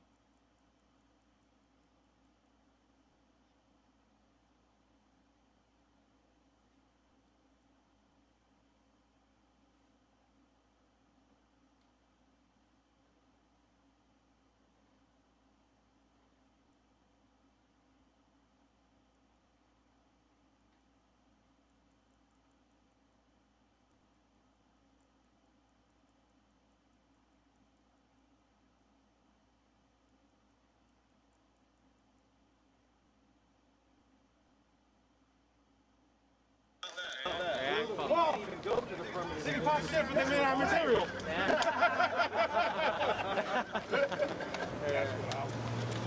I swear, LT, I was aiming for his magazines. It just so happened to go through his intestines. Yeah, or his radio. We have to be here peacefully and abide by their rules, even though their rules are made up and false. But, you know, we're trying to be here amicably and not cause, you know, too much of a stir. As much as they want one, we're not going to give it to them. Despite what our governor would think, we are actually law-abiding citizens. No one here is dangerous. I mean, look at all the firearms here, and I count precisely 0 bodies, because everybody here is good law-abiding citizens. Who she's targeting. And look, they even played by her bullshit rules, like, okay, fine, we'll disarm and come tell you how much we think you suck. Even the cops are chill. Look at their body demeanor. Yeah. They tell us every year that they're not even needed here because when we're here, it's the safest part of the city. I'd like to see Capitol Police say something about that.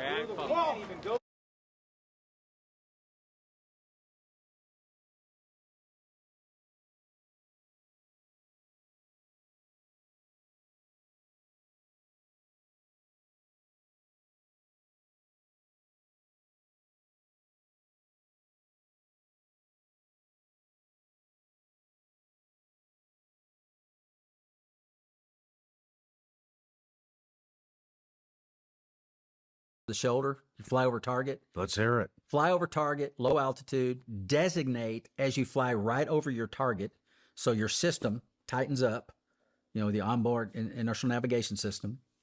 Start a pull to the vertical, about 125, 135 degrees nose high. The bomb comes off and goes up, and you continue your pull. It goes up 30,000 feet, don't know. Turns around, comes straight down, and one of my hits was 20 feet. Whoa.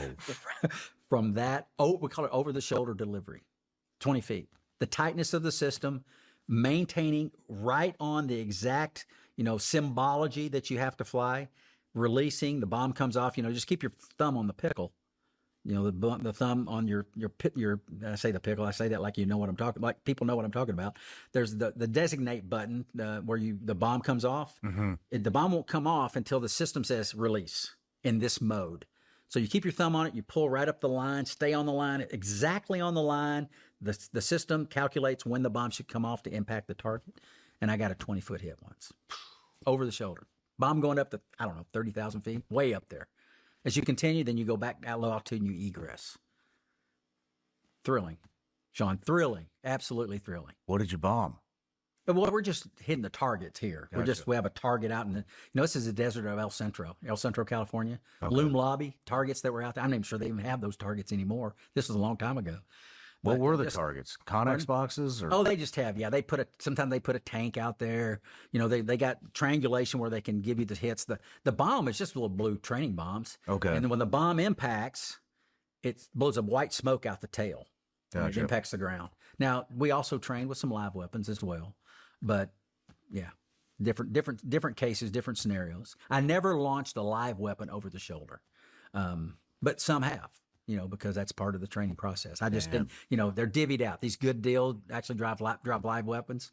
I never got one over the shoulder, but I got live weapons in many different scenarios, obviously in combat as well. So Let's talk about taking off and landing on a carrier. I've never even been on a carrier. Really? Huh. Never even been on one. Boy, we need to get you a trip out to one, even for a day. Right on. Okay, so the aircraft carrier flight deck, one of the most dangerous places on the surface of this planet. Really? You got jets, aircraft that are taxiing, turning, exhaust, going into afterburner, jet blast deflectors coming up to deflect the jet blast, wires, the cables on the landing cables are getting pulled out. Sometimes in the history, the story, I never saw the video, but I heard there was a video from like way back 1940s World War II time frame, where maybe it was a little after that, where an aircraft hooked down, hits the cable snaps, and of course it's whipping across the flight deck. The cable, with high energy because it snapped with this high energy imparted into it. And one of the chiefs is grabbing his belt and starts pulling it off as he's jumping over the cable because he knows it's probably going to impact some people's legs and maybe he'll need to have a tourniquet. And he's getting a tourniquet ready in his hand. No way. Yeah. Jumps up over the top, tourniquet in hand, starts running to somebody that was impacted by the cable. I never saw a cable snap, never snapped while I was on board, but I have heard of it happening. And like I said, the energy of a jet aircraft landing imparted into a cable that snaps, that energy, that thing is whipping at very high speed. So anyway, I heard about that video, I never saw it. I do have videos of cold catapults where the catapult doesn't give you the end speed that you need, and it's called a cold cat. So the aircraft settles off. The pilot in this case pulled the nose up too high. It was an A6. Didn't have flying speed. Tried to jettison his external fuel tank, lose some weight, and maybe could keep flying. Couldn't. Ejected, and I don't think one of them didn't survive. Oh man! But so these type of things, it's just part of the environment. It's a dangerous place, and so landing on an aircraft carrier, it's challenging. That's one of the things in life I think a lot of people appreciate, that there are challenges in life, me being one of them.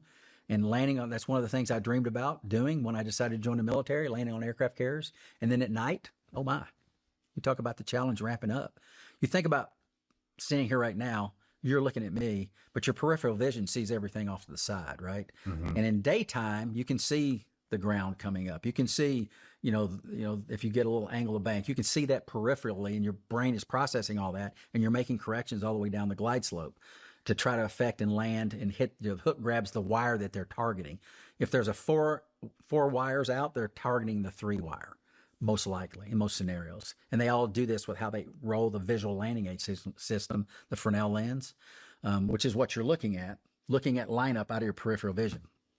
That's daytime. Not easy, but if that's what you do, you get accustomed to it. Nighttime, turn all these lights out, the peripheral vision is gone. You're just got the ball. We call it the ball, the visual landing aid system. It's a amber lights, it's mirrors that have an amber light in the center, and it's got green lights called the datums out the side, and you want to keep that amber ball in the center of those green lights, right?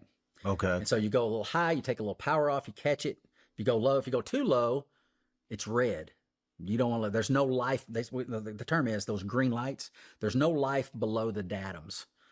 That's bad. You don't want to be low. You certainly want to be real low, red, because that's hit the back end of the carrier. Red, you're dead. Yeah, you don't want to do that. So at night, you don't have the peripheral cues. It's all visual on the landing aid system. And then there's lights that go right down the middle of the aircraft carrier landing deck. And there are drop lights that drop off the back end of the carrier. So if you're on lineup, that's a straight line. You get off lineup, what do you see? You see an angle, right? So you can, out of your peripheral vision, you're looking to make sure you keep those lights straight. If you get off angle, you see the angle and the lights, you know you're not on center line and you're correcting back. And doing all that without peripheral cues is very challenging at night. Especially, you got a little moon, you got a little peripheral cues, you got no moon, you got overcast. It's challenging. Very challenging. I'm just curious, how much smaller is a carrier runway than what you're used to on the ground? I'm just trying to get some perspective. You get like 300 feet rollout, you touch down, boom, 300 feet, it stops you.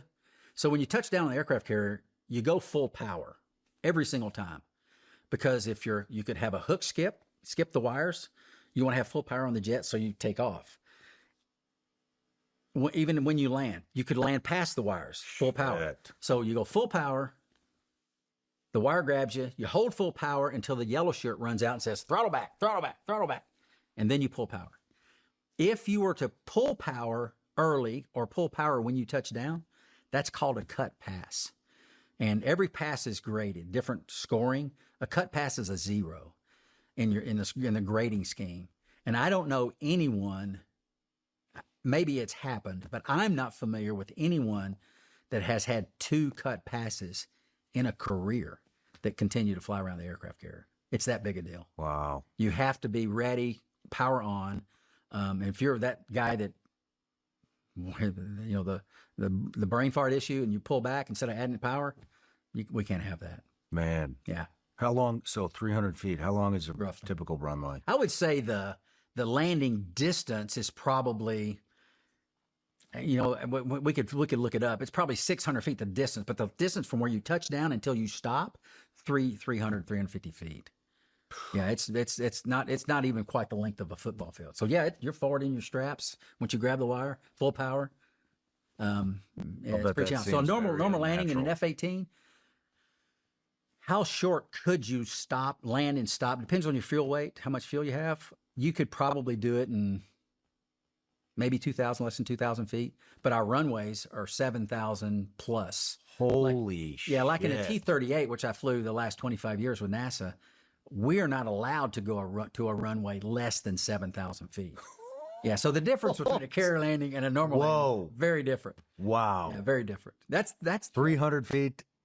Yeah. Wow. Roughly. Yeah. 6,300 foot difference. That sets you apart. I mean, this is, there's always that interforce, cajoling, if you will, with the Air Force, y'all got long runways to land on. It's easy. We do that too.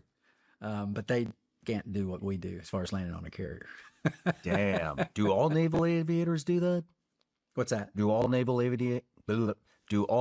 aviators have to land on carriers? No, it's just jet. There's also some propellers. There's the E-2 Hawkeye, the dome. It's got the dome on top of it. It's a propeller airplane, and it lands on carriers. There's carry-on delivery systems. It used to be a C-3, I think it was called, the COD, a big fat-looking plane that landed aboard the aircraft carrier. But there are also, that's the thing about initial in flight school, The number one guy gets his choice. If you wanted to go jets and you want to be guaranteed jets, you have to be number one, because the Navy quality spread from that first primary timing, they will send you to propellers or they'll send you to helicopters based on the needs of the Navy. Oh, wow. The only one that's guaranteed the jets is that number one guy. So you don't even know if you're going helicopters No, I joined the Navy wanting to fly, pointy nose aircraft off aircraft carriers, but even that first phase of training dictates whether or not that would happen. And it's not to say that if you're number 10 in the class, the graduating class, that you wouldn't get jets, but you're not guaranteed it unless you're the number one guy. Wow. That's the only one guaranteed it. Yeah. Wow. Yeah. Did you fly anything else during your time in? Oh yeah, I flew F-18s mostly. I flew more of that than the A-7. The F-18 another, goodness, amazing. The F-18, you air-to-air mode, select it on the throttles and the stick, air-to-air mode, fight your way in. Switch to single seat too? Pardon? It's single seat. F-18C. Fight your way in, air-to-air. Switch to air-to-ground mode. Bombs on target, on time. Pull off target. Fight your way out, air-to-air mode. That's why, earlier I said that if I had one life to live, NASA astronaut, it has high highs, but if I could only do one, knowing what I know now, I'd be a naval aviator in a heartbeat. Fight your way in, bombs on target on time, fight your way out. There's nothing like it.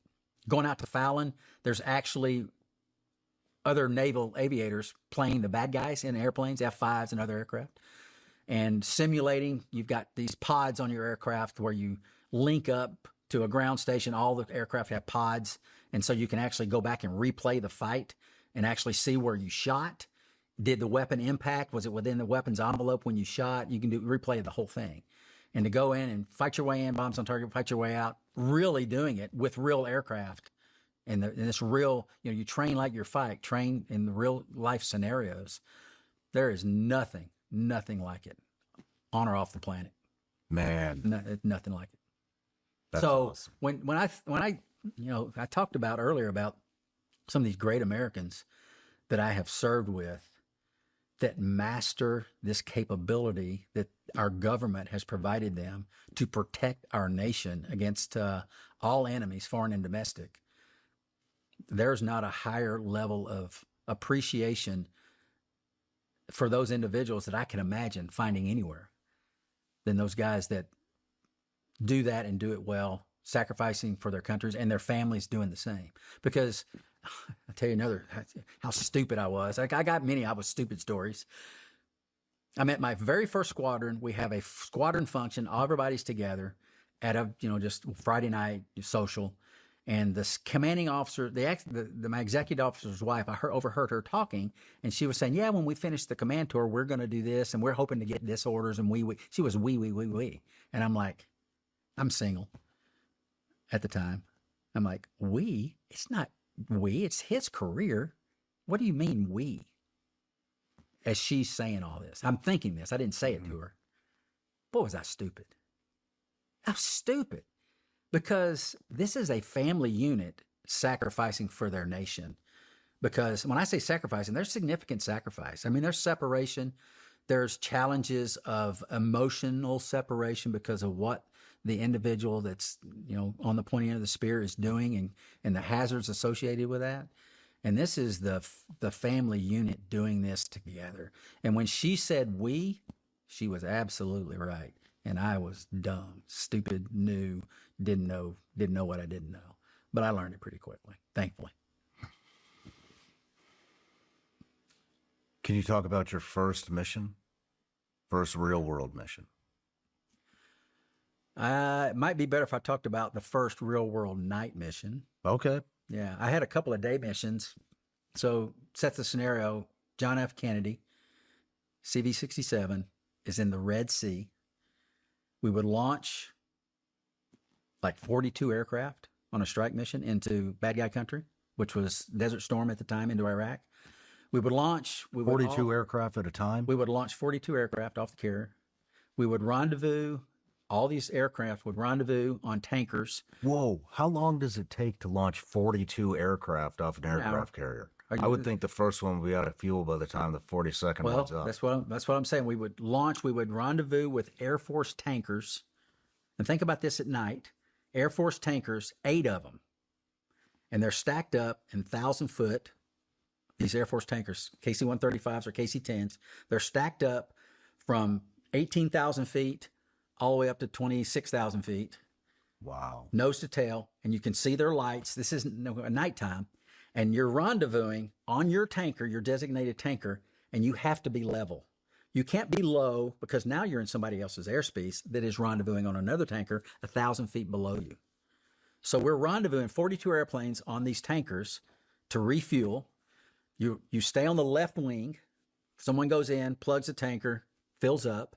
They go to the right wing and they stay there. The next guy comes, he goes outside, the next one, until everybody's got gas. And then the ones that started, they go back a couple, maybe the first 2 go back and top off again. Then you leave the tankers, you go in country, lights on, until you get close to the border. And then you separate with altitude and timing splits to go in country, lights off at that point. You don't want to be, the enemy to look up and see you. So your lights off, 42 aircraft, going in to prosecute a target. Lights out, so you can't see anybody, but you know they're there. And this was my first night mission. I'd had a couple of day missions. We crossed the border. Something launches. I learned then that at daytime, a missile launches, you got to be looking at it or you don't see it. AAA, anti-aircraft artillery, fired. You got to be looking at it. You don't see it. At night, your peripheral vision gets it all. It's dark and you see the light and you don't have to be looking directly at it. Something launched in the distance. At least I thought it was a distance. I didn't know because depth perception's hard at night. And it's a missile. I hadn't seen a missile launch it at night. This was pretty eye-opening.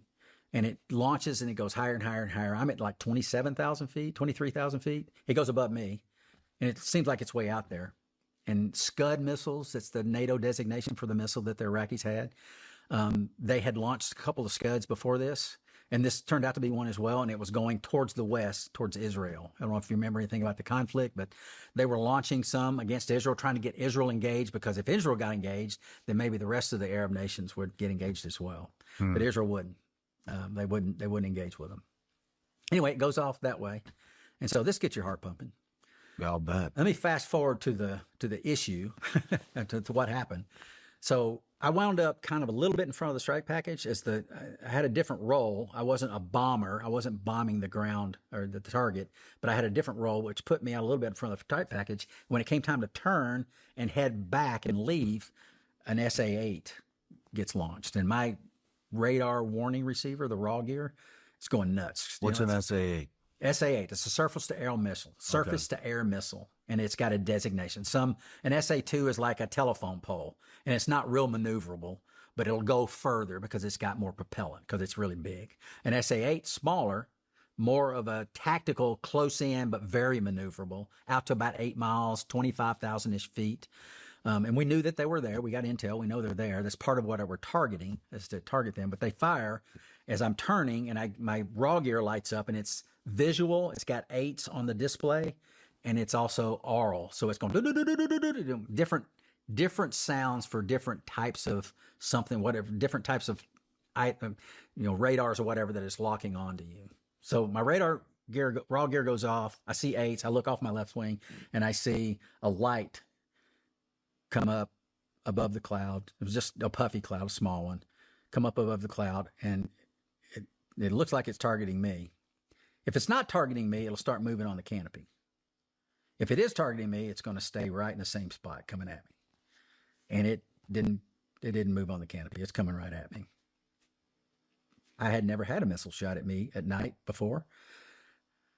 And so training, what you try to do is try to time it such that you pull max G into a missile so it can't have to turn and get you. That's kind of what the mindset is, what you're trying to do. But at night, the depth perception is not there. I don't know how close this thing is. I have no idea. So maybe it races through my mind. How long has it been going? How fast does it travel in 6 seconds? Is it going 3 miles in 6 seconds? It's only really viable. SA-8s I knew were only viable. The heart of their envelope was 2 to 3 miles. Get to 4, 5, 6, it's going to have less maneuverability. And so when it got to a point, I pulled, and it wound up going below me. Did it break lock? Did my maneuver kill it? Did it run out of juice? I have no idea. I just know I didn't get hit. And so I reached down, and we had in this, it's kind of a rudimentary computer system, but it had a thumb wheel where you would punch in a latitude, longitude, lat long, and you'd have a route that you could have on your system. So I flipped the thumb wheel to the egress destination back into Saudi Arabia. And I just put the needle on the nose. What I mean by that is on your heading situation indicator, it's got a needle. And I turned until the needle was directly vertical, needle on the nose. I am heading towards my egress heading. As I do that and I start to turn, another missile gets launched, the wall gear goes off. I turn, I see another missile coming. This one it stayed on my canopy for just a couple of seconds, and then it started fading, and it was not a factor for me. And of course, people are hearing these missiles, and you hear on the radio, missile in the air, and so it's not quiet. I turn, I put the needle on the nose, and I am screaming as fast as this Ava-7 will go. I am giving it all she's got, full power, full grunt, we call it, and off we go. Again, I think the Lord put it into my mind. I'm like, something's not right. I don't know what's not right. Something's not right. What's not right? And I start looking. I'm looking out, of course, my head's on a swivel looking for other missiles. My raw gear's quiet, but I'm still looking for missiles. But something's not right. I don't know what it is. It was just below a half moon that night that we launched. And the moon, as I'm going in, was behind me. So as I'm coming out, it should be right in front of me. And finally, I got the wits about me, and I look, and the moon's not in front of me like I thought it was. And it's over here. I'm like, uh-oh. I look at my system. I'm needle on the nose. I look down. It's destination number 16. The target was destination number 14. My egress heading was destination number 15. I had put destination 16. I'd put the alternate target.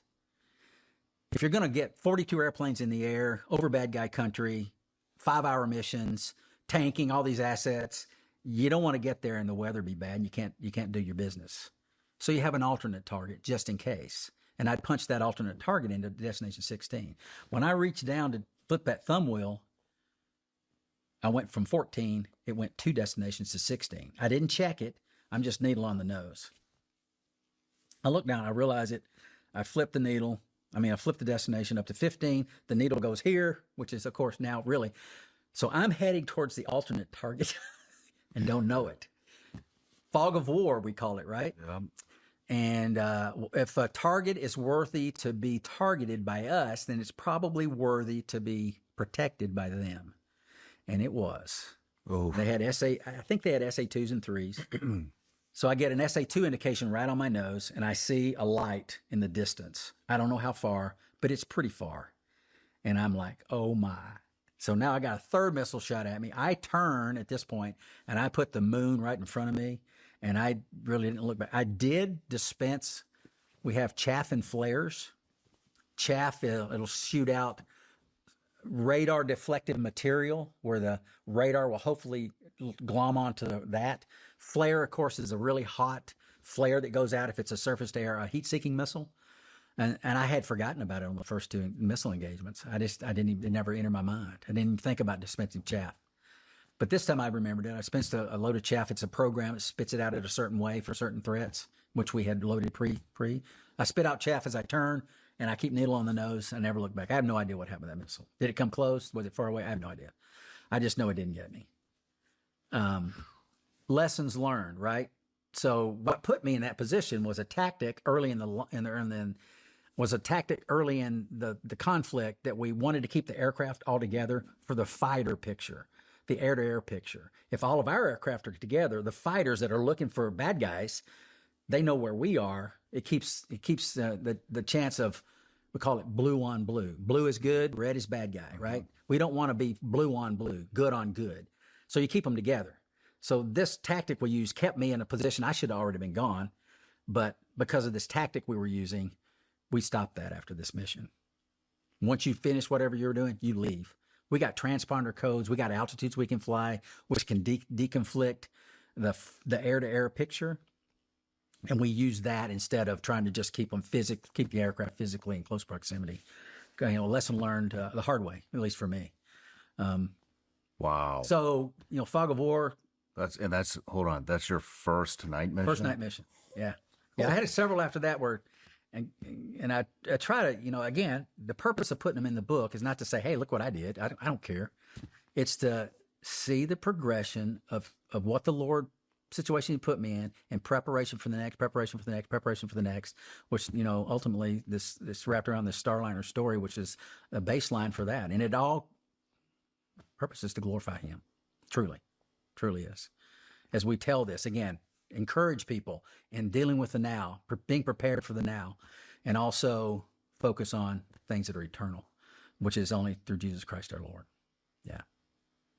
Did you drop any ordnance? Oh, yeah. A lot. Do you want to, anything stick out there?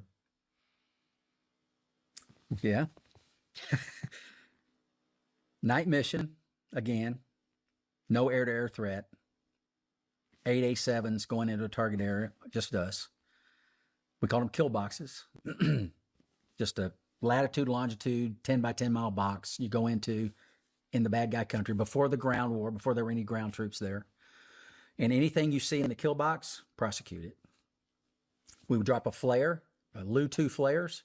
The lead would drop a flare. The flare would fall. A parachute would open under the flare. The flare would light up, and it would illuminate the ground. And anything you saw in that underneath the ground, you prosecuted it. Again, launching off, there's only 8 of us. There was one tanker for all 8 of us. I'm last. I'm junior. I'm pretty junior. I went on deployment. I had decent landing grades. Got back. I've been back only 3 months. Saddam Hussein invades Kuwait, and then they send aircraft carriers, kind of like they are right now, over to over there. And Kennedy was one of them, and they were short on pilots. So I was at home in Tennessee, and my XO calls me and says, "Butch, I need you to come back." I can't tell you why. Well, one of my pistons in my 1984 Ford Ranger had blown on my way up there. It was in the shop. So I called the guy, said, "Hey, you got to put my truck together now. I got to go." I got back, found out that they're sending me to another squadron on the Kennedy. So basically, I had almost 2 years where I was at sea, extended, unexpected deployments. Wow. Kind of the theme of the life here. So I'd been home for 3 months, but I went straight to sea, and this one was an 8-month deployment. Desert Shield, Desert Storm. Excuse me. So I'm in this squadron that it's not my squadron, but I've assimilated into it. We're on this mission, and the flight lead, we're rendezvous on the tanker. I'm dashed last because I'm junior. That's kind of why I told that story. I'm junior. I come up, I plug in, and the tanker says, "Tanker's dry." Tanker's dry? It means he can't give me any gas. Mm-hmm. So 7 aircraft are off to the right. He's dry. I got no gas. I got to have gas. And the flight lead tells me to go rendezvous with the tanker that was going to give us fuel after we got out of country and get my gas. And they went in country without me. So they dropped the flare, in the kill box, prosecuted whatever they saw. I went and got gas. I finally make it up to the border. I'm actually 50 miles south of the border. They're checking out, and I'm assuming that he's going to have me just join up and come back to the ship. I can't land on the aircraft carrier with my weapons loadout because you have to have a certain amount of, extra fuel in case you have trouble getting aboard. And you can't have sufficient fuel and the weapons weight. The aircraft cannot land at that heavy of a weight. So I would have had to have, jettison, we call it pickle, jettison some of my weapons into the Red Sea unfused, which we don't want to do. So he tells me to go in country. He said, "There's no threat. Go in country, drop your bombs." I'm thinking. So I even asked him, I said, "You want me to go?" I think crank was the code word. "You want me to go to crank and deploy weapons?" He said, "Affirmative." So he told me to go in country alone. Wow. Over bad guy country alone.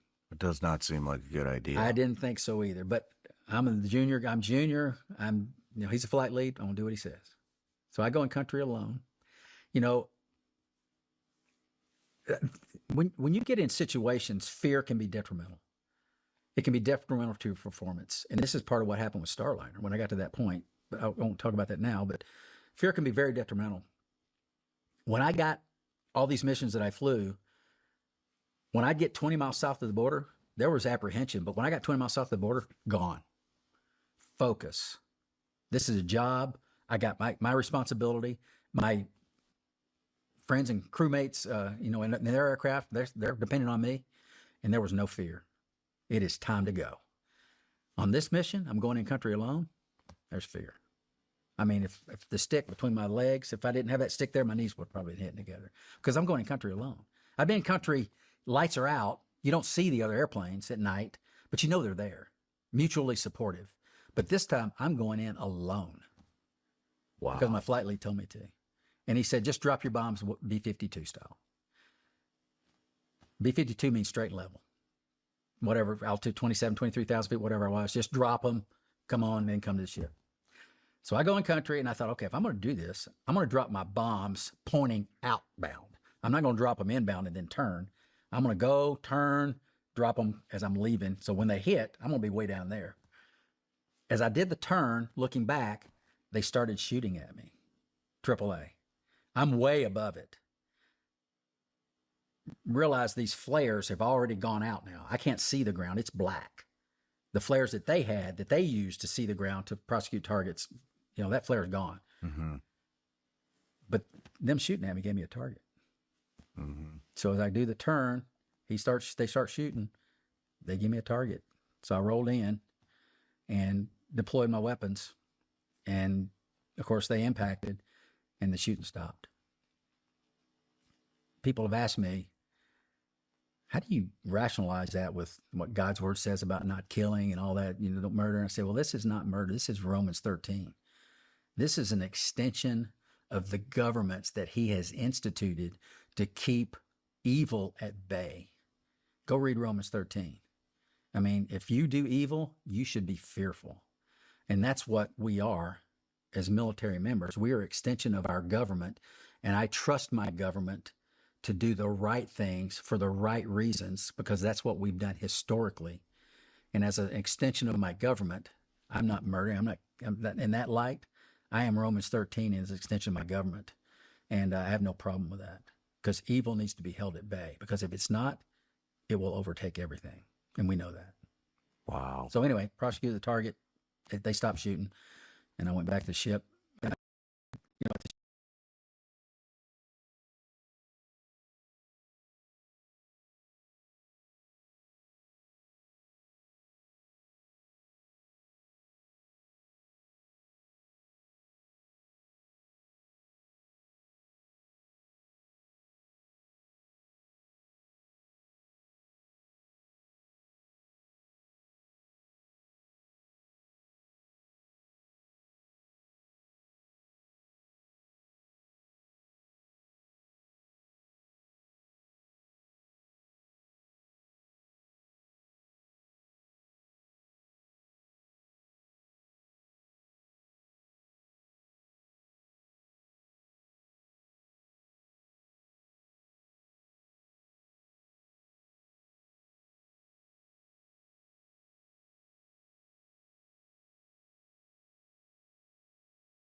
I'll read it for you. Let everyone be subject to the governor and authorities, for there is no authority except that which God has established.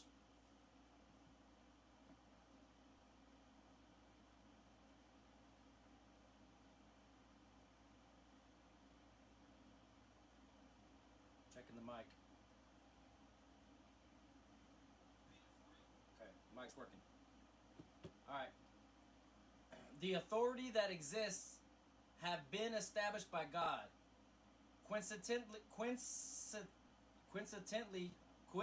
I guess, whoever rebels against the authority is rebelling against the God has instituted, and those who do so will bring judgment on themselves. For rulers hold no terror for those who do right, but for those who do wrong. Do you want to be free from fear of one's authority? Then do what is right, and you will be commanded. commended. For the one in authority is God, servant for good. But if you do wrong, be afraid, for rulers do not bear the sword for no reason. They are God's servants, agents of wrath, to bring punishment on the wrongdoers. Therefore, it is necessary to submit to the authorities, not only because of possible punishment, but also as a matter of consequence. This is also why you pay taxes, for authorities are God's servants who give their full time to govern. Give to everyone what you owe to them. If you owe taxes, pay taxes. If revenue, then revenue. If respect, then respect. If honor, then honor. I agree with that. You ever heard of Barney Clark? I haven't. Never heard the name Barney Clark? I have not. Barney Clark was the first recipient of an artificial heart back in like 1980 something, maybe 1980. He lived, I think, for 3 months after he got this artificial heart. So on the ship, in his honor, we named, you have 4 meals on a ship, on an aircraft carrier. Breakfast, lunch, dinner, and midnight rations, mid-rats. So you're flying at night, you come back, mid-rats is, you go to the wardroom, go to mid-rats, and one of the options to order was the Barney Clark. And the Barney Clark was the double meat, double cheese, double egg, double bacon hamburger, full of cholesterol. So named in his honor. So back to the ship, go get a Barney Clark, and then you can go to debrief. Right on. Yeah. Damn. Wow. Would you? I had a question about refueling. So they stack them up. Right. If you got a lot of aircraft, you don't want blue on blue. You don't want aircraft hitting aircraft. And so that's why we did it. The aircraft. It was quite a sight to see, especially in the daytime. You see 8 huge airplanes stacked up 1,000 feet. They're following the lead down at the bottom, and we're refueling all these aircraft simultaneously, 8 at a time, as you're cycling through, and then you're getting off to the right side, and eventually you get the whole air wing, those 42 plus aircraft off to the side, and then you go in country daytime. It's quite a sight. I mean, I'd hate to be on the ground seeing this coming at me. I mean, it's quite a sight, and it's a formidable force as well, with the weapons loadout and the air-to-air aircraft protecting the strikers, and the strikers focused on their task of putting bombs on target on time, and that's why I said the F-18. You're all of that. You do it all yourself. You're fighting your way in, bombs on target on time, fighting your way out, multiple roles, multiple capabilities, and that aircraft. Wow. It is an amazing platform. The C models are no longer in. That's what I flew. They're no longer in the Navy. When I flew them, initially we had brand new. They had new car smell. I mean, brand spanking new from St. Louis, the facility in St. Louis where they put them together. Now there's no more in the Navy. The Air Force, the Marine Corps is still flying some C models, but they're all the newer E and F models now. Top Gun Maverick. Maverick was flying the brand new, the E model. The newer one. I flew the C models, but there was nothing like a C model. It was amazing. Did you go to Top Gun? I did. That's Fallon, right? It is. Fallon? It is now. It was at Miramar in San Diego, and they moved it to Fallon many years back when I was active duty. I didn't go the long course, but I went to what was called the short course, which was a couple of flights. I just didn't have time in my training flow with the test pilot school and all that stuff to do the long course. I would have loved to, but I didn't do that. But I did do the short course. Yeah. What is the point of Top Gun? What is the? You take certain percentage of aviators and you give them this high level training, elite training for tactics. Realize the Air Force pilots, they're not aviators, naval aviators, Air Force pilots. Their primary job is tactics and flying the airplane. The Navy, we can't take a whole bunch of people aboard the aircraft carrier. So naval aviators, their primary purpose is flying the aircraft, but we also have division officer jobs in charge of the troops and various, ordnance officer and, the guys that work on the avionics officer, and we have different roles and responsibilities that all the pilots have. Department heads when you get more senior. So we have to fulfill all those administrative jobs and fly. The Air Force, they have some administrative jobs, but not like we do in the Navy.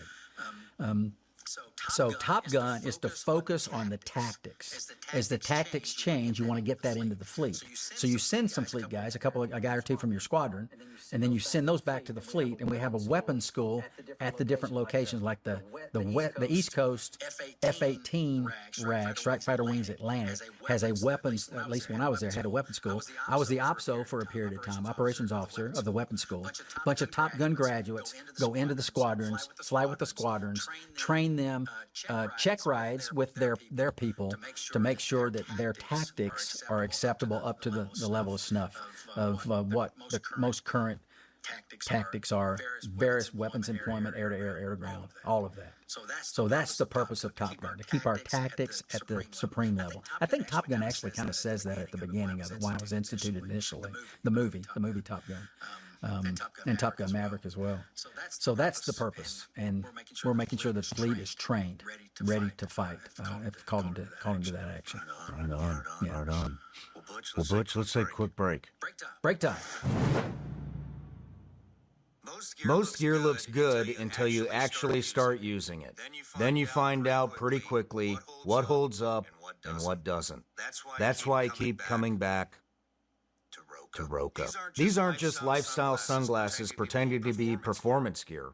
I've worn mine training, on the range, traveling, and outdoors for long days, and they stay locked in place the entire time. They're incredibly lightweight. The optics are razor sharp with zero glare, and you honestly forget you're even wearing them. But they still look clean enough to wear anywhere. Not overly tactical, just modern, functional design that works every day.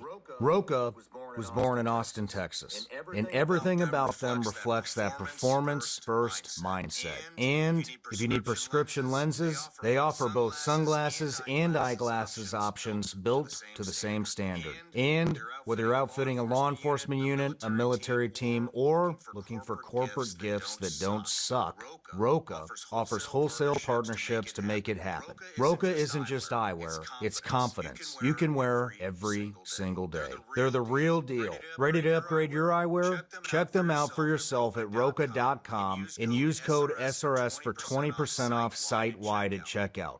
That's ROKA.com and use code SRS. Hi, I'm Sarah Adams, the host of Vigilance Elite's The Watch Floor, where we highlight what matters. It became a permissive state, explain to you why it matters, and then aim to leave you feeling better informed than you were before you hit play. Terrorists, hostile intelligence agencies, organized crime, not everything is urgent. But this show will focus on what is need to know, not just what is nice to know.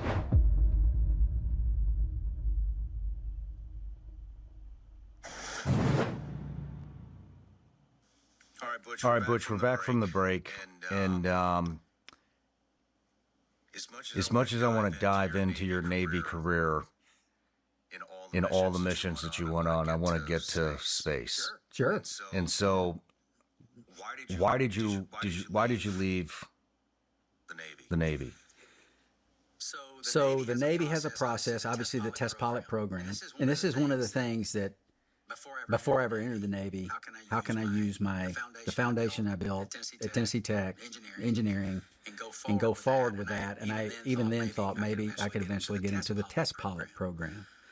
So once I got back from my second deployment, which was, like I said, 2 years at sea almost, Desert Storm, I had a unique resume, if you will, in that I was fairly junior, 2 deployments, combat time, and so I made the application to test pilot school, and that was one of the few easy things in life. Not easy, but I didn't have to apply multiple times. I just applied that one time. I had a decent resume at that point, and so they took me initially. And so going to the school, go through that process. As a part of the school training, we went on a couple of field trips. One of the places we went was Johnson Space Center, where the astronauts live and train in Houston, Texas. And when we were there and seeing what they did and what those opportunities were, there were some people that I knew, friends that I had that were there. And that I began to think, wow, this might be something that would be interesting to maybe see if I could maybe go that way. I didn't have a master's degree at the time. I was in the process of working on it and wound up. It wasn't planned, but I wound up getting 2 master's degrees, one from Tennessee Tech, electrical engineering, another from University of Tennessee, aviation systems. With both of them turned out to be very beneficial as a process of eventually getting selected by NASA. So I made 4 applications in the ensuing years. There was every 2 years they were selecting. That's over an 8-year period. I actually got called down for an interview on the 3rd application. And went through the interview process, had 4 days notice before I went, wasn't thrilled with my interview. They did a background check, which is encouraging because those aren't cheap, like several $1,000s to do a background check. Go through that process, looks like I'm going to get selected, got the background check done, but they didn't select me. And so 3 days after I found out that like security clearance background? Everything. Okay. They're checking everything. The SF-86 type probably way better than that. Yeah, I mean, I've got a super secret clearance, but still they're doing that type of background check for NASA to make just sure. for the interview. This is after the interview, if they're looking at you, after you go down for the week. And trust me, the week is medical. It's mostly medical, and you get 1 hour with the board. Are you serious? You get 1 hour. Yeah, and basically they set the room up in a T. And they set you in the corner of the T. So you got people here, you got people behind you. And I think they did that just to give you a unique situation, because you're talking to, you may ask me the question, but I'm talking to the room. And I've got to address everybody in the room as I'm talking in that T scenario. And the chief of the selection board, the 2 years I interviewed, was John Young. John Young is one of 12 men to step foot on the moon. And from an aviator standpoint, the astronaut of astronauts, the premier astronaut is John Young. He flew in Gemini, the first Gemini mission. He flew in Apollo twice, stood on the surface of the moon, Apollo 16. He flew the first space shuttle. He flew later in space. He'd flown 6 times. The only person at the time to fly 4 different spacecraft, one of which was the lunar module to and from the moon. And so he's sitting on the board. He's the chairman of the board. As a matter of fact, my second interview, I go into the room, sit down at the corner of the T. He goes, "Okay, Butch, you know what we want. Start talking." That's what it did. Kind of set me at ease, though. It did. The first interview, and said I had 4 days to prepare. And as I'm sitting there talking, kind of like today, I'm talking about me. That was the first time I had talked about me ever out loud. I'd thought what I wanted to say. I didn't make an outline, but I'm sitting there talking to complete strangers around the T about me out loud. And I'm like, as I'm doing, I'm like, this is hard. Talking about me, this is hard. And so they did the background check. I didn't get selected. The next time, 2 years later, I thought, I'll try one more time. I put the application in.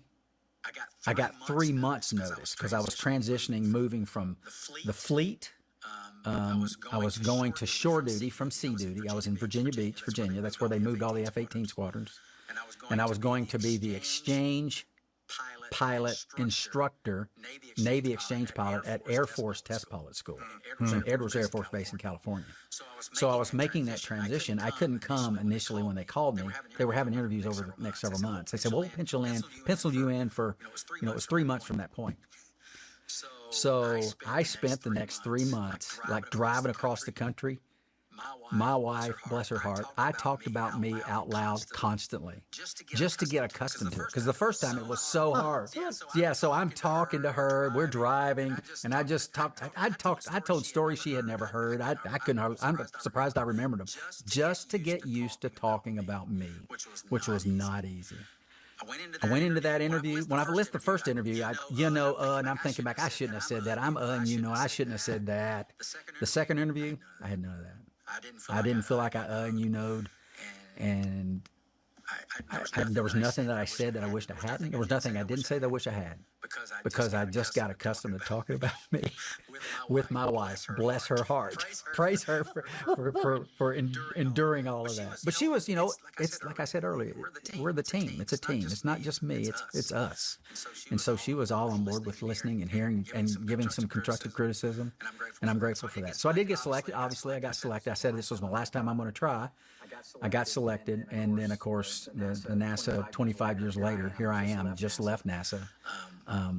Looking back, I don't know if I said this earlier, but this whole thing, it's a privilege, right? Mm-hmm. It's a privilege to serve, and I look back at those early years, those desires that kid had, and where the Lord allowed my path to go, and just the fact that the Navy finally took me, though it was hard. It's a privilege. Serving our nation in conflict is a privilege. I think back to all those people that didn't come back from those conflicts. I mean, Memorial Day is a huge day for me, and yourself and others as well, because we enjoy what we enjoy because of them. And I am patriotic, and I know you are too, and those other individuals I've mentioned earlier. And a privilege to serve, and then to serve your nation in its space program. Oh, what a privilege there as well, beyond my ability to really adequately articulate. Day in and day out. Not to say everything's easy, nothing's easy. Life's tough. But overall, all of it, a privilege, regardless of what the situation is. So to get selected, this is something, as a kid, I mean, my mom and dad got a freezer, and it had a big box, and my brother and I made a spacecraft out of it. Made cardboard helmets, and, we imagined and, drew a black crayon, made a window, poked holes in it so the light would shine through, look like stars. And, we did this as kids. Not because I was wanting to be an astronaut, but I wanted to be an astronaut. Wasn't the first thing I wanted to be. First thing I wanted to be was a garbage man, because the garbage man was strong. He could pick that can up and put it on his shoulder. And that's what I wanted to be first. But as I got older, be an astronaut, and if something was in it, your mind's eye, you'd dream of that, but never think that would happen. And here I am. Wow. My nation selected me to do this. Wow, what a privilege. And then moving, whole new lifestyle, very different from, sea duty, shore duty, sea duty, deployments, detachments, gone, all of that. But my wife loved the fleet. She loved it. The camaraderie in the squadrons, the other spouses, is just a special bond. And those that people may not be aware of. And squadron life is fabulous. Serving with these individuals, these patriots, is fabulous. It's just such a privilege, like I said. But anyway, that's kind of the process. It wasn't something I dreamed of it as a kid, not something I strove for. But over the course of time, croquet is a game. You got wickets you go through. Eventually, as I look back at life, I'd gone through all these wickets, and those are the wickets you got to have to be eligible to be selected by NASA. So I made application and eventually wore them down, and they took me. Right on. Where do you start when you get in? You go right into astronaut candidate training, ASCAN. You're in ASCAN. And at the time, we went through and learned everything we could about the space shuttle. What a complex spacecraft, probably the most complex spacecraft ever designed and built. Because this spacecraft wasn't a capsule. It had to launch like a capsule, orbit like any other spacecraft orbits, and then fly back in the atmosphere to a runway. And, quad redundant computers, and all interacted with the reaction control system jets and auxiliary power units that power the moving components to fly in the atmosphere, and all the reaction control system jets, like I said, that maneuver in space. It's a super, super complicated spacecraft. And we try to you learn a system at a time. You have a single task trainer, and you single system task trainer, SSTT, and we go into that, we learn the system, eventually you put them all together, and you integrate them all, and you learn all that. And then, of course, we're also learning the space station, which was new and coming online. We were building at the time, and all of that process. And it's one of the first instructors that we had was an astronaut, a current astronaut, that gave us a brief. And he said, "Okay, guys, here's your task. Know everything and perform it well." And I'm like, I may not be here long. If that's what the expectation is out of me, I may not last. My brain didn't have that capability. But honestly, why would you set a lower goal, right? To do great things takes great preparation, great energy, great endeavors. Take that. And if you're going to set a goal, know most things and perform them okay. If that's your goal, that is not this business. Know everything and perform it well was the right thing to say. I can't do that. Nobody can. But that's what you're striving for. Again, you want to be very broad in your knowledge, and you want to go deep as deep as you can in that broad knowledge, realizing I can't go super deep in all of them. There's some people may have that mental capability, I don't. And that's where the team comes together. The trust in the team, the mission control team, and all the people that are passionate about this business, going deep in that knowledge is what makes this work for our nation. It's a mighty thing and a mighty wonderful thing to be a part of and take part in. Yeah. Especially when, you know, there's a whole lot of people that are much smarter, much more passionate maybe about this business than me.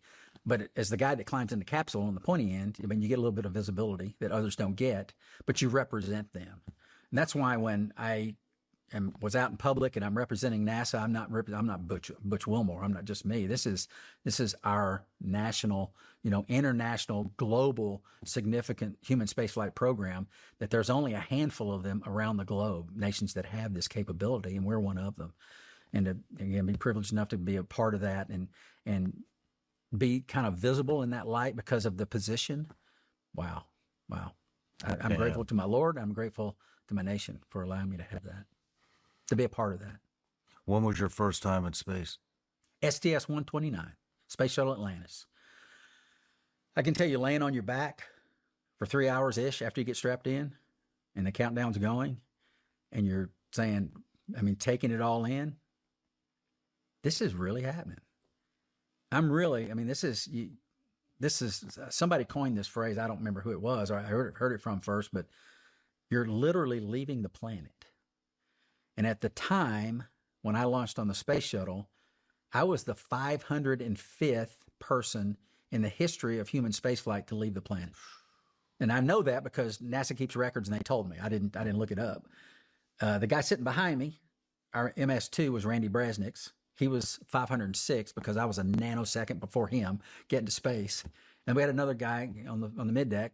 He was number 507, getting to space. And to think about that in light of history and the billions of people that have survived on this planet, millions of which current day would have loved to have been sitting there, and it was me sitting in that seat. Sean, that's very humbling to take all that in and realize. And I remember those thoughts vividly. Training for it, preparing for it. This is a lifetime. You know, my wife sacrifices and all that goes into that. My daughters were born, though they were young, 5 and 2 at the time, and realizing they're out there watching all this as we lay on our backs and get ready to go. Wow. And then when I got to space and, you know, the launch went well, the solid rocket booster separate about 2 minutes in, you got another 6 minutes of powered flight, and then you separate from the external tank, and that's all these events are jarring, and the pyrotechnics are firing, and there's blast going out. I'll share that. So we finally do all that. We're in space. We're separated from the external tank, and I look out the front window. I'm the pilot, best seat in the house, right? I'm still strapped in, but we're zero gravity, so in zero gravity, your muscles, your tendons, everything goes to a neutral position. I have a scary video that's uploading right now. What I mean by scary is like the thought of it now. It's a video of a first-person drone being flying around in a Baghdad base, U.S. Baghdad base. I mean, looking at it, it's Camp Victory, what it says. Looking at being in Army camp, it is a U.S. installation. There's no doubt. It even crashes into one of the doors. It looks like the entrance to one of the gyms, like at Fort Bliss, but you know those egg shapes. It's bad. It's uploading now. Once it's done uploading, I'll send the link, or I'll play it on here.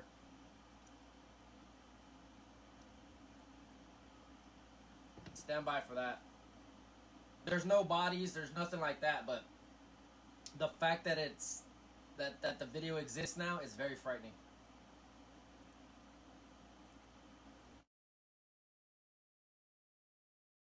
Because there's not gravity pulling it down. Like you sit here like this, your gravity's pulling your arms down, pulling your legs down. But in space, if you don't have tension on your body, it's going to go to whatever that neutral position is for your tendons and muscles. And feeling that for the first time and looking out the window. Sean, looking out the window, you got 870 pounds of thrusters in the nose, and they blast. It's like an explosion. And there's orange blast going up as it's maintaining its attitude. Eventually, in the space shuttle, you would transition to the Vernier thrusters. In comparison, 870 pounds of thrust. In comparison, they're 24 pounds of thrust. Psst, psst, psst, psst. You didn't even feel them or hear them. But initially, when you first get there, these blasts are going off, maintaining attitude. When you separate from the external tank, water vapor separates from the tank, crystallizes into ice, and there are thousands of diamonds floating out the window.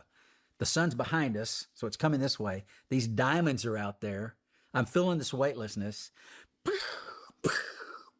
Diamonds. Wow.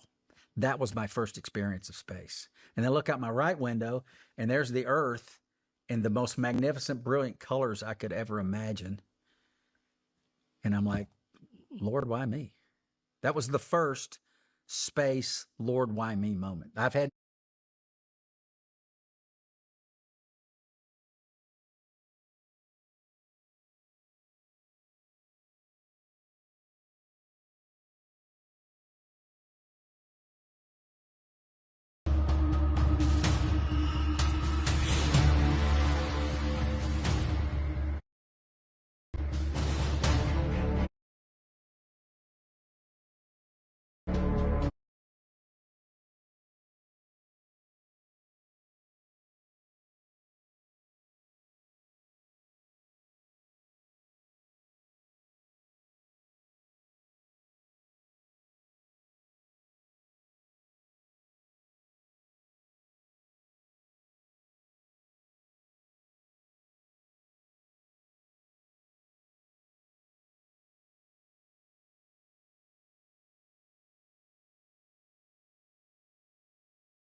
I guess I could talk to you while this is going on, but that's a very long. It's 2 minutes and 43 seconds of video that they've released from. This is from the Iraqi.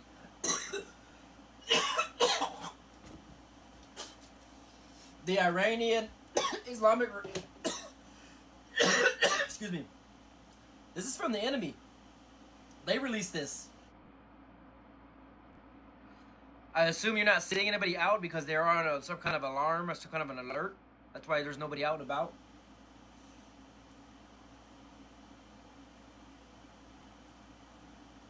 Look at that. That looks exactly like any kind of fob if you've ever been onto one. Man. They knew exactly what they're looking for. When they went in the hangar, and then came out. They didn't go all the way in, obviously, but you know what I mean. They were looking.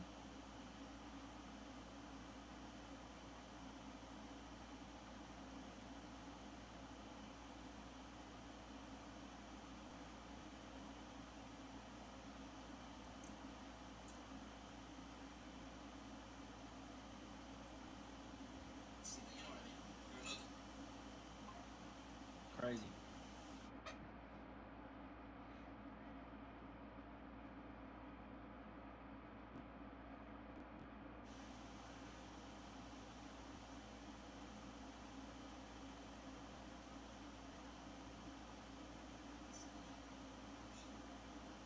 Right there.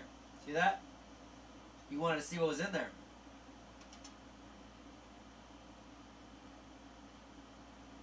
Right there, that looks like Kuwait. I thought that was Kuwait right there.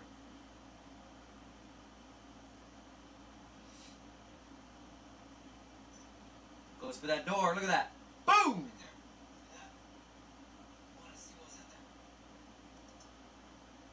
Fuck.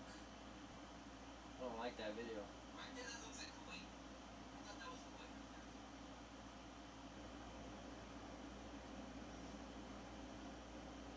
Goes for that door. Look at that. Boom!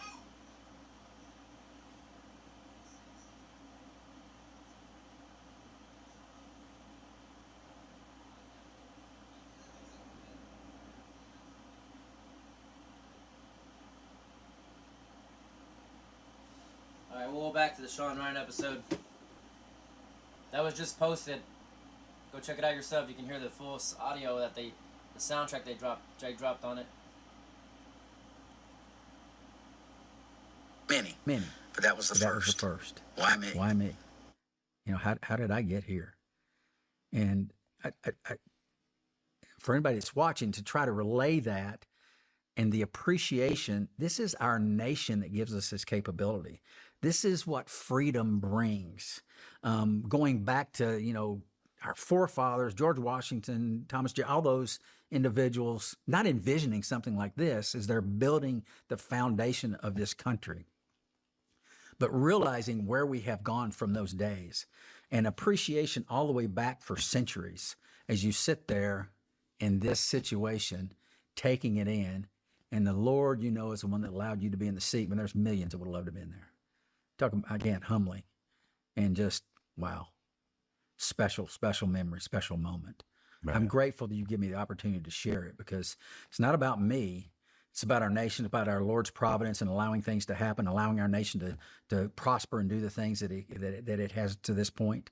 And oh, what a privilege we all have. I've talked about privilege with me.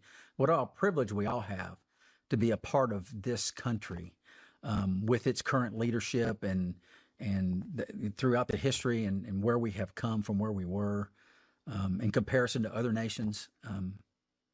We are indeed privileged.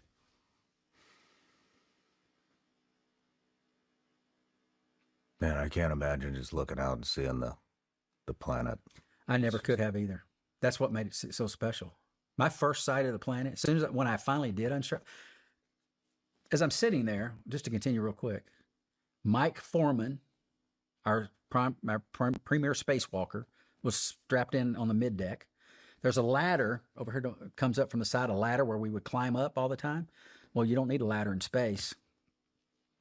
Mike, I look over, he levitates up. I'd seen it in videos. I never seen it with my own eyes. He levitates up, just levitates up from the middeck. It was the strangest thing I'd ever seen. I'm like, wow, because I'm strapped in still. I'm not floating. A couple minutes later, I look back. Leland Melvin, you know, the external tank separates. You remember Columbia tragedy? There was external tank issues that impacted, external tank issues impacted the shuttle, damaged the wing. Columbia broke up on entry back in 2003. So since that time, this is 2009, we took pictures of the external tank to see if there was anything with the tank that might have impacted the shuttle that we couldn't see. So he's floating back there in the windows in the back. I look back, he's levitating, floating, horizontal, taking pictures out the window, video and pictures of the external tank as it floats away. My mind is like, this is not normal. Now, within time, we're all doing it. It became absolutely normal. And every mission after that. But the first time I saw it, it was amazing. Absolutely amazing. And then in space, of course, you're Superman. People say, what's great about space? You're Superman. You fly. You know, you get in a pool and you float. You feel the pressure around your body. In space, there's none of that. And you literally push off and poof, you fly like Superman. Amazing. That is wild. It is wild. It is. It truly is. I mean, does it feel empty out there? I mean, once you get over the initial, holy shit. You look out, you see the vastness, and you realize how far the universe goes and how far the stars are. You don't need to go to space to know it, to realize that, but you see it from that vantage point. Yeah. It feels very empty. And you feel like, wow, we're just a little speck in all this big everything, and we actually left the planet. There it goes zipping by below. It just doesn't seem right. But here we are. What was the point of that mission? We were in the process of building the space station, the final phases of building the space station, and we took up several truss elements that we actually took the robot arm and attached an element, this truss, to the truss segment, and it was full of spare parts. It's just external parts, pumps and gyros and you name it, everything that you might need to replace on the outside of the station, because things fail, right? Things are not going to last forever. And so in the subsequent years, we installed 2 of them, the ELCs they were called, Express Logistics Carriers. We installed a couple of them, and in the ensuing years, things fail. We go out, they've gone out and grabbed them off these ELCs and installed them. So that was what our mission was as we built the space station. So you did the final phase of the space station. We were in the very final phases. I wasn't the last mission. I was the capsule communicator, the Capcom, for the last 2 missions, where you're talking to the crew during launch and during entry, which is a very challenging position as well. But I don't know. We were like number 6 to the end or something like that. But the very final phases of building the space station before the space shuttle program ended. Damn. Yeah. Thrilling mission to fly the space shuttle. I mean, I've asked people this. If you think, okay, I get one chance to fly in space. You get one chance to fly in space. What are you going to do? Are you going to fly a spaceship, or are you going to do a spacewalk? You can only do one. Which do you choose? And I said, what do you think I would choose? And they all invariably, 98% will say spacewalk. I'm like, oh no, I'm a naval aviator.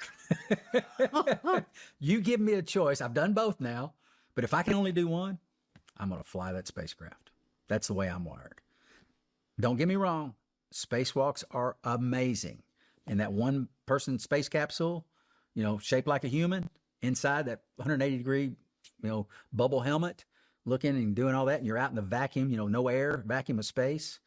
It's special. Don't get me wrong. But if I can only do it once, hands-on controls, I'm going to fly that spacecraft. No shit.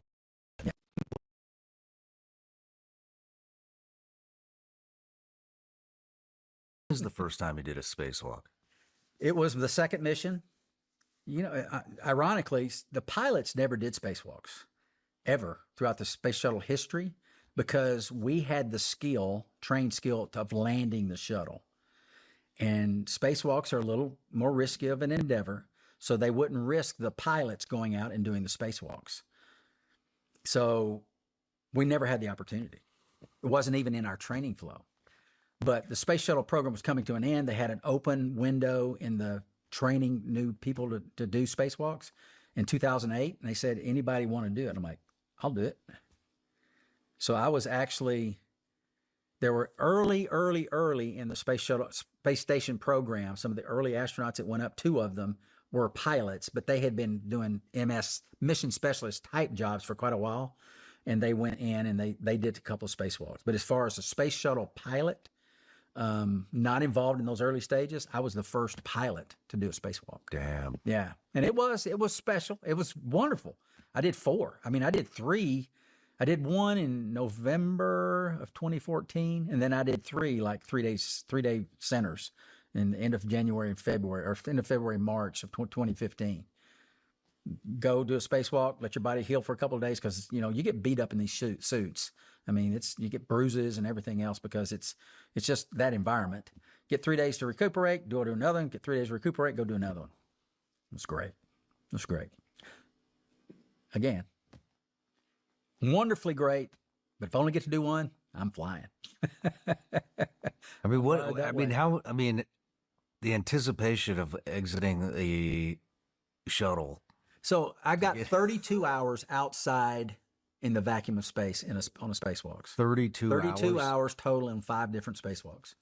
Sean, there's not a single hour that went by that I didn't think 2 things. I can't believe we do this.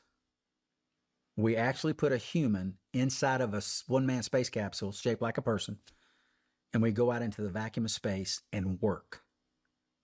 I can't believe we do this.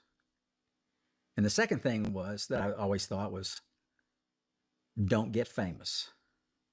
If you're on a spacewalk and you get famous during a spacewalk, something probably didn't go right. We have procedures where have a tether, a 85-foot cable. You put 2 of those together, you got 170 feet of cable that you can go from wherever you anchor your cable, right outside the airlock. We typically put the anchor down, and I can go 170 feet from that point. We have other ways if we have to go further ones. We got breaking news. JRL is leaving the Nancy Guthrie case. He's no longer covering the Nancy Guthrie case. He has an outgoing video that we're going to address.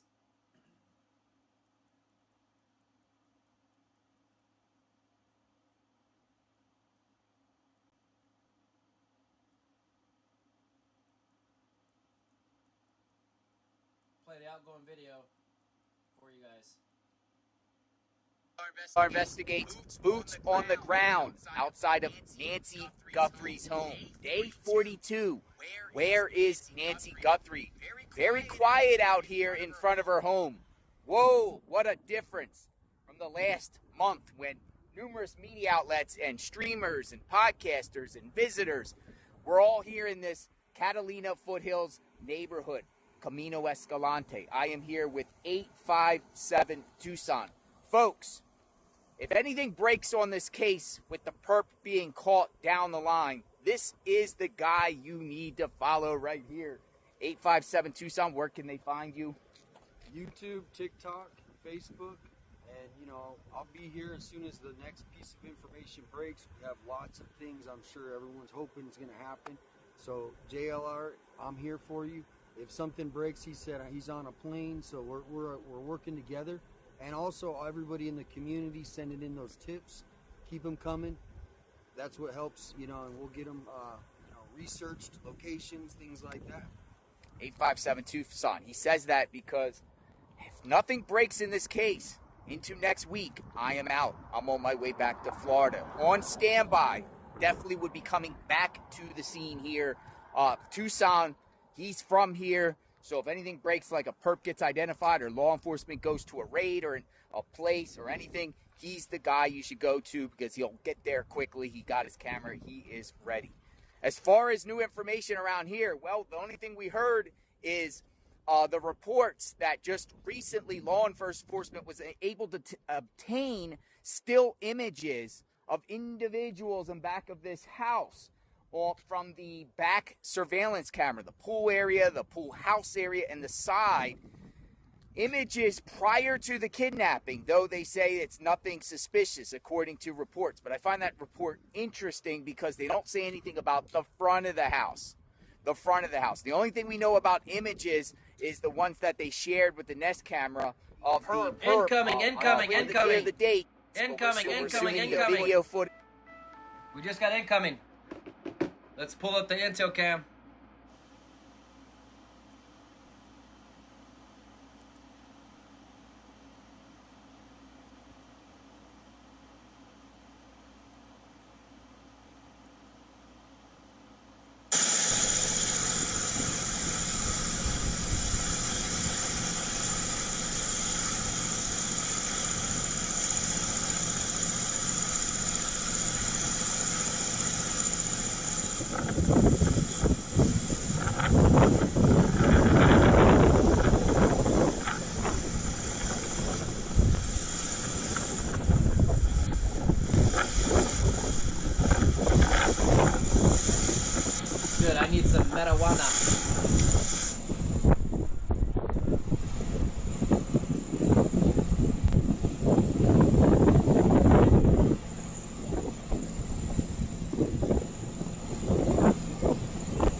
guys hearing that?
Got more coming, more coming.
Zero battle assessment. There's nothing to report.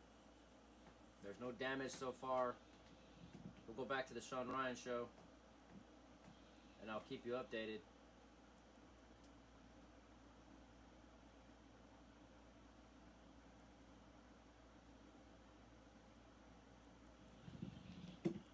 During a spacewalk, something probably didn't go right.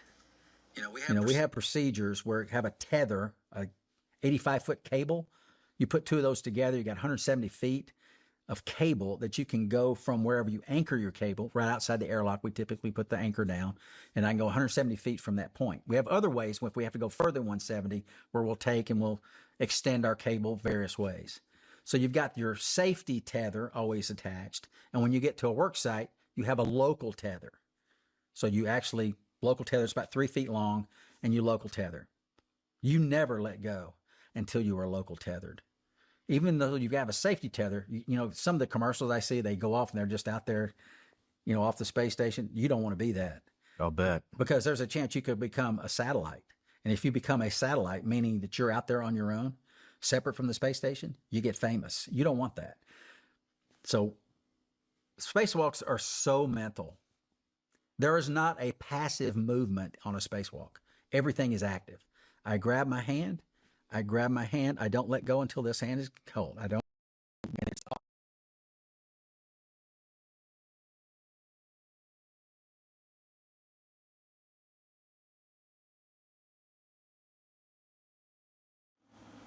Got an all clear for this latest alert. All clear from the home front. All clear.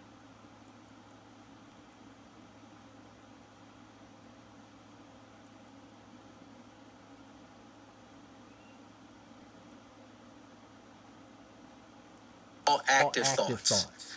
My safety tether is clear. Keep going. My safety tether is clear.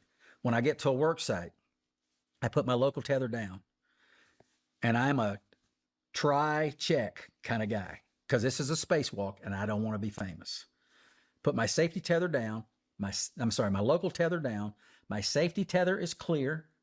My local tether's down. I'm still holding on. Okay. My safety tether is clear the second time. My local tether is down. Third time. My safety tether is clear. My local tether is down. Okay. Now I'll release. Because I'm not going to go floating off, off structure. You don't want to be floating off structure. So you have no control. You have the next thing. If you float off structure, we have a jetpack that's attached to our spacecraft, our spacesuit. It's called SAFER. SAFER. I forget what the acronym stands for. Survival something effect. Basically, you reach back here, you lift a handle. It's way back. It's hard to reach in the suit. You lift a handle, and a window spring opens, and there's a controller. You grab the controller, you put it on your chest, you turn it on, and now you've got a small gaseous bottle of liquid nitrogen, of gaseous nitrogen, and you control yourself, and you try to fly yourself back to the space station with the controls on this little controller. And the jetpack is going to try to orient you and do that. And we have virtual reality simulations where we put on a headset and we train for this. Before we launch, we do it. We actually do the same thing in space. We have computers we connect all the system to, software, put the helmet on, the headset on, and I practice flying back to the space station before I run out of gaseous nitrogen. And it's got a little counter, 93%. 85%, 7%, until you got none. And if you're not back at the station and you got no gaseous nitrogen, you're a satellite. See you later. See you later. And we train for all of that. I can't believe we do this. Don't get famous. Constantly in my mind. Damn. Yeah. Because it's, like I said, most people aren't watching when you do a satellite. Most people aren't watching when you do a spacewalk. But I did one of my first spacewalks, and I came in, I got an email from somebody that was traveling in Europe, and they had it in the airport on the screen in Europe while we're doing the spacewalk. So it's something that's globally visible, and it certainly will be if you do something and you get famous for it, which you don't want. You don't want to do. Man. Yeah. Yeah. So that is. Are you out there all by yourself or do you have a partner? Always go with one other person. The first person, Alexei Leonov, He went out by himself. He had an actual, this is the Russian, the first spacewalk ever. They actually had an inflatable airlock where they inflated this airlock. He crawled into it, closed the hatch, deflated the inflatable airlock, and went out into the vacuum of space. He did it by himself. There was 2 people on the spacecraft, but he went out by himself. Ed White, first person in Gemini to do a spacewalk. They depressurized the cabin, opened the hatch. He went out. I forget who he was with. That escapes my memory. But he went out. The other person's in his spacesuit. Iran threatened on Saturday to escalate the war raging in the Middle East by targeting any facility in the region with U.S. ties. Iran threatened on Saturday to escalate the war raging in the Middle East by targeting any facility in the region with U.S. ties after Washington bombed its main energy hub. As the conflict entered its 3rd week, Iran projected defiance after U.S. forces hit military sites at Karg Island, which handles 90% of Iranian oil exports. U.S. President Donald Trump on Friday said the U.S. had, quote, totally obliterated military targets on the island, though Iran played down the extent of the damage. A drone attack on Saturday disrupted a United Arab Emirates energy hub, the outlet for about 1 million barrels per day of the UAE's Murban crude oil, a volume equal to about 1% of world demand. An Iranian military spokesperson called on people in the UAE to evacuate the ports, docks, and, quote, American hideouts, saying U.S. forces had targeted Iranian islands from those areas. The UAE said it rejected the accusation. The U.S. Embassy in Baghdad cited an updated security alert following an overnight missile attack on the embassy's building that U.S. citizens should leave Iraq immediately. The war, which started on February 28th, has killed more than 2,000 people, mostly in Iran, and created the biggest oil supply disruption in history. Iran's foreign minister said there would be a response to any attack on its energy facilities and warned it would target U.S. companies in the region or companies in which the U.S. had shares. Trump on Saturday called on nations to send warships to keep the Strait of Hormuz open for shipping. The White House did not respond to a request for comment on whether any countries had agreed to send ships. Iranian Supreme Leader Mojtaba Khamenei has said the strategic waterway should remain closed.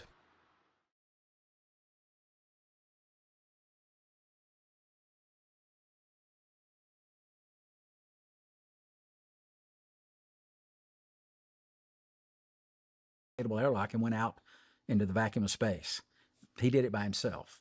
There was 2 people on the spacecraft, but he went out by himself. Ed White, first person in Gemini to do a spacewalk. They depressurized the cabin, opened the hatch. He went out. I forget who he was with. That escapes my memory. But he went out. The other person's in his spacesuit, exposed to the vacuum of space because the hatch is open, but he didn't go outside. So technically he didn't. They did the same thing on Apollo. They depressurized the cabin.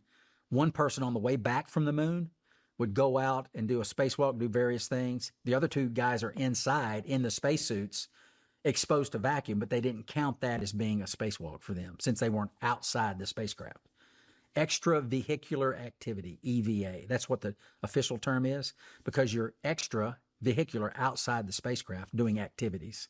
So they didn't technically go outside, so they don't get the check as being on a spacewalk, even though they're inside their suit, exposed to the vacuum of space inside the spacecraft. Man.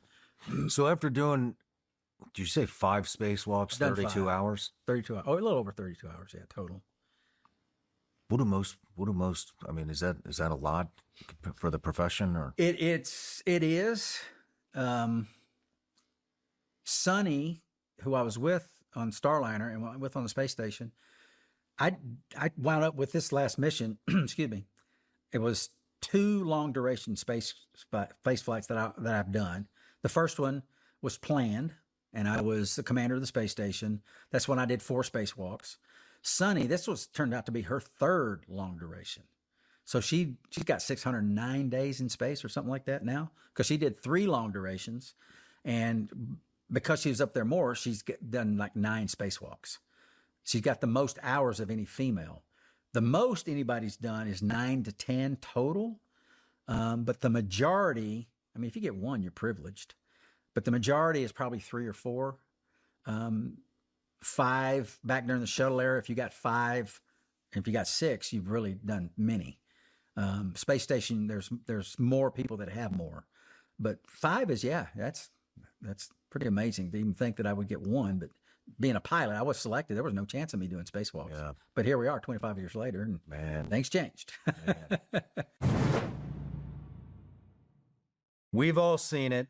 The Department of War is operating in a world that's changing faster than ever. That's why so many guests on my show talk about the importance of continued innovation and technology in the military. But here's the problem. Working with the Department of War can be complex. For many companies, the process isn't always transparent.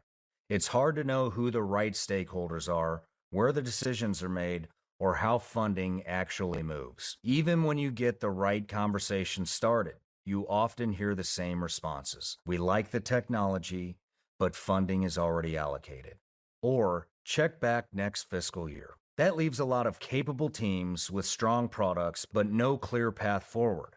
That's where my friends at SBIR Advisors come in. They've built a team of over 60 former acquisition officers who spent their careers inside that black box. They help you find the right buyers in the Department of War, find the money, and write winning proposals so you can get on the right contract and fast. Since 2020, they've helped small businesses like yours win over $600 million in government contracts. And they're a 100% veteran team dedicated to one thing: getting the best technology into the hands of the people who need it the most, the warfighters. If you're serious about selling to the Department of War, go to SBI.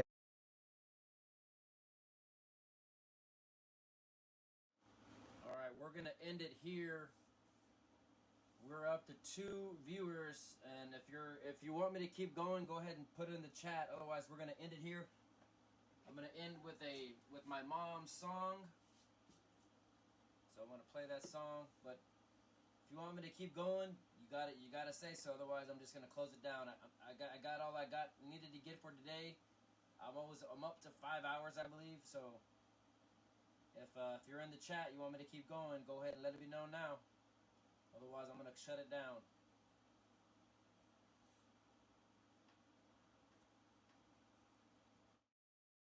And we'll be back tomorrow. Because the war keeps going. The news keeps ticking.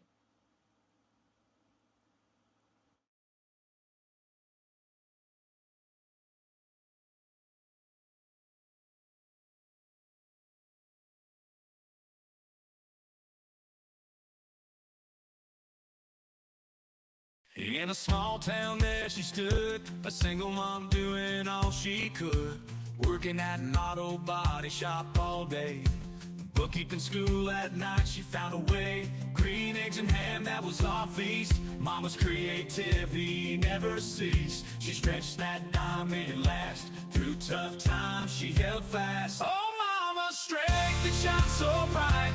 Through the struggle she never lose sight. Love in her heart, she'd always provide. Mama's strength to fight.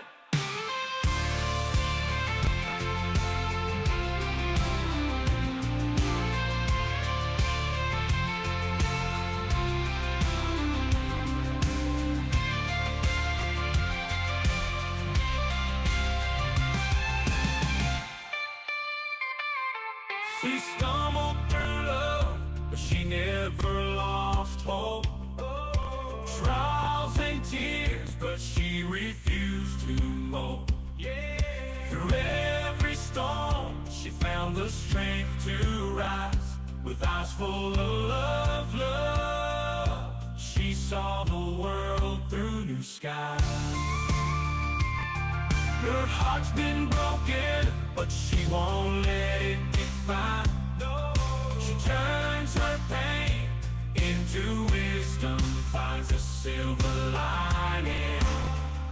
Through every setback, she keeps pushing ahead with love as her guide. She won't be misled. With the eyes of love, she sees the light. With the eyes of love, she finds her light. She tells us, oh, Mama's strength, it shines so bright. Through the struggle, she'd never lose sight.